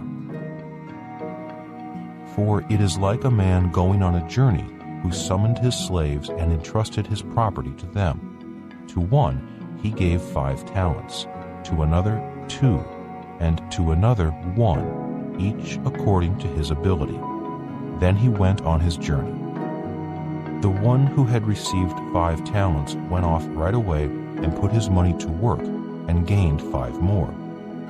In the same way, the one who had 2 gained 2 more. But the one who had received 1 talent went out and dug a hole in the ground and hid his master's money in it. After a long time, the master of those slaves came and settled his accounts with them. The one who had received the 5 talents came and brought 5 more, saying, "Sir, you entrusted me with 5 talents. See, I have gained 5 more." His master answered, "Well done, good and faithful slave. You have been faithful in a few things. I will put you in charge of many things. Enter into the joy of your master." The one with the 2 talents also came and said, "Sir, you entrusted 2 talents to me. See, I have gained 2 more." His master answered, "Well done, good and faithful slave. You have been faithful with a few things. I will put you in charge of many things. Enter into the joy of your master." Then the one who had received the 1 talent came and said, "Sir, I knew that you were a hard man, harvesting where you did not sow and gathering where you did not scatter seed. So I was afraid, and I went and hid your talent in the ground. See, you have what is yours." But his master answered, "Evil and lazy slave, so you knew that I harvest where I didn't sow and gather where I didn't scatter. Then you should have deposited my money with the bankers, and on my return I would have received my money back with interest. Therefore take the talent from him and give it to the one who has 10. For the one who has will be given more, and he will have more than enough. But the one who does not have, even what he has, will be taken from him. And throw that worthless slave into the outer darkness, where there will be weeping and gnashing of teeth. Matthew chapter 25, verses 14 through 30. The question: which verses most resonate for you? Verses for the rich, the poor, or the middle class? My story. Although I am not very religious, my spiritual and religious education has served me well. This education has given me life and guidance during some very tough times in my personal life, in war, and in business. When I mention God in this section, I do not mean a specific religion's God. I mean a spiritual being, not a human being. I believe in a spiritual God. I use God as an acronym for General Overall Director. I like what Steve Jobs said: heaven has many doors. I also like what Mark Twain said: I don't like to commit myself about heaven and hell. You see, I have friends in both places. And I especially like Joel Osteen's comment: I'm going to let God be the judge of who goes to heaven and hell. I also support personal religious freedom, which includes not believing in a God. I do not like people imposing their religious beliefs on me, and I have no plans to impose my beliefs on you. New preacher in town. My religious education began when I was 10 years old. A new preacher came to town. He was young, single, handsome, and from Texas. He wore cowboy boots, jeans, and always had his guitar slung across his back, ready to play and sing. When he spoke, he taught lessons on life, rather than preaching of hell and damnation.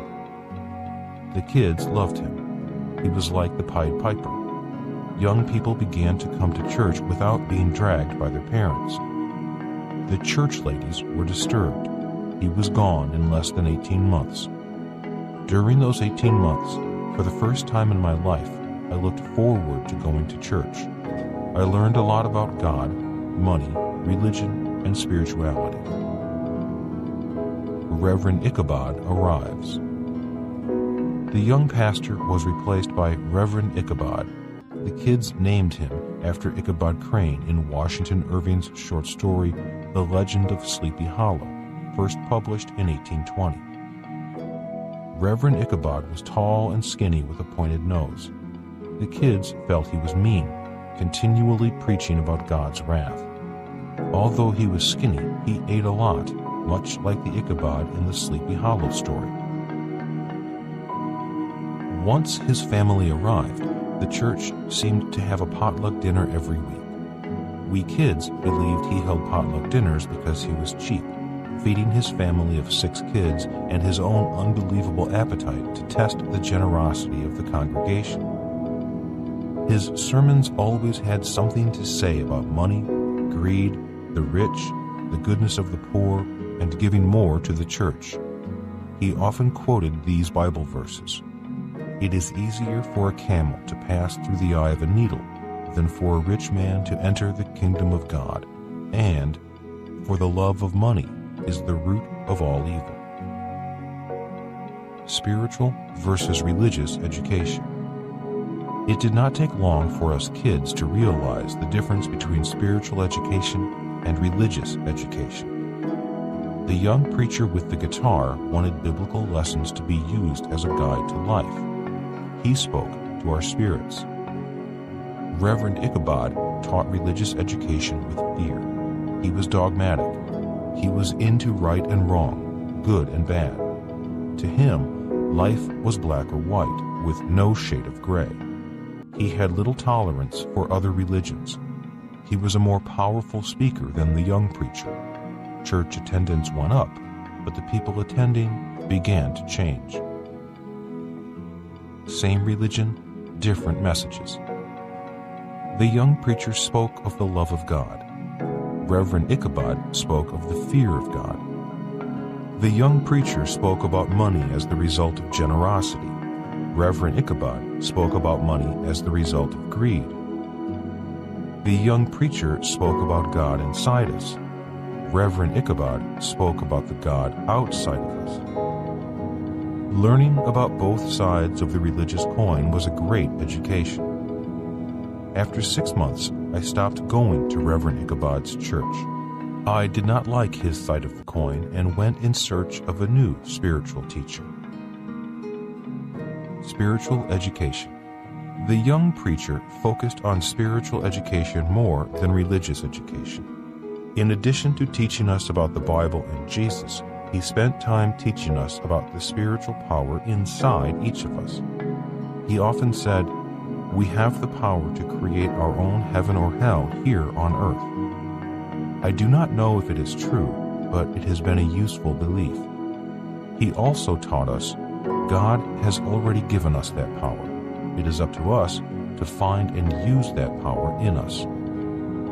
This lesson about God inside of us really bothered some of those church ladies, which is one reason why the young preacher didn't stay around very long. I do not know why this upset them, but it did. In Vietnam, I witnessed many times the spiritual power inside of us that the young preacher spoke about. As a friend said, "I am alive today because dead men kept fighting."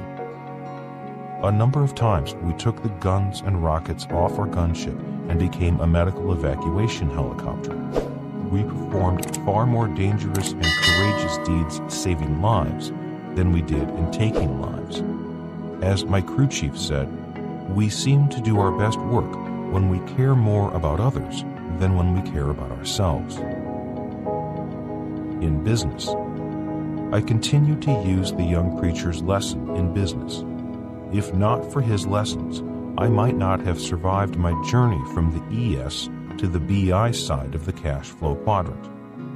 There are many evil, greedy, and desperate people who will do anything for money. The world is filled with modern-day Judases, like the disciple who betrayed Jesus for 30 pieces of silver. You have probably met a Judas or two in your life. Modern-day Judases. My life changed when Rich Dad, Poor Dad became a best-selling book around the world. The moment fame and money came rolling in, so did the lawsuits, from friends and business partners, modern-day Judases. That is why Chapter 5 and Lesson 4 of Rich Dad, Poor Dad, The History and Power of Corporations, is an important chapter to read if you are rich or are planning to be rich. Lesson 4 is about the rich protecting themselves from the Judases of the world via asset protection vehicles known as legal entities. My poor dad always said, "My house and my car are in my name." My rich dad always said, "I want nothing in my name." He kept his wealth in legal entities that protected him from lawsuits from friends, partners, and Judases. Rich Dad lesson. Rich Dad often said, "I don't think God cares if you are rich or poor. God loves you anyway. But if you want to be rich, then choose your church and your preacher carefully." Friend, attorney, and Rich Dad advisor Garrett Sutton goes into more detail how the rich protect themselves from modern-day Judases in his book, Run Your Own Corporation. I state this as a reminder that getting rich does not mean your problems are over. In many ways, new problems begin. Going through the court system and defending yourself, your business, and your money is a modern-day hell. There is an old saying that goes, "When going through hell, keep going." Millions in hell. After the crash of 2007, millions of people entered their personal financial hell. Rather than keep going, many are stuck in hell. Many are blaming the rich for their financial problems. Many young people are also in financial hell, burdened with school loans and low-paying jobs. If they do not make personal changes, many will be in financial hell for life, even though they're highly educated. Albert Einstein has these spiritual words of wisdom. Imagination is more important than knowledge. Knowledge is limited to all we now know and understand, while imagination embraces the entire world and all there ever will be to know and understand. A lesson from hell. In looking back, I've realized that I've needed 4 different types of education to get through hell on earth. They are 1. Academic education, 2. Professional education, 3. Financial education, 4. Spiritual education. Action step for parents. Discuss the role religion and faith plays in your home and how your beliefs affect how you think about money. Many powerful lessons are found within religious beliefs, and whether a person believes in God or follows a specific religion or not, the references and lessons offer other points of view on money and the roles it plays in our lives. Consider discussing generosity related to God and money. Talk with your child about choices and how, with every dollar that's earned, you have the choice to spend it, invest it, or tithe. Discuss the concepts of honesty and truthfulness as they relate to life and business dealings and your religious beliefs. Talk with your child about spiritual money and the importance of giving back.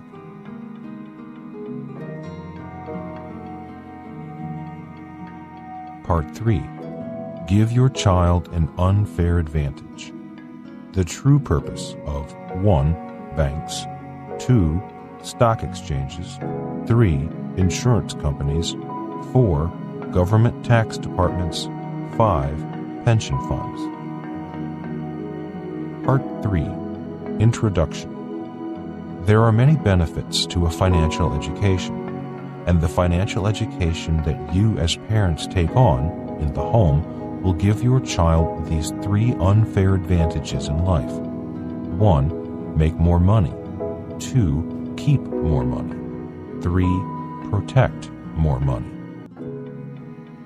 Legalized plunder.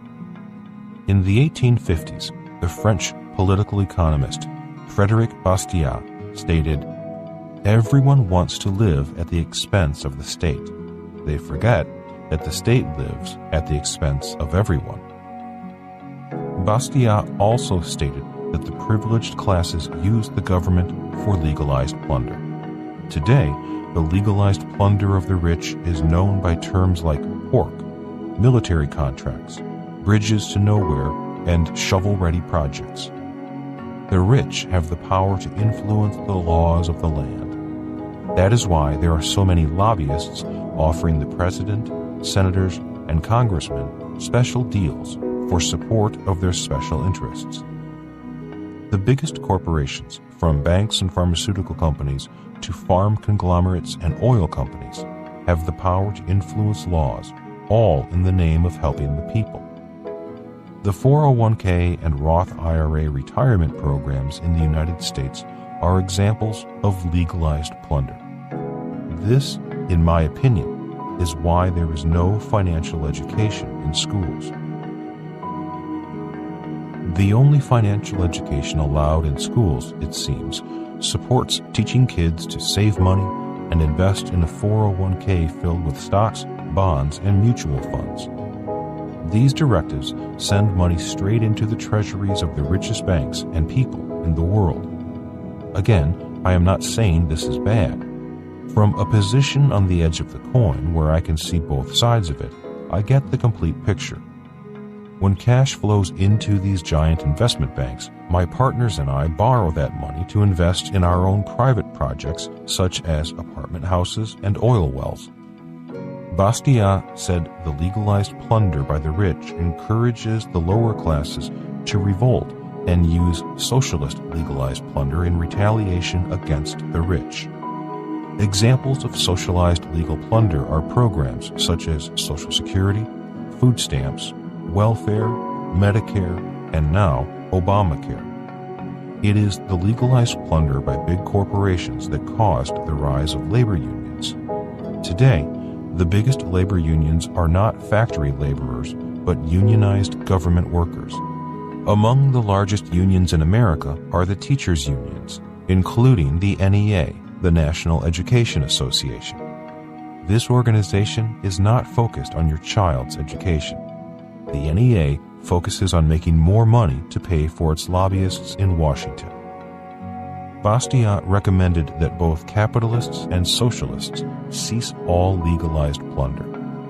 Like most academics, he lived in a fantasy world, a dream state. He accurately forecasted that legalized plunder for any group, if perverted, would be turned and used against the group it was to defend. In other words, when capitalists use legalized plunder to make themselves richer, they lose. That is why Lehman Brothers, big banks, Wall Street, and many GSEs, government-sponsored enterprises such as Fannie Mae and Freddie Mac, got in trouble and had to be taken over by the government. As you may recall, this takeover took place after the executives, the managerial capitalists, helped themselves to hundreds of millions of dollars in pay and bonuses. This plunder of socialists via programs such as Social Security, Medicare, and government pensions is a contributing factor to the insolvency these programs face. Caught between these giants of legalized plunder are the ordinary citizens, working without the protection of government and giant pools of money. When giant corporations such as Walmart or Home Depot come to town, many small family businesses die. Managerial capitalists, trained by the finest schools in the world, run these large companies that have replaced the mom-and-pop shops that thrived in small towns across the country and around the world. Rather than the warmth of a family-owned business, we see aloof corporate management. Rather than the spirit of, we're all in this together, the feeling becomes everyone for himself. Rather than high-paying jobs, these corporate giants create a new class of working people, the working poor. Instead of wages going up, wages are coming down. And the more wages fall, the more people depend upon government support for financial and medical survival. There is an old saying that goes, when elephants fight, small animals get trampled. If you are not financially educated, the odds are you will be trampled, no matter how hard or how long you work. Railroads versus oil. During the Depression of the 1870s, Tom Scott, owner of the Pennsylvania Railroad Company, began building his own oil pipeline in Pennsylvania. This upset John D. Rockefeller, who had a monopoly on oil pipelines. Rockefeller retaliated by closing one of his refineries in Pittsburgh. The result was a huge financial blow to Scott. Scott and Rockefeller both lost money, but workers on both sides lost too. They lost their jobs. Scott fired workers and slashed the wages of those he kept. In retaliation, angry workers set fire to his railroad yards, and Scott's empire came tumbling down. The Depression of the 1870s got worse as more workers and families struggled financially. Today, free trade agreements have succeeded in sending an estimated 2.5 million American jobs outside the country to nations that may or may not have labor laws, minimum wage standards, health care benefits, and worker compensation laws. The winners are corporate giants such as Walmart, General Electric, Microsoft, and Apple. The losers are American workers who have little choice but to shop at Walmart or Amazon, buying low-priced products from GE and Microsoft. Apple uses its own stores as well as other retailers to move its products. This is why your child's financial education is more important today. This is why most American parents want their young child to get good grades so they can find jobs with one of the corporate giants or become an attorney or a doctor. even if they find that high-paying job in the E quadrant or become a well-paid professional in the S quadrant. Without financial education, it's likely that your child will have a significant percent of their money taken via legalized plunder over their lifetime. As the global economy worsens, the legalized plunder will only increase. Our courts are filled with lawsuits, people suing other people and claiming they are entitled to more money. Drug-related crime and violence, kidnapping, and home invasions are a fact of modern life, and not because people want to be crooks. For many people, a life of crime seems like their only option. There is also a rise in white-collar crime. I have lost more money to white-collar criminals than I have to street criminals. The presidential election of 2012 was a reflection of the legalized plunder going on in the world. On one side, you had the rich, demanding that spending for social programs be cut and that the defense budget remain untouched. On the other side, you had the poor, demanding more government money for unemployment benefits, Medicare, and Social Security. As Bastiat states, there is legalized plunder on both sides. Repeating his words, everyone wants to live at the expense of the state. They forget that the state lives at the expense of everyone. In other words, we are no longer capitalists. Today, we are a more socialist nation, depending on the government to take care of our personal needs. As former British Prime Minister Margaret Thatcher said, and socialist governments traditionally do make a financial mess. The socialists always run out of other people's money. It's quite a characteristic of them. Part 3 of this book focuses on the importance of giving your child a financial unfair advantage and how to do that. Financial education is the best defense when elephants are fighting. Who Wants to Be a Millionaire? Part 3, Chapter 16, The 10 Unfair Advantages of a Financial Education. This chapter will summarize the first 2 parts of this book by reviewing the 10 unfair advantages of a financial education and how they can impact your child's life. Reviewing these 10 unfair advantages will better prepare you to understand the 4th and final part of this book, Be the Fed. Making the case. What I refer to as an unfair advantage is the competitive edge that you gain through financial education.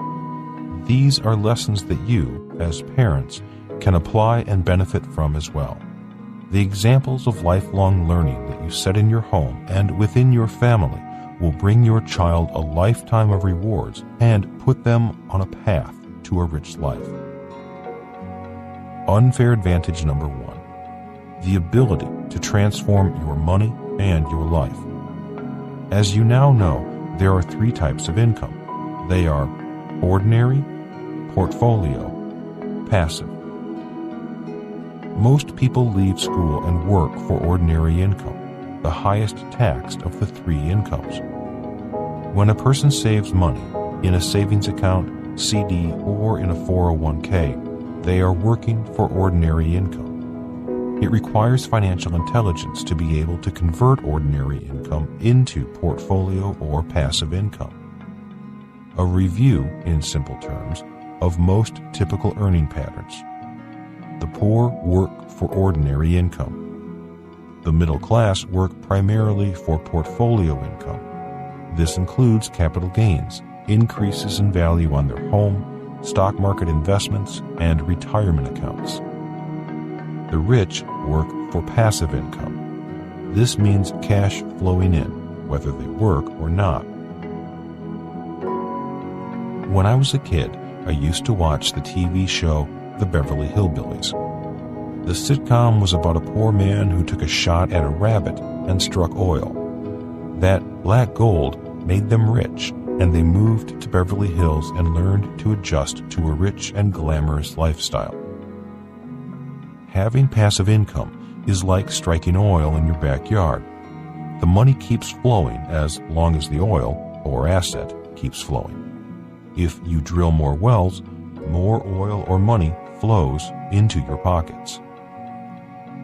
I like to interpret the story of the goose that laid the golden egg as a fairy tale about portfolio and passive income. If you eat the goose, it's portfolio income, capital gains. If you keep the goose, you will have more and more golden eggs or passive income in the form of cash flow. Question: why is knowing how to transform your income important? Answer: because after 1971, money was no longer backed by gold. Today, central banks around the world are printing trillions of dollars, which means your money is worth less and less. Being able to transform your money means you are better able to keep up with the devaluation of the money you earn. When a young adult learns to transform their income, they transform their lives from poor to middle class to rich. Rather than work for money, they might strike oil in their brains. That is what Steve Jobs, Walt Disney, and Thomas Edison did. The word education comes from the word educe. Educe means to draw out, not put in. Unfortunately, our school system is not interested in drawing out your child's financial genius. They want to keep putting more stuff into your child. And in most cases, this stuff programs your child for life as an employee. Unfair advantage number 2, the ability to be more generous. The primary reason there is so much greed in the world can be found in Maslow's hierarchy of needs at the second level, safety. With a strong financial education, your child has a better chance of reaching Maslow's fifth level, self-actualization. At self-actualization, the child becomes more generous, giving rather than taking. As long as they feel insecure financially or uncertain at level 2, the child will remain needy, which often leads to becoming greedy. Rich Dad Lesson. Governments today are actively devaluing the purchasing power of their money by printing more money. Governments want to make the products produced in their country less expensive. If wages go up and money stays strong, products become more expensive on the global markets and exports slow down. Lower wages means we can export more products, which in turn keeps more workers employed. Poorer, but employed. This is why your child needs to know how to transform their income, especially ordinary income, into portfolio or passive income. The King of Rock and Roll. When I was a kid, a few stories of Elvis Presley's generosity made the news. In one story, a woman had admired his diamond. With a smile, he took off his ring and gave it to her. He clearly believed in sharing his blessings with others and gave to many people and many charities. His beneficiary choices were diverse and showed no preference for age, race, or creed. He saw only the need. There is a film titled 200 Cadillacs that documents his generosity. According to Maslow's hierarchy of needs, Elvis reached the top of the pyramid. He reached the top by sharing his gifts, his talents as an entertainer, and the more he gave, the more he received. There is a saying my Mormon friends taught me: God does not need to receive, but humans need to give. This may be why the Mormon faith is so powerful. They not only preach tithing, they practice tithing. It is a requirement. The word tithe comes from the same word as 10, and it means to give back 10% of what you earn. Many people say, I'll tithe when I have the money. The reason they do not have the money is because they do not tithe. Unfair advantage number 3. Lower taxes. The more generous you are, the lower your taxes. That may be a bit of an oversimplification, but it's accurate in principle. As stated in parts 1 and 2 of this book, the tax laws are guidelines from the government. If you do what the government wants done, the government offers tax incentives or a tax stimulus. Most people have only one house. The government offers tax breaks for those who provide housing. Along the same lines, the government offers tax breaks for people who create jobs. Most people leave school looking for a job. Most people work hard to stay out of debt. The government offers tax breaks for those who use debt. This is because the dollar is now debt. If people stop using debt, the economy slows down. Most people consume commodities such as food and oil. The government offers tax breaks for those who produce food and oil. Who pays the most in taxes? Do you remember the cash flow quadrant from the beginning of this book? It discusses income tax rates for each quadrant. Tax percentages paid per quadrant. E, 40%. S, 60%. B, 20%. I, 0%. Financial education can give your child an unfair advantage over taxes if they are more generous and use their resources and wealth to support the economy and assist the government with what the country needs: housing, jobs, specific products, or services. Unfair advantage number 4. Use debt to become richer. After 1971, the dollar became debt, an IOU from the American taxpayer. As parents, you know firsthand that our schools do not teach students about money or debt.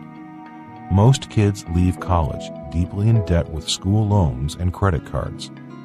After they are married, they go deeper in debt with mortgages, car payments, and consumer debt. With financial education, your child will learn that there is good debt and bad debt. Good debt makes people richer, and bad debt makes them poorer. Since debt is the new money, a financial education will teach kids to become richer using debt. They will not have to live their lives saying, "I can't afford it," or "I don't have any money."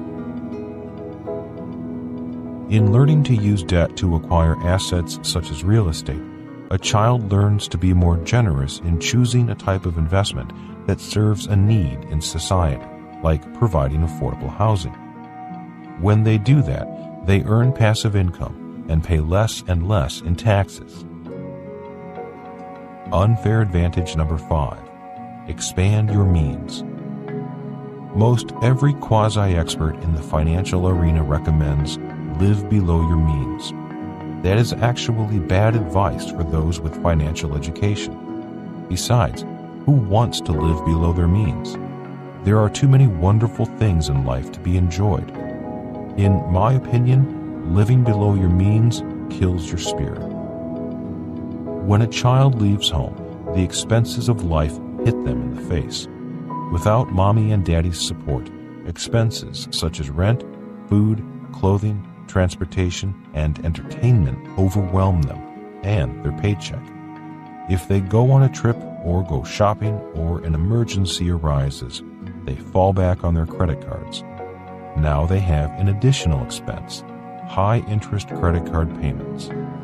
If they get married, that could mean 2 incomes, and 2 can live as cheaply as 1. That is, until the first baby comes along. When the child arrives, their 1-bedroom apartment becomes too small, and discussions about buying their first home become more intense. Without financial education, they believe our home is an asset and our biggest investment. With that bit of financial deception spread by the banks and real estate agents, the young couple takes the leap and buys their first home, often more home than they can afford. With a new home, expenses increase. They now need furniture, appliances, and a car. If an emergency arises, like a leaky roof or car problems, the swipe of a credit card solves the problem. They tell themselves, we need to live below our means, and then work hard to become debt-free. Being debt-free of consumer debt is a good idea. The problem is that, without financial education, few people have any idea that using debt to acquire cash-flowing assets could expand their means. Without a financial education, most kids leave home and enter the same rat race their parents are in. I talk with parents all over the world, and I know they want more for their kids. The rat race. As the saying goes, the problem with the rat race is the rats are winning. Many financial planners recommend starting a college fund for your child's education. In the United States, they are called 529 plans. While the idea, the context, is good, the government requires that the content in the 529 plan be primarily mutual funds, the most expensive and inefficient way to save money. This is another example of Bastiat's legalized plunder, another example of how big corporations create laws that send more money into their pockets. How to beat the rats. Rather than do as the rats tell you to do, learn how to beat the rats. The way to beat the rats is by expanding your means rather than living below your means. Teaching your child to expand their means gives your child an unfair advantage. How I expand my means. I love cars. If I had more garages, I would have more cars. The problem is, cars are liabilities. My solution to buying more cars is to expand my means by first buying an asset and then letting the cash flow from the asset pay for my liabilities. I will use a simple example I have talked about in a previous book. Years ago, a rare Porsche convertible came up for sale. The price was $50,000. I had the money. My problem was, if I bought the Porsche, I would be buying a liability and losing my $50,000. When I talked with Kim about it, she didn't tell me not to buy the Porsche. She simply said, buy an asset that buys the Porsche. I gave the dealer $5,000 to hold the Porsche for 90 days. It took me a while, but I finally found a mini storage business in Texas and bought it with the $50,000 cash and a loan from the bank. The cash flow from the mini storage rentals more than covered the monthly payments on my Porsche. Today, I have the Porsche and it's paid off. Once it was paid off, I used the cash flow from the mini storage to buy other toys. A few years ago, we sold the mini storage and invested the gains, tax deferred, into an apartment complex. Rather than making us poorer, the Porsche made us richer. I used the same process when I bought my Bentley. This is an example of expanding your means and having your assets buy your liabilities. Kim and I follow this process religiously. Another example is our beach house. Before buying our beach house in Hawaii, we spent a few years buying more apartment houses. The cash flow from the apartment houses, our assets, pays for our beach house, a liability. Rather than liabilities making us poorer, creating assets to buy our liabilities makes us richer. Living below your means does not make most people happy. The luxuries of life are to be enjoyed. Rather than live below your means, teach your child to go for the good life and become richer. Let their dreams of life's luxuries give them the ambition and incentives to move forward. If your child adopts this process early, they will beat the rats and the rat race. All it takes is a little financial education to learn to have your assets buy your liabilities, which can be a powerful, unfair advantage. In other words, even liabilities make you richer if you buy assets that pay for your liabilities. Money and happiness. The person who said money does not make you happy was manic depressive, said Rich Dad. Unfair advantage number 6. Increase your emotional intelligence.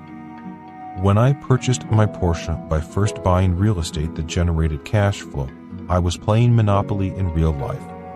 Starting with small green houses, Kim and I slowly began buying bigger properties like the mini storage. The reason most people will not follow that process is because they lack emotional intelligence. Earlier in this book, I introduced a list of Gardner's multiple intelligences. As a review, I'm listing them here. 1. Verbal linguistic. 2. Logical mathematical. 3. Body kinesthetic. 4. Spatial. 5. Musical. 6. Interpersonal. 7. Intrapersonal. Emotional intelligence is often called the success intelligence. One indication of high emotional intelligence is delayed gratification.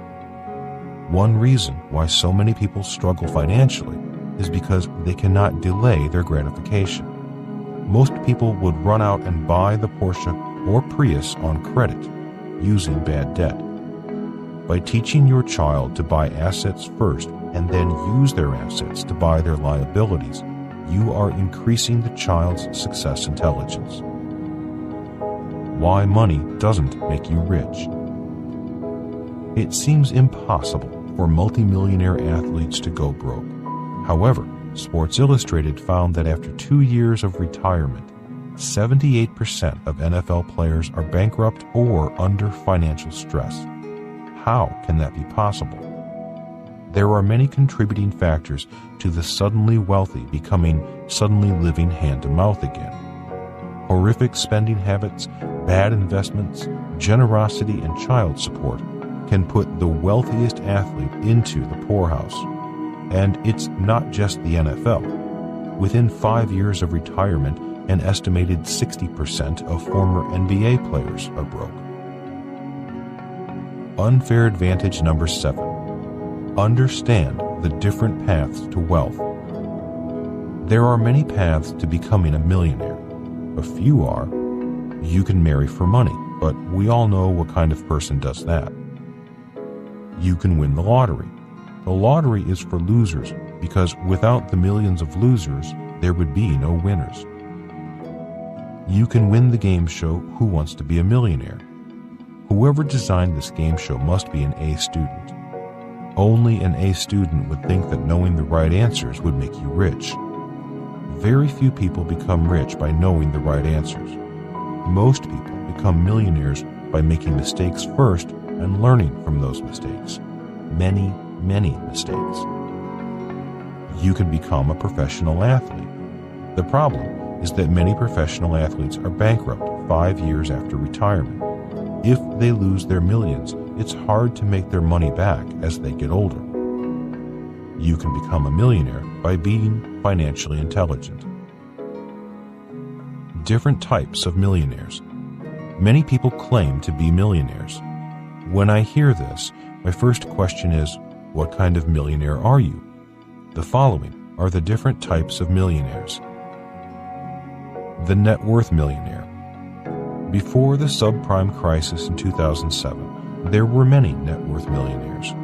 For example, their house appraised at $3 million and they owed $1.7 million. This means their net worth was $1.3 million, making them a net worth millionaire.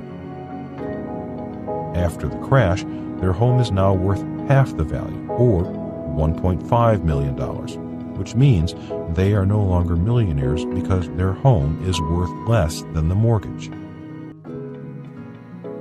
Many stock investors are in this category. They have millions in stock, but very little cash flow from their investments. They are millionaires only on paper. The high-income millionaire. Many CEOs, doctors, lawyers, professional athletes, movie stars, and entertainers are high-income millionaires. This means they earn more than $1 million a year. The problem for this type of millionaire is taxes. Most are in the highest tax brackets of all. The inheritance millionaire. This group is often called the Lucky Sperm Club. They were born into a rich family. The problem for this group is hanging on to the money. Many family fortunes are gone by the third generation. The grandparents who created the fortune passed on the money, but failed to pass on the knowledge needed to preserve and grow that money. The cash flow millionaire. A cash flow millionaire is a person who earns $1 million or more from their investments without working. One of the great things about being a cash flow millionaire is that both debt and taxes work in your favor. Debt and taxes work against the other types of millionaires. I knew my best chance to be a millionaire was to be a cash flow millionaire. I knew I had no exceptional academic, singing, acting, or athletic talents. Starting at the age of 9, I knew I had to find my own way to success. That is why I loved the game of Monopoly. I knew I could do that. Starting small with little green houses, building both my asset column and my confidence, I play the game of Monopoly today in real life. When discussing money with your child, it is important to discuss the different types of millionaires and which type might be best for them. The possibility of becoming a millionaire may inspire them to learn, study, and work to achieve their dream. Their dreams are important because, as Rich Dad said, your genius is found in your dreams. You can give your child an unfair advantage by inspiring them to pursue their dreams rather than a steady job. Remember that the word inspire comes from the word spirit.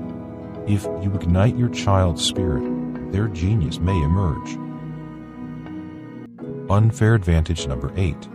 Protect your assets. Many people in the poor and middle classes are proud to say, "My house is in my name," or "My car is in my name." It's called the pride of ownership. The rich, on the other hand, want nothing in their name. The rich protect their assets through legal entities with names like S corporations, LLCs, limited liability companies, and C corporations, just to name a few. The rich use these legal entities to protect themselves from two types of predators and their two strategies. 1. Government, taxes. 2. People, lawsuits. If you or your child is planning on becoming rich, it's important to have legal entities in place before you are rich. If you are rich but do not have these entities in place, you could lose everything. Protection from predators. There are two types of predators. One is the government. Without an entity to protect you, you will pay more and more in taxes. The other is people, human hyenas, predators on two legs. As I shared earlier in this book, my life was peaceful until fame and fortune put me in the spotlight. My high visibility, coupled with my propensity for calling things as I see them, brought unwanted attention and made my wife and me deep pocket targets. Since 2000, we have been sued several times. The lesson here is this: if you want your child to be rich, teach them about asset protection before they become rich. As the saying goes, you cannot buy accident insurance after you have an accident. Unfair advantage number 9. Retire young. Warren Buffett has warned that the coming retirement crisis will be a bigger crisis than the subprime mortgage crisis. As baby boomers around the world retire, they may encounter a perfect storm of lies, incompetence, and deception that will turn their golden years into a black abyss. The central banks of the world may be called on to bail out retirement plans. For the millions who do retire, their problem will likely be too much time and not enough money. In other words, they know how much retirement money they have, but they do not know how long they will live. With inflation on the rise, many will run out of money sooner than expected. The best plan for your child's option of early retirement is to start financial education at an early age. Starting while they're young and instilling the lessons and value of lifelong learning will give your child the unfair advantage of an early retirement, if that's what they want to do. Financial education is a critical step in preparing for the future, a future that gives your child freedom and choices as they travel through life. Given a foundation of education on money and investing, Your children may not have to work all their lives like so many baby boomers will soon be doing. In 1994, Kim and I retired. She was 37 and I was 47. One reason we retired early was to test our investments. In the event that we were wrong and our investments failed, we were still young enough to recover from our mistakes. Instead of failing, our investment strategies did extremely well, especially after the subprime crash stress test of 2007. The retirement scenario on the horizon isn't a pretty one. 49 out of 50 states have government pension plans that are underfunded. On top of this mess, Social Security and Medicare are going broke. By the year 2020, the retirement crisis will emerge as a worldwide crisis. The golden years for baby boomers will not be so golden. In the near future, there could be 3 to 4 generations of a family living under one roof. Unfair advantage number 10. Use the law of compensation. The law of compensation states, my compensation goes up as my experience goes up. In other words, the smarter and more competent I become, the more I earn. For example, in professional sports, rookies start off with lower pay. If they continue to get better with experience, their pay goes up. If they do not get better, they are often cut from the team. One reason why this financial crisis will be a long-term crisis is because millions of unemployed young people are failing to gain valuable professional experience. This crisis is creating a lost generation because they are unemployed in their third window of learning, ages 24 to 36. You can give your child an unfair advantage by teaching them to seek mentors and to be willing to work for free in exchange for experience. That is what I did. I learned more working for Rich Dad for free than I did in school. I believe that working for free is the reason I am financially free today. You would be surprised by how many successful people are willing to teach the next generation. Successful people know that the more they give, the more they receive. Most unsuccessful people do not know that, or don't believe that it's true. Today, there are many fine mentorship programs available for young people. The primary skills I learned from Rich Dad were the skills for the B and I quadrants. The basic skills are: know how to raise capital, know how to lead people, know how to design businesses, know how to use debt to make more money. My story. In 1974, I took a job with the Xerox Corporation in Honolulu to learn to sell. It was my first real job as an adult. For 2 years, I struggled to overcome my shyness and my fear of rejection, all the while worrying that I'd be fired. After 4 years, I was consistently in the top 5 sales representatives for Xerox in Honolulu. Although I was making a lot of money, I knew it was time for me to move from the E quadrant to the B quadrant and start a business that was taking shape in my mind. It was my nylon and Velcro surfer wallet business, a venture that made a lot of money at first, but then failed. Although the failure hurt and the financial loss was extreme, I knew I was gaining experience in the B and I quadrants. I was 28 years old and in my third window of learning when I left Xerox for the B quadrant. It was a leap of faith, a leap I have made many times since. Most entrepreneurs are experts at leaps of faith. Work to learn. I worked at Xerox to learn to sell. As a rookie capitalist, I knew my primary job was to learn how to raise capital. Today, that is still my primary job. If you ask any entrepreneur, they will tell you the same thing. Their primary job is to raise capital from customers, investors, and from employees' labor. Donald Trump and I recommend a network marketing business to gain the same skills and experience. We know that if you can sell, handle rejection, and develop your leadership skills, you have an excellent chance for success in the B and I quadrants. The law of compensation applies to the network marketing industry, but most people quit too early and fail to learn anything significant from the experience.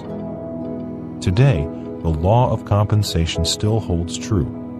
For me, the years struggling in the classrooms of the B and I quadrants have paid off. My unfair advantage was that my rich dad spent years preparing me for the process. You can do the same for your child. 2 professions. Today, it is more important than ever that your child have at least 2 professions, one for them and one for their money. For me, my profession is teaching, but teaching in the B quadrant as opposed to the E quadrant where you'll find most teachers. My money's professions in the I quadrant are in businesses, real estate, intellectual property, oil, gold, and silver. Other people's talents. Leadership skills are important for entrepreneurs. I learned a lot about leadership in military school, in the Marine Corps, on sports teams, and in my businesses. Your child can gain leadership skills in many ways. They learn these skills every time they participate in a group activity.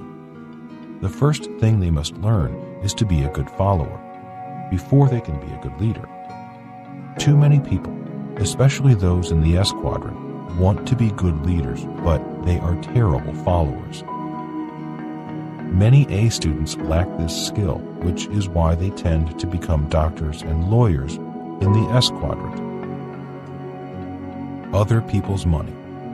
If you know how to use debt, aka OPM, other people's money, to buy your assets, your returns can be infinite. This will be covered in more detail in part 4 of this book, titled Be the Fed. As you may know, the government offers significant tax breaks if you use OPM. That's another unfair advantage that financial education can give your kids. This use of OPM is done all over the world. The biggest businesses and tallest buildings are all built with OPM. Simply said, the capitalists of the world use OPM to get rich. When E's and S's deposit money in a savings bank, investment bank, or insurance company, the financial institutions then move that money. While E's and S's are advised to park their money, B's and I's are always moving their money. That's because parked money, money that isn't actively working for you, is a liability to B's and I's.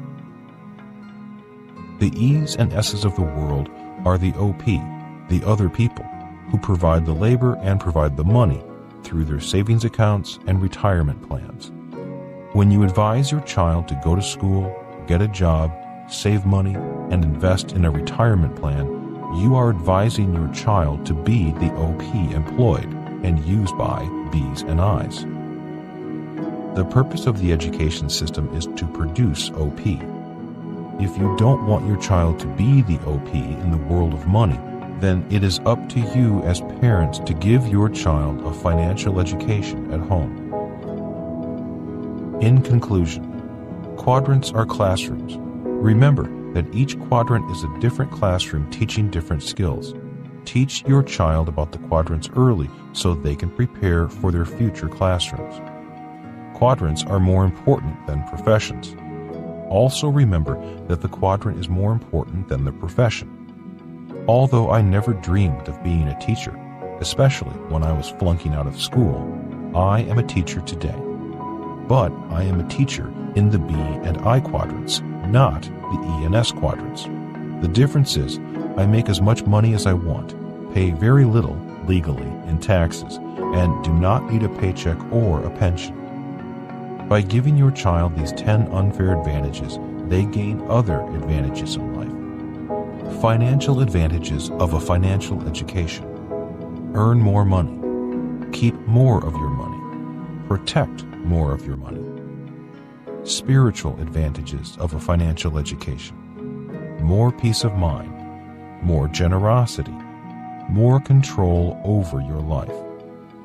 Now, on to graduate school. That's part 4. Be the Fed. Action step for parents. Explain to your child why learning about money will give them an unfair advantage in life. Education is not about equality. Education is not about being fair. One reason parents put such importance on their child's education is because they know that it has the power to give their child advantages in life. Financial education is an important part of that, and teaching your child about money gives him or her a special unfair advantage. They will be learning things that most kids don't learn, things that aren't taught in schools. Take the time to explain the different types of income and understand why the differences among them are important. If it's age appropriate, you can help them to connect the dots between ordinary income and taxes, as discussed in the action step in Chapter 13. Since very few schools have any financial education, you as a parent have the opportunity to turn your home into a classroom, creating your wealth education nights as an environment that welcomes questions and looks for the lesson in each of life's challenges or setbacks. In creating an active learning environment in your home, you are giving your child a huge and unfair advantage.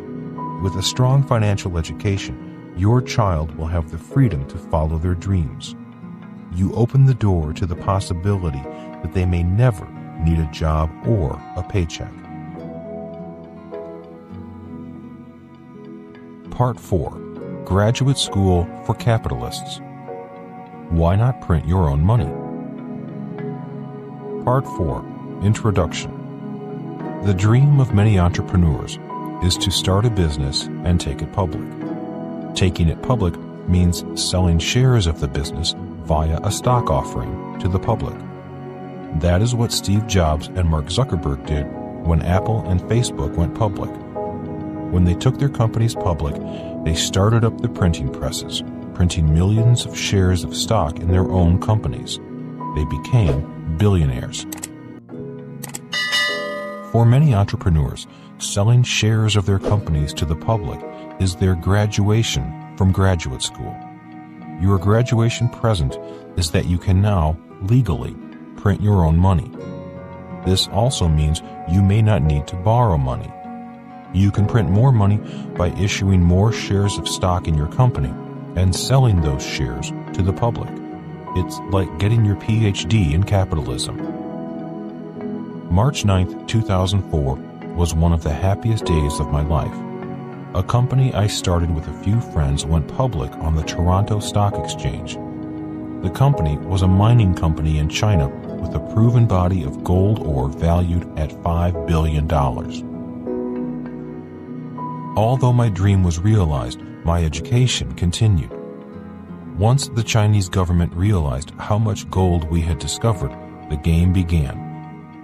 During our negotiations, a high-level government official let us know that we had to make a few people happy if we wanted to stay in business. After 5 years of unsuccessful negotiations, we were faced with a choice: do something illegal or sell. We sold our shares and walked away from a business we had been building since 1997. I do not blame the Chinese government or the Chinese people. Bureaucratic corruption is found in countries all over the world. Corruption exists anywhere money is changing hands. My experience in China reminds me of what my rich dad said. Bureaucrats only know how to spend money. They do not know how to make money. If they knew how to make money, they would be capitalists. He also said, in capitalist countries, capitalists are rich. In socialist and communist countries, bureaucrats are rich. In the United States, many bureaucrats are becoming rich.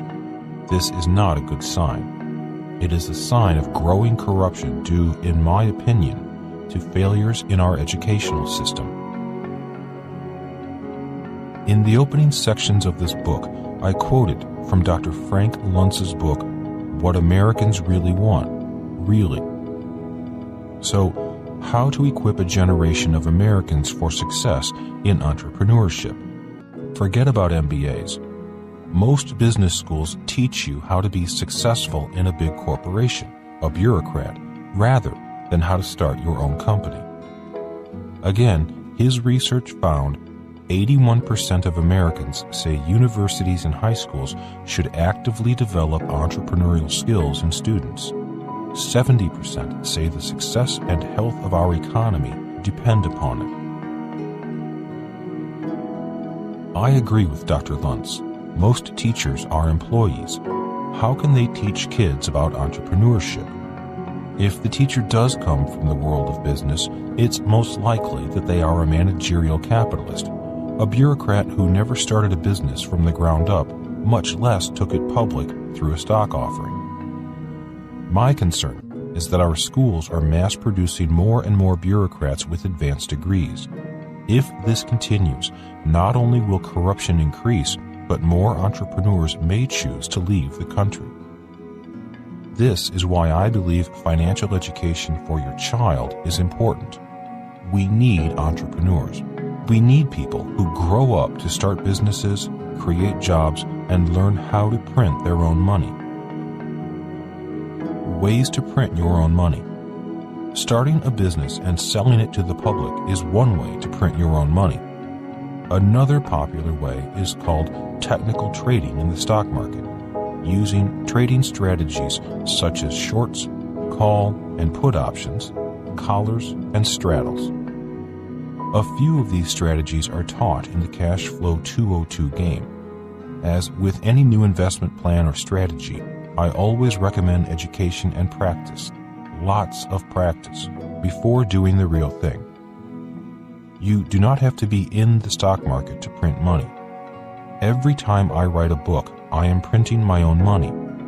I print even more money when I license the international rights to publishers who translate and print my books in other languages. The money arrives on a regular schedule via royalty check from every corner of the world. There are ways a child can begin developing their own neural pathways for printing money. Here are 5 simple examples. 1. When a child sets up a lemonade stand and exchanges lemonade for money, the child prints their own money, a form of money known as lemonade for sale. 2. When a group of children get together to put on a theatrical play, the tickets they sell are another way of printing their own money. 3. If a garage band produces a hit CD, the sale of the CDs is their way of printing their own money. When they go on tour and sell tickets, they're printing more money. 4. When a person creates an app for a smartphone or tablet device and receives revenue, money each and every time it's downloaded, their app is their way of printing money. 5. Selling Girl Scout cookies is an important lesson in printing money and thinking like a generous capitalist. My point is this: printing your own money can be taught and encouraged at home. You do not need government bureaucrats to teach your child this lesson. Besides, having an academic bureaucrat, employee, teach entrepreneurship would be like me trying to teach your child to be a brain surgeon. The results could be brain damaging. There are many ways a parent can teach their child to print their own money, and they range from the very simple to very complex. A person is limited only by his or her imagination. A study guide, Awaken Your Child's Financial Genius, has been created to complement this book. That guidebook will assist you in the process of teaching your child the lessons of money and how to be a capitalist who knows how to print their own money. Once your child learns to print their own money, they may never need a job. If they work, it will be because they want to work. That's an incredible gift that any parent can give their child. You can give your child a massive head start at home just by encouraging them to set up a lemonade stand or get a job at McDonald's. McDonald's is a great place to learn to be an entrepreneur who will, one day, print his or her own money. A great business school. Many people make jokes about flipping hamburgers at McDonald's. That is because most people are in the E quadrant. McDonald's is one of the best business schools for those who want to earn their money in the S or B quadrants.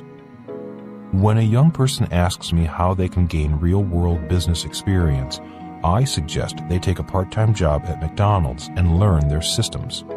McDonald's, arguably, has the best business systems in the world.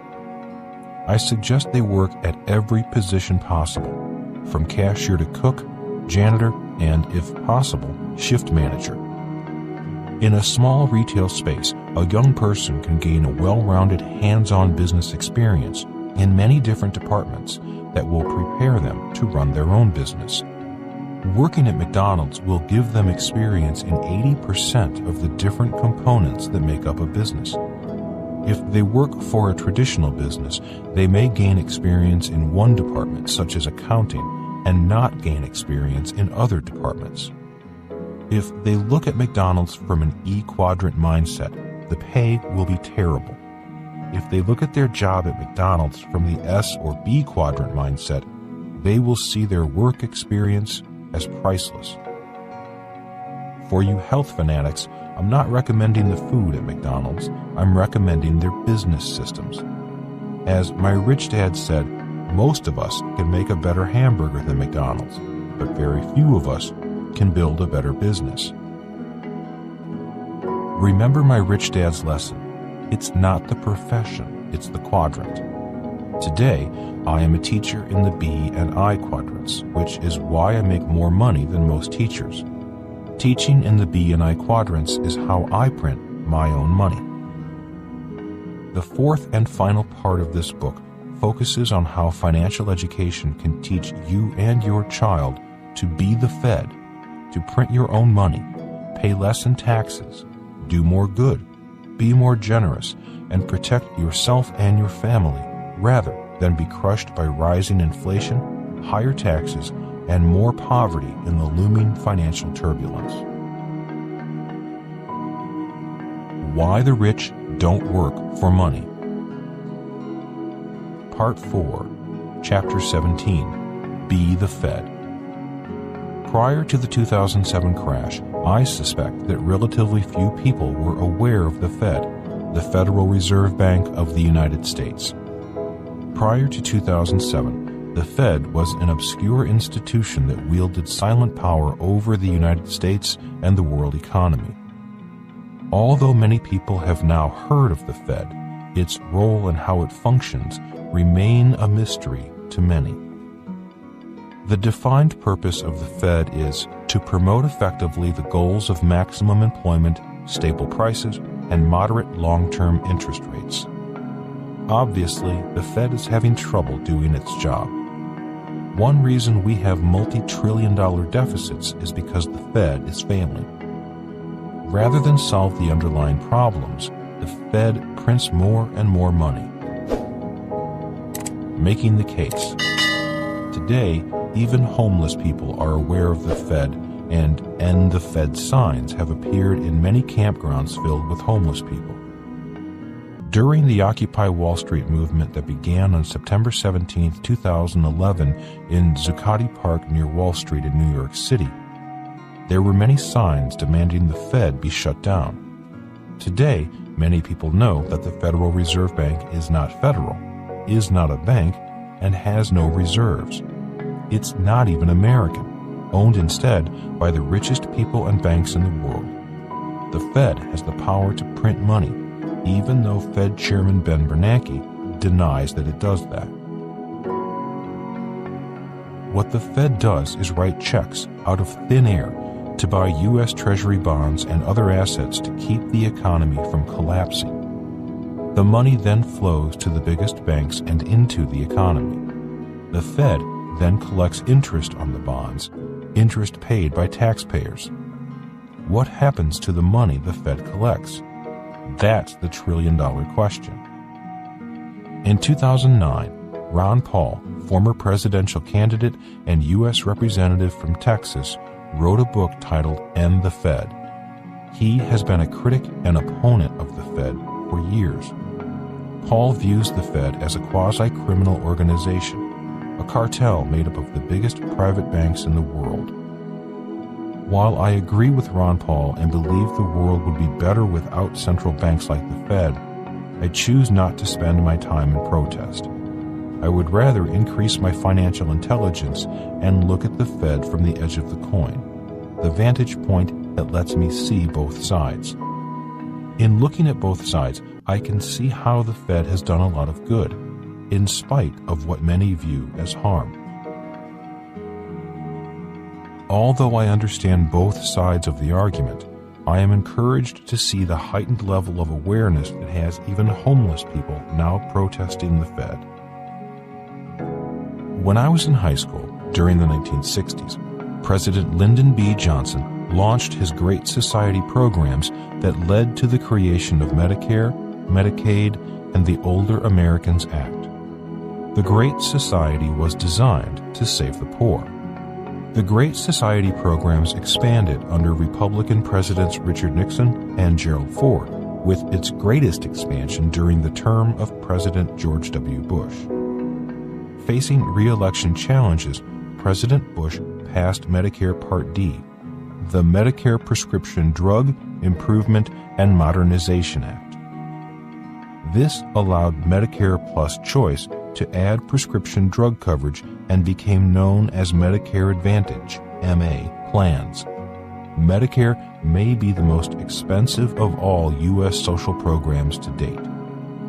That decision made the pharmaceutical companies and elderly voters happy, and Bush won his second term. My story. Now we have Obamacare, which may prove to be the worst of all presidential policies. I think many would agree that Obamacare is about more than just health care. It's about money and power. There are laws written into the plan that have nothing to do with health care and everything to do with passing on more power to government at the expense of even greater invasion into our private lives. It isn't surprising that, in recent months, the words socialism and communism are heard more and more often in mainstream media. Saving the middle class. During the presidential race of 2012, the campaign rhetoric of both President Obama and Mitt Romney promised to save the middle class. I asked myself, what happened to saving the poor? Has the Fed made life easier for the poor and the middle class, or harder? One thing seems certain. The Fed has definitely made life much better for the rich. Unfortunately, very few politicians have the courage to take on the Fed. Rather than take on the Fed, our political leaders talk about QE, or quantitative easing. That's Fed talk for printing money. Going over the cliff. In the final weeks of 2012, the U.S. government was locked in a battle between Republicans and Democrats. The news was filled with stories about going over the fiscal cliff.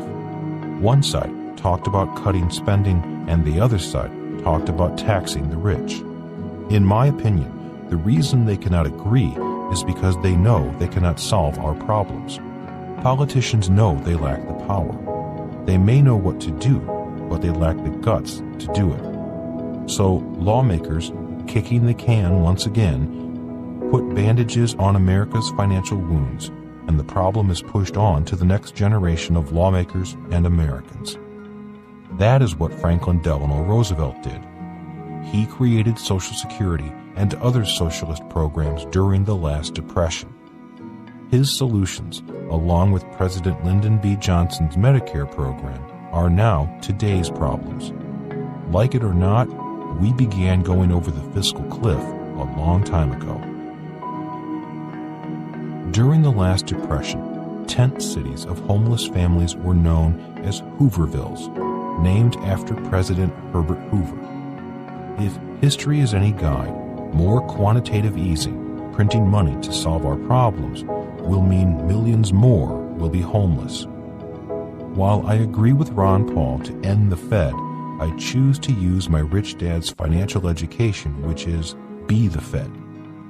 As my rich dad often said, the best way to help the poor is to not be one of them. He also said, the more you try to help poor people, the more poor people are created. Instead of governments printing more and more money, Rich Dad believed in teaching people to fish, to print their own money. In the following chapter, you will learn how to be the Fed rather than end the Fed. Action step for parents. Teach your child ways to print their own money. One advantage to being poor and then working for Rich Dad, who paid me nothing, was that I had to learn to use my head when it came to figuring out ways to get my own money.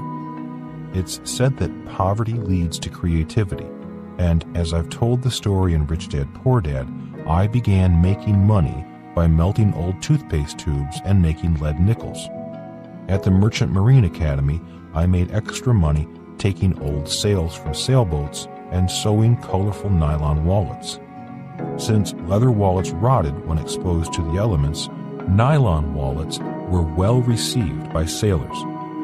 My point is, not having money caused me to become creative in finding ways to print my own money. I do the same today with books I write, games I develop, and other educational businesses like the Rich Dad Company, as well as with investments in rental properties and oil. With your help, your child can do the same.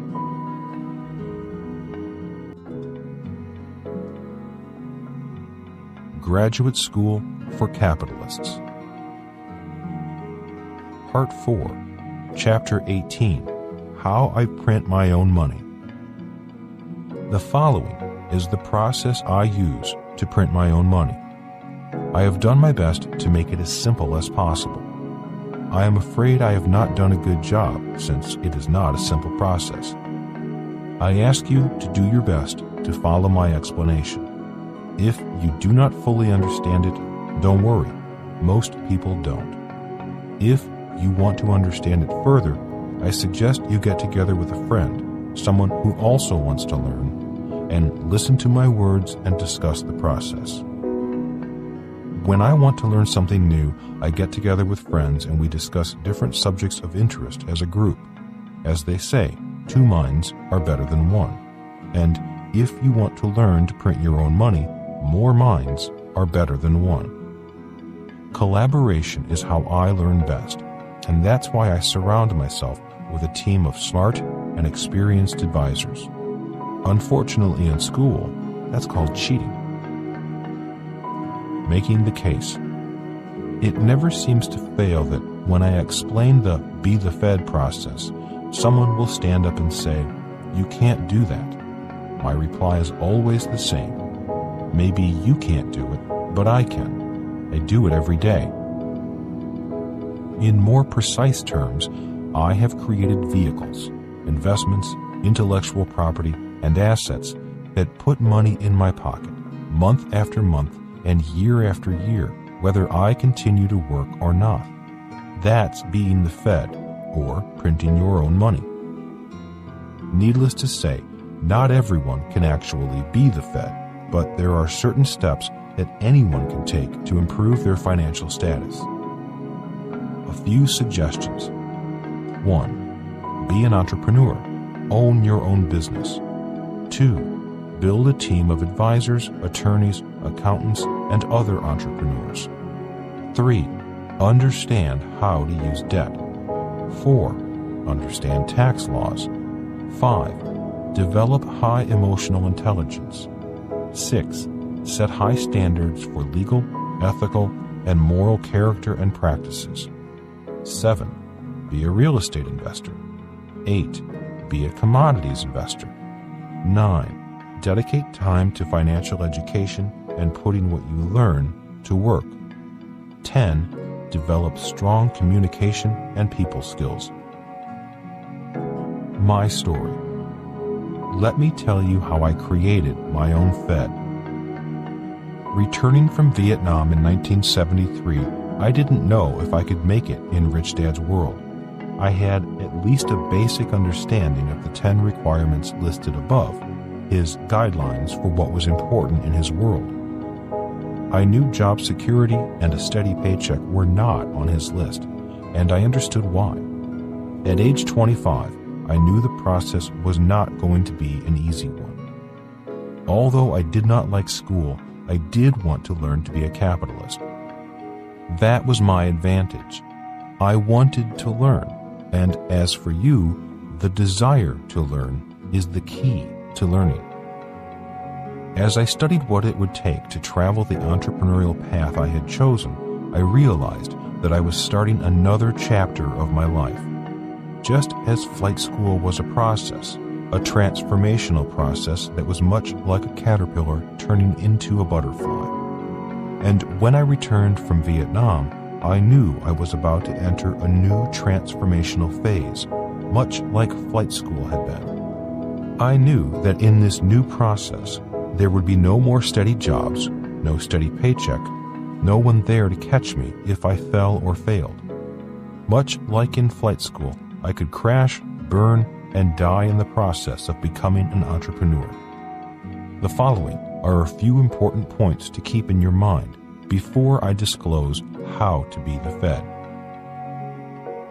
Point 1. 3 types of income. Earlier in this book, I talked about the 3 types of income. To review, they are 1. Ordinary, 2. Portfolio, 3.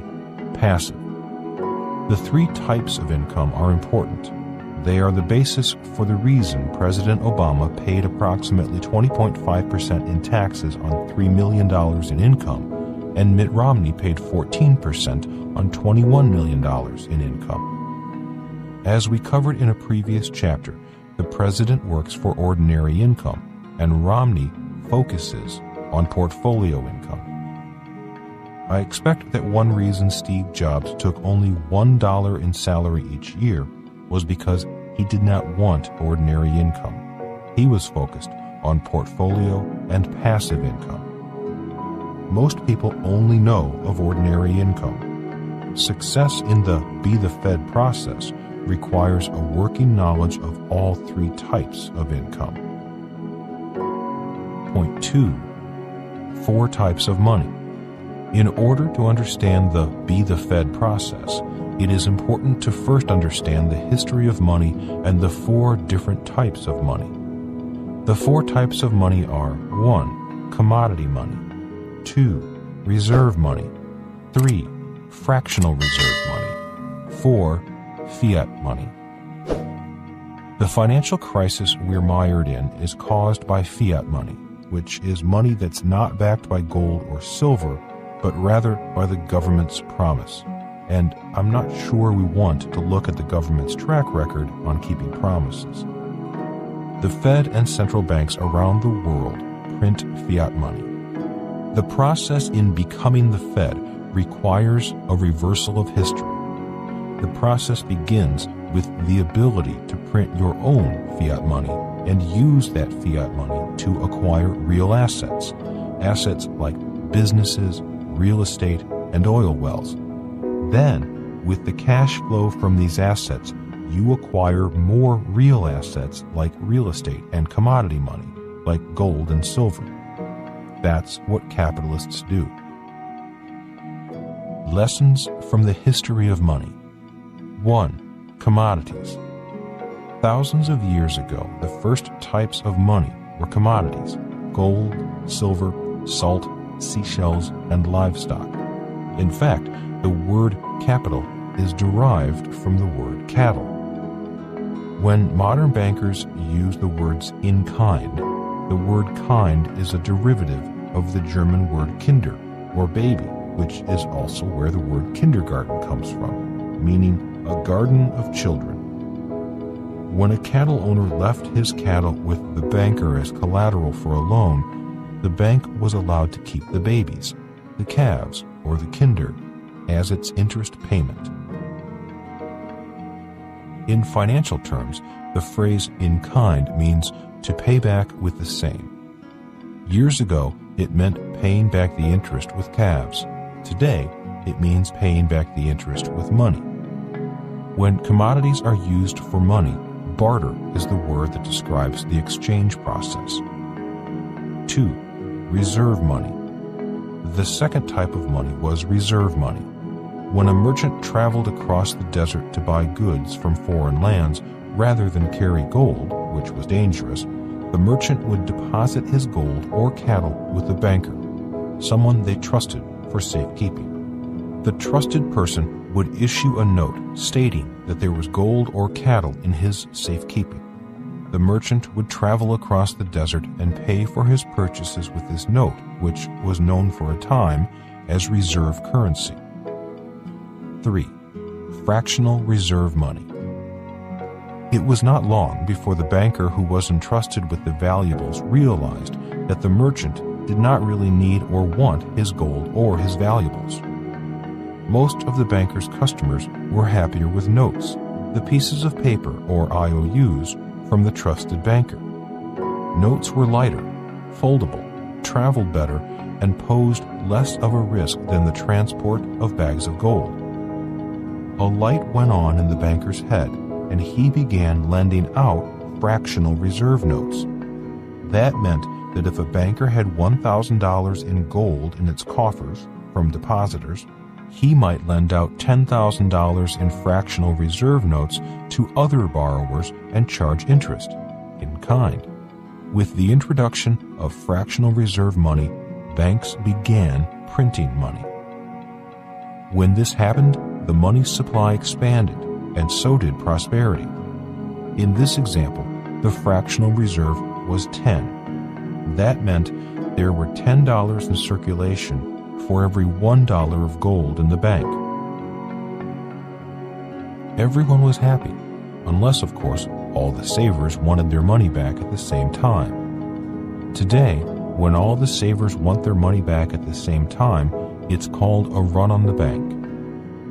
In 2008, after Lehman Brothers failed, President George Bush signed TARP, the Troubled Assets Relief Program, into law. He was doing his best to prevent a massive, panic-driven run on the banks. This is how the global economy got into trillions of dollars in debt. Governments all over the world had printed trillions of dollars, yen, euros, and pesos to prevent a global run on the banking system. The banks were caught lending out money they did not have. 4. Fiat money. In 1971, when President Richard Nixon took the dollar off the gold standard, the dollar became fiat money. This is the type of money that fuels the world economy today. Fiat money is money a government declares to be money. The definition of the word fiat is, it shall be done. In simple terms, the government runs a printing press and turns a piece of paper into money. Today, it can be done with an electronic pulse. They don't even need paper. With fiat money, two things happen when more money is printed. Taxes go up, inflation goes up. Printing money is, essentially, a double tax on the poor and middle class. That's why the gap between the rich and everyone else grows wider. This is also why the first chapter of Rich Dad Poor Dad states, "The rich do not work for money." Why would anyone work for fiat money? Printing fiat money can be good for the U.S. economy for a little while. Fiat money keeps wages low and keeps the products we produce less expensive so we can export more. If governments did not devalue their fiat money, products would become more and more expensive, unemployment would rise, and social unrest would brew. Fiat money also means the government pays off its debt with cheaper dollars, and it means the government collects more in taxes as incomes rise into higher tax brackets, even though the value of money is going down. When I left the Marine Corps in 1973, $25,000 a year was considered a good middle-class income. Today, it's considered poverty-level income. If we keep printing fiat money, it may not be long before $250,000 will be the poverty-level income and a loaf of bread will cost $50. It has happened many times in history. People make more money, move into higher tax brackets paying more in taxes, only to become poorer.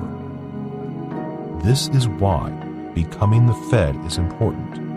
You want to print as much money as possible, your own fiat money, pay as little in taxes as legally possible, acquire more and more assets. These assets will produce more fiat money and eventually revert back to commodity money, or gold and silver. This is the process the rich use. This process is the reason why the rich are getting richer as the poor and middle class continue to struggle and become poorer and poorer. The rich do not work for fiat money, but the poor and middle class do. Could I become the Fed? After leaving the Marine Corps, I worked at Xerox, learning to sell during the day, and started businesses at night and on weekends. I was doing my best to achieve step 1 on the list of milestones to becoming the Fed, to become an entrepreneur. I knew that if I became an entrepreneur in the B quadrant, I could make much more money than if I was in the E or S quadrants. My life was a series of successes and failures. My first big success was the nylon and Velcro surfer wallet business, a business that soon failed, leaving me nearly $1 million in debt. I paid off the debt by going into the rock and roll industry, producing licensed products for bands such as Duran Duran, Pink Floyd, and The Police. My rapid success in rock and roll was soon followed by failure. Although I knew that each failure was making me smarter, the pain of failure was excruciating. This is why emotional intelligence and spiritual education are vital to the process of learning. Many times I wanted to quit, and many times I wanted to cheat, lie, or steal, but I stayed on the path and faced each day and every problem as one more chance to become smarter, gain more experience, and develop my legal, ethical, and moral character. Eventually, I made it. But I may not have without my wife Kim and great friends. Much like flight school, it is a transformational process. Today, I own my own Fed. Why banks love debtors. In the modern banking system, for every $1 you put in the bank as savings, the bank is allowed to lend out $4. When I invest in real estate, I help the bank lend money to me. Remember, your $1 in savings is the bank's liability. When I borrow money, my $4 in debt is the bank's asset. Where did the additional $4 come from? It came out of thin air. It's how the smaller banks print money. It's the fractional reserve system. The system allows banks to lend more money than they have on deposit, but they must keep a fraction of it, in this case 1/4 of total deposits. Hence, fractional reserves. If no one is borrowing, the banks do not want your savings because your savings cost the bank money. At the peak of the financial crisis, savers were pouring money into the banks. When banks could not lend, a few banks began charging savers interest to keep their money safe.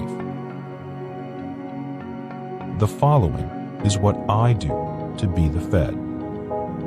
1. I print my own fiat money.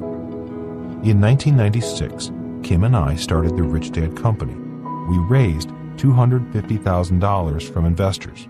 Once the company was up and running, we paid the investors back with interest, in kind. Today, the business prints its own fiat money by operating in over 55 countries with gross revenues in the millions of dollars, providing jobs all over the world.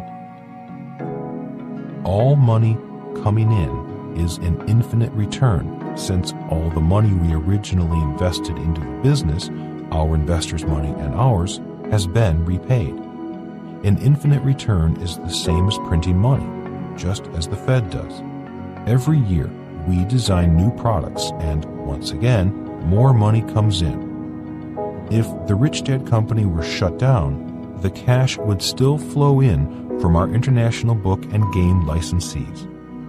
2. I invest in real estate using fractional reserve money. Real estate is a great investment because bankers love real estate. It is much easier to get a real estate loan than a business loan. Investing in real estate is fractional reserve money. For every dollar I invest in real estate, like apartment buildings or commercial properties, the bank will loan me another $5. So the ratio is 1 to 4. I call fractional reserve money a 1 to 5 lift because I have expanded my personal money supply by 500%. Some call it leverage. Some call it OPM. Some call it debt, a 4-letter word that for some is a very good word. Our objective is to get our dollar, our fiat money, back. That means we go from a 1 to 4 equity to debt ratio to a ratio of 0 to 5. A 0 to 5 ratio means that none of my money is in the property, and it is debt that is financed 100% with the bank's money. By borrowing our $1, we shift from fractional reserve money to pure fiat money. The real estate property is printing our money with 100% of the bank's money. Having none of our money in the investment, we again achieve an infinite return, which is, in effect, printing 100% fiat money. You can't do that.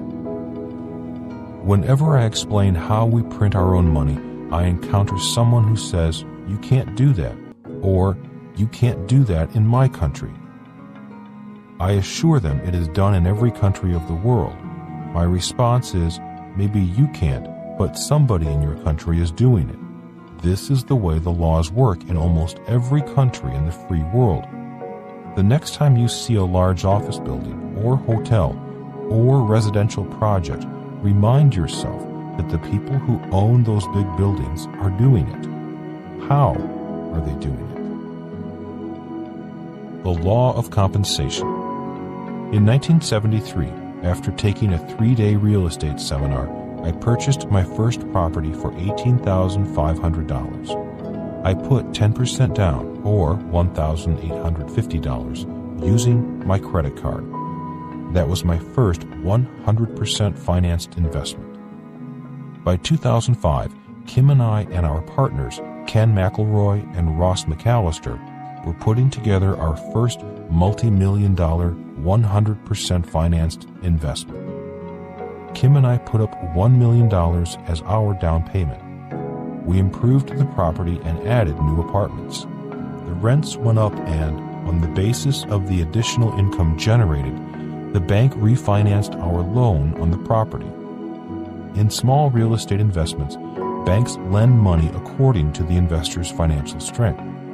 On larger real estate investments, banks lend money on the financial strength of the property, more so than the investor.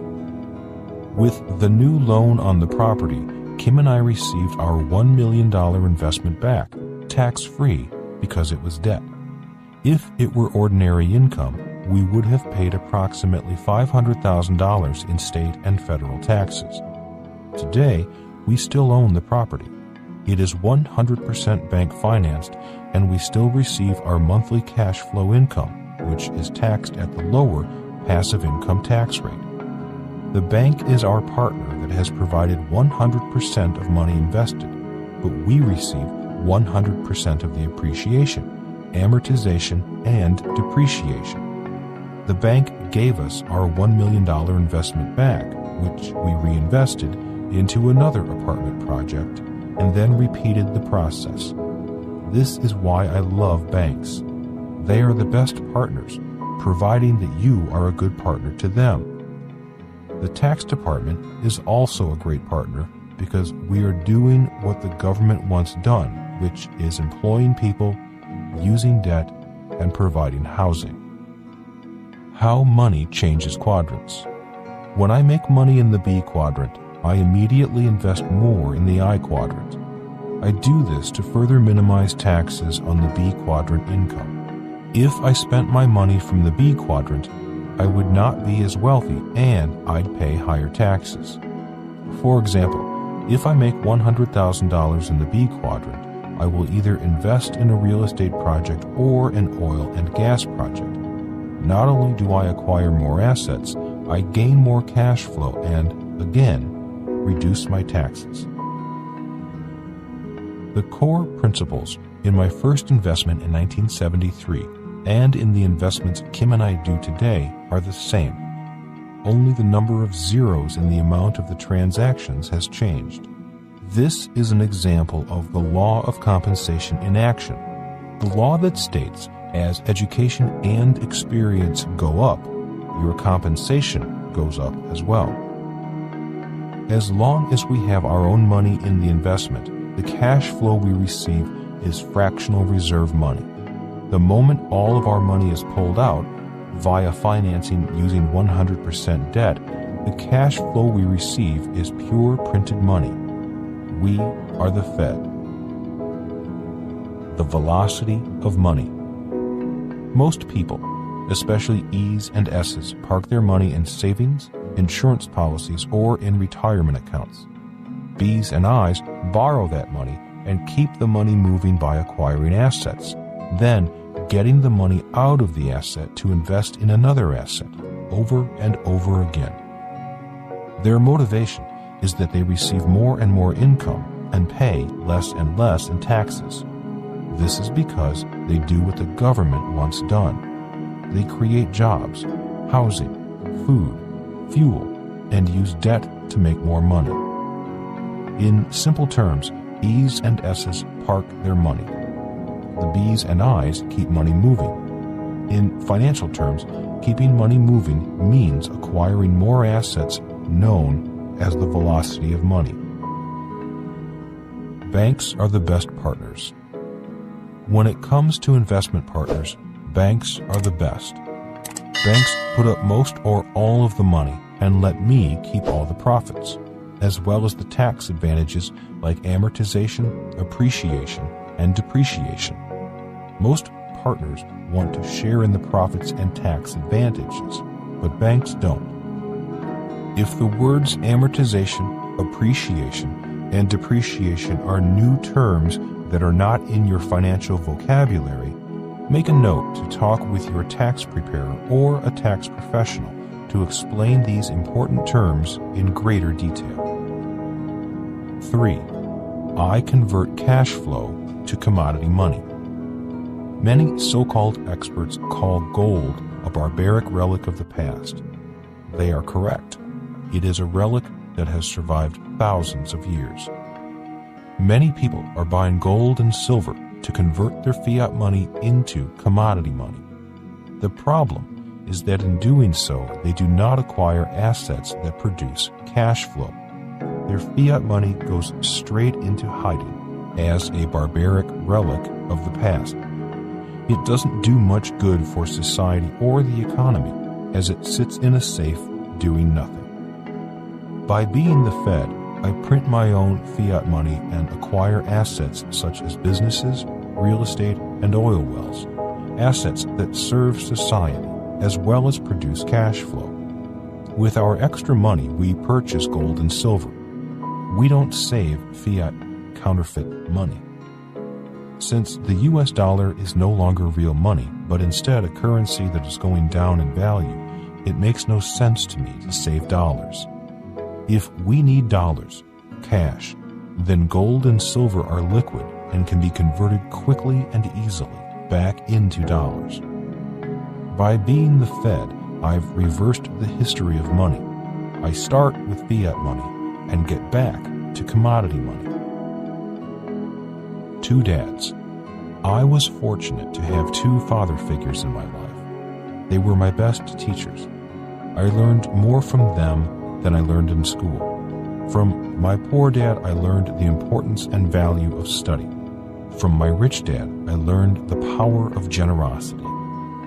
Starting at age 9, by playing Monopoly, my education in the world of C students, the students of capitalism, began. It's a world that many A students, the academics, or B students, the bureaucracy, rarely see. One thing that's become crystal clear to me as I've gotten older. In the big picture, life is not about grades. Life is about what you choose to study. Action tip for parents. Explore and experience the real-life world of money with your kids. As a parent, it is important to teach your child to take action and learn by doing. And when it comes to learning about money, a great way to do this is to take trips into the real world. Money is a part of nearly every decision we make: what to have for dinner, where to gas up the car, and how to pay for dental care. Here are a few examples. Take your child grocery shopping and discuss the family budget and what it costs to feed your family. Take them to a real estate office to look at an investment property and discuss how to evaluate an investment opportunity. Take them to a coin shop that sells gold and silver coins and explain how the prices are determined and why gold and silver can be good investments. Take them to a financial planner's office or a stock brokerage and let them listen in on the conversation. Use real-life family situations and problems as learning opportunities. In my poor dad's home, money problems were never discussed, nor were financial mistakes admitted.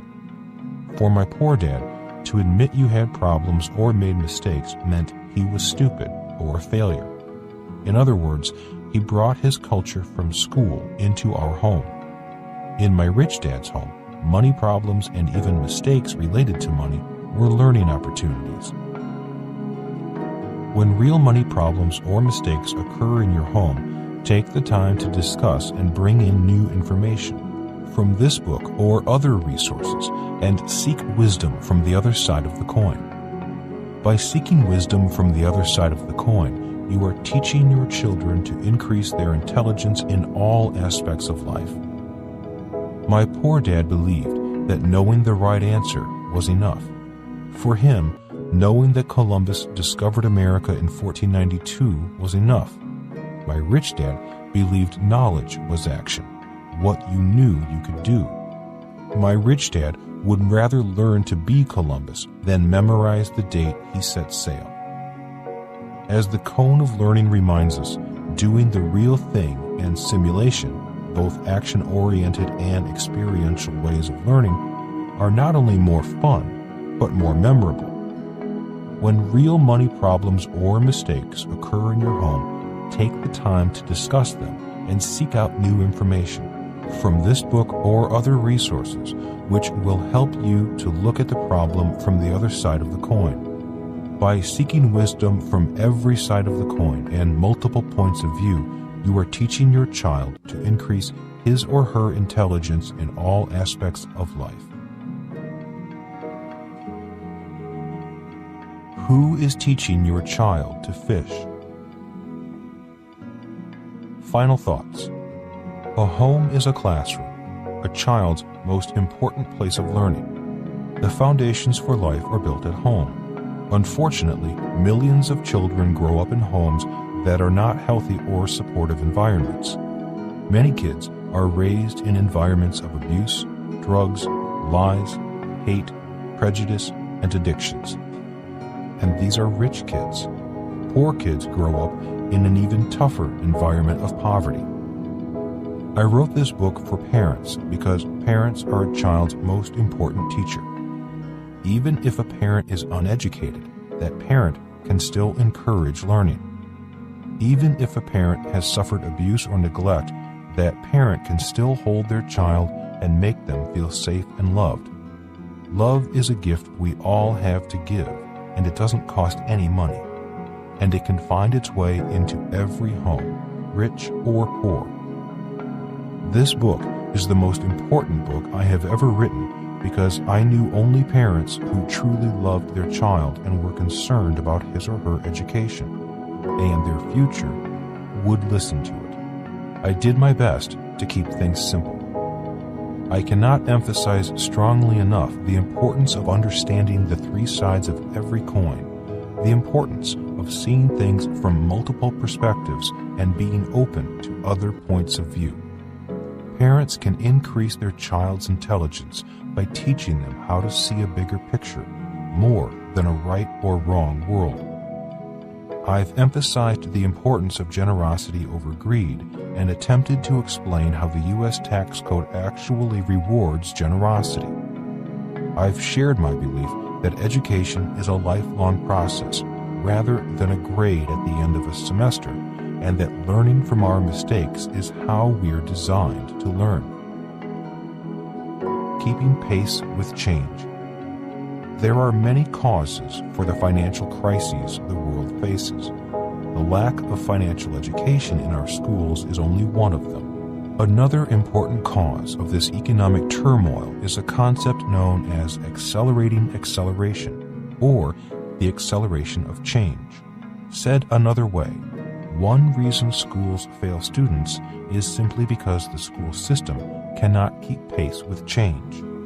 Our current education system was founded in the agrarian age, marginally updated for the industrial age, and sorely lacking, in my opinion, in its ability to serve today's kids living in a fast-paced, ever-changing information age world. In a world of accelerating acceleration, what is new today may be obsolete in less than 2 years.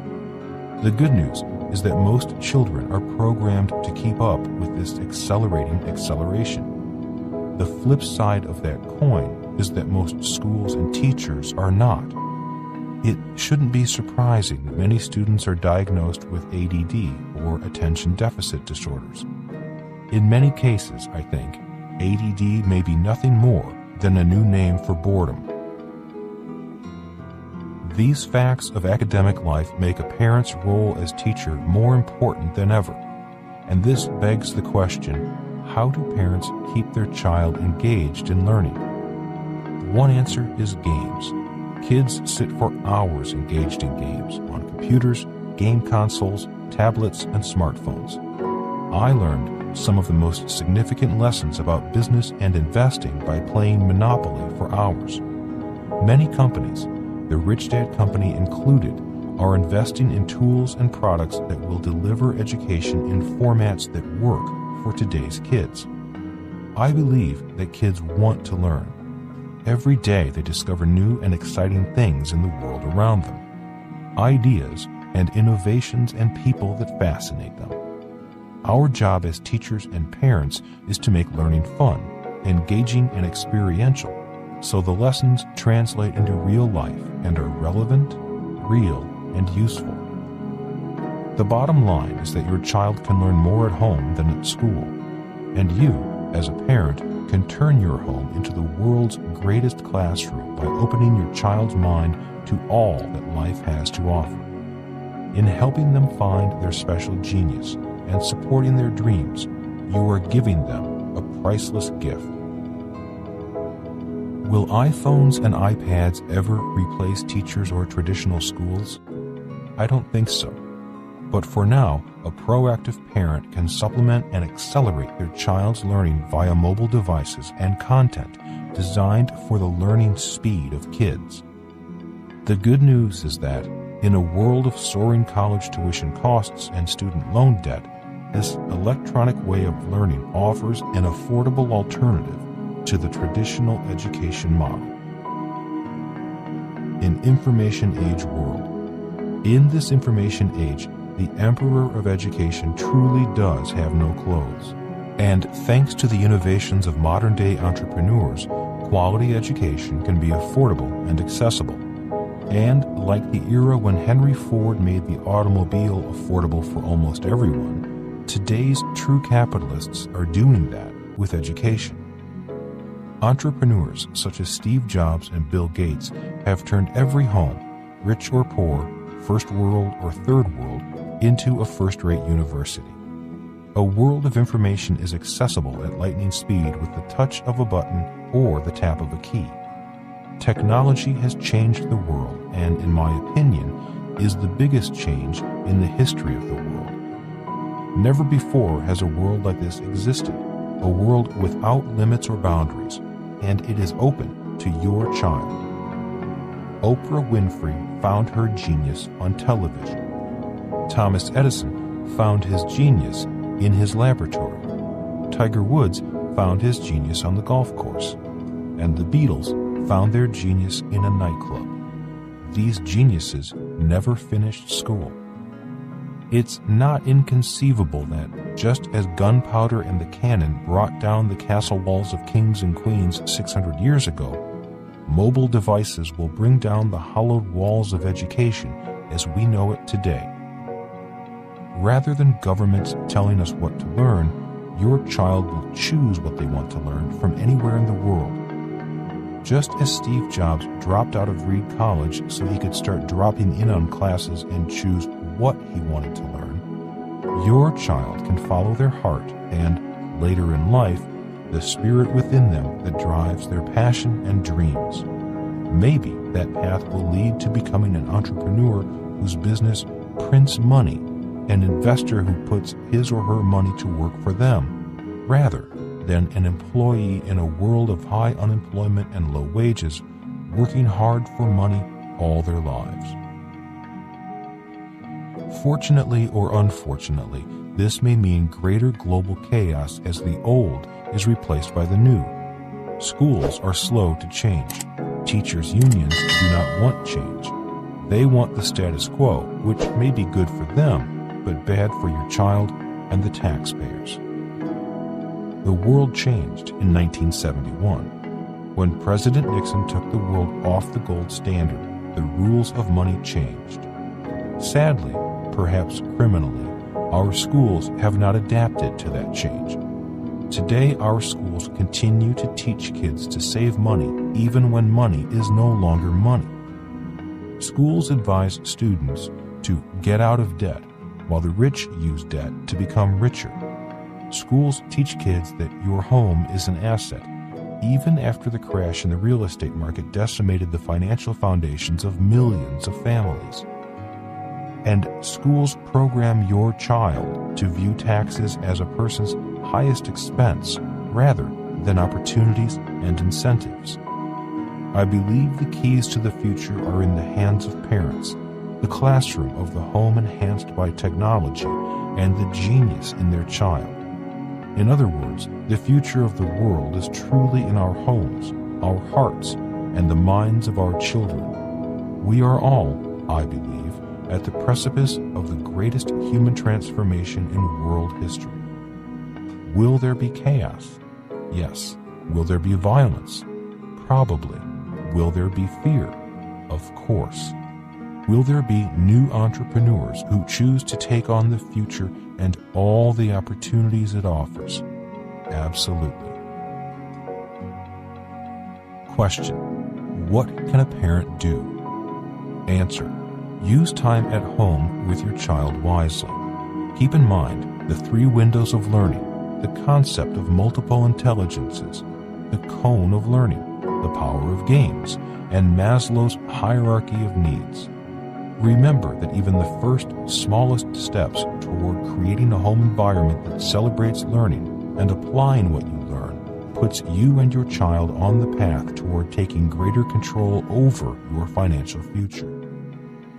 It's important that a parent make the home learning environment one in which it's okay to make mistakes, try new things, ask questions, and admit that you might not know all the answers, but that you can learn together.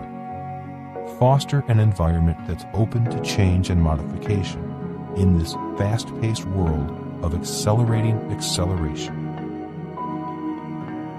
Most important, perhaps, is setting an example for your child by being someone who has an open mind, someone who can stand on the edge of a coin, an idea, an issue, a statement, whatever it is that you're thinking about or talking about, and see it from both sides.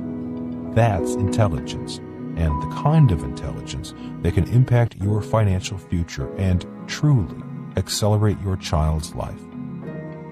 Too many people leave school seeing the world from a right or wrong, black or white point of view. Many people believe there is only one right answer in the test of life. In reality, life is a multiple choice test, a test where every choice might be right. One reason I wrote this book is to expand a parent's view of the world, allowing them to see the different sides of every coin. seeing the other side to any issue increases a person's intelligence. It also means people who live in right or wrong, black or white worlds may be highly educated, but less intelligent. For example, when it comes to money, people who say tax the rich are unable to see the other side of the coin. They fail to see that when governments raise taxes, they raise taxes on people who say tax the rich. They do not raise taxes on the rich. In another example, when people say the rich are greedy, they often fail to see their own greed and how the rich might be generous. And when a parent advises his or her child to go to school to get a job, they could, more intelligently, advise their child to learn to provide jobs. One of the biggest problems I see with education is that our schools teach kids to work for money rather than teach kids how to have money work for them. Rather than teach kids how to have money work for them, schools advise kids to turn their money over to banks, mutual fund companies, real estate agents, and retirement funds, the very people who caused this crisis. I am not saying the financial services industry is good or bad.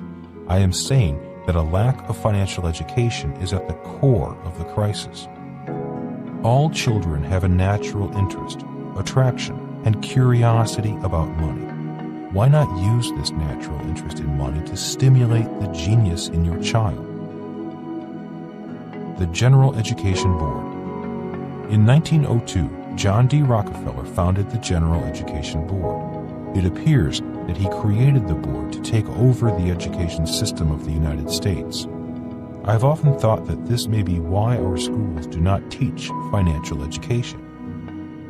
It seems the reason why capitalists like John D. Rockefeller, J.P. Morgan, Cornelius Vanderbilt, Washington Duke, and Leland Stanford, often called robber barons, took over education was to watch for the best and brightest children of the poor and middle-class families.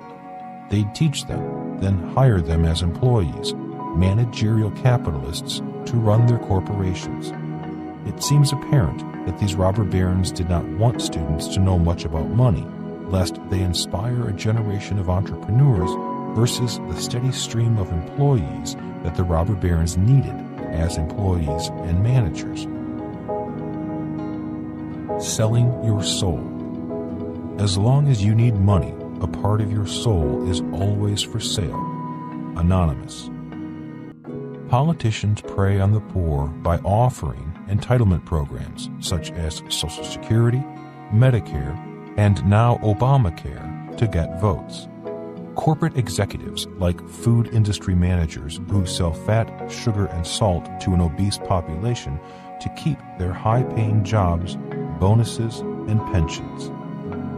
Bankers offer credit cards, mutual funds, and student loans to people without any financial education to make fees, interest, and commissions. Why A and B students work for C students. In simple terms, A students are the academics, specialists like lawyers, doctors, accountants, teachers, engineers, and journalists.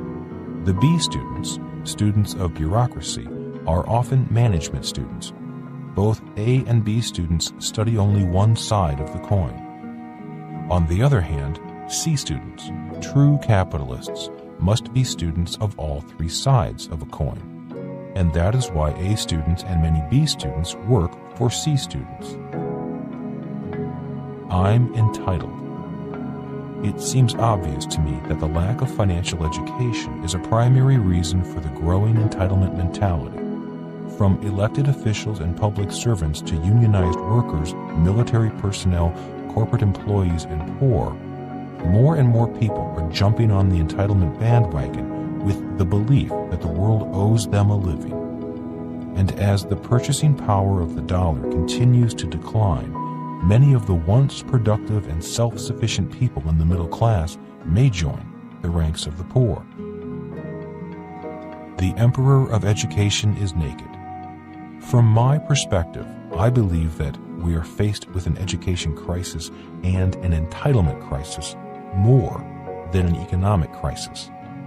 When you look at the trillions in unfunded liabilities such as Social Security, Medicare, and corporate and government pensions, it is obvious we have a people crisis caused by a dysfunctional and obsolete educational system. The United States and the world will probably print trillions in money backed by little more than faith, attempting to give people fish rather than teaching them to fish, and all the while refusing to admit that the emperor of education is naked. All coins have three sides. Teaching your child to fish means teaching your child about the three sides to every coin. It is a lifelong educational process that has the power to transform a child from poor or middle class to a global entrepreneur who shares new ideas and products and services with the world. A parent's role in a child's education is more important today than ever before. This is why I personally thank you for caring enough about your child's financial future and financial education to do all that you can to give them an unfair advantage. For many of you, I expect this means stepping out of your comfort zone, opening your mind to other points of view, and making the commitment yourself to become more financially educated. Every child has the potential to grow into a rich person, a poor person, or a middle-class person. Parents have the power to influence which one their child becomes. Thank you for listening to this book, and thank you for taking an active role in your child's financial education. Financial education has the power to transform lives. The greatest love of all. I believe that children are our future. Teach them well and let them lead the way. Show them all the beauty they possess inside. Give them a sense of pride. From the song The Greatest Love of All, written by Michael Masser and Linda Creed. Epilogue. Obama meets Jobs. A student meets C student. As Steve Jobs was struggling with cancer in the fall of 2010, he had a 45-minute meeting with President Barack Obama. The following are excerpts from the book Steve Jobs by Walter Isaacson.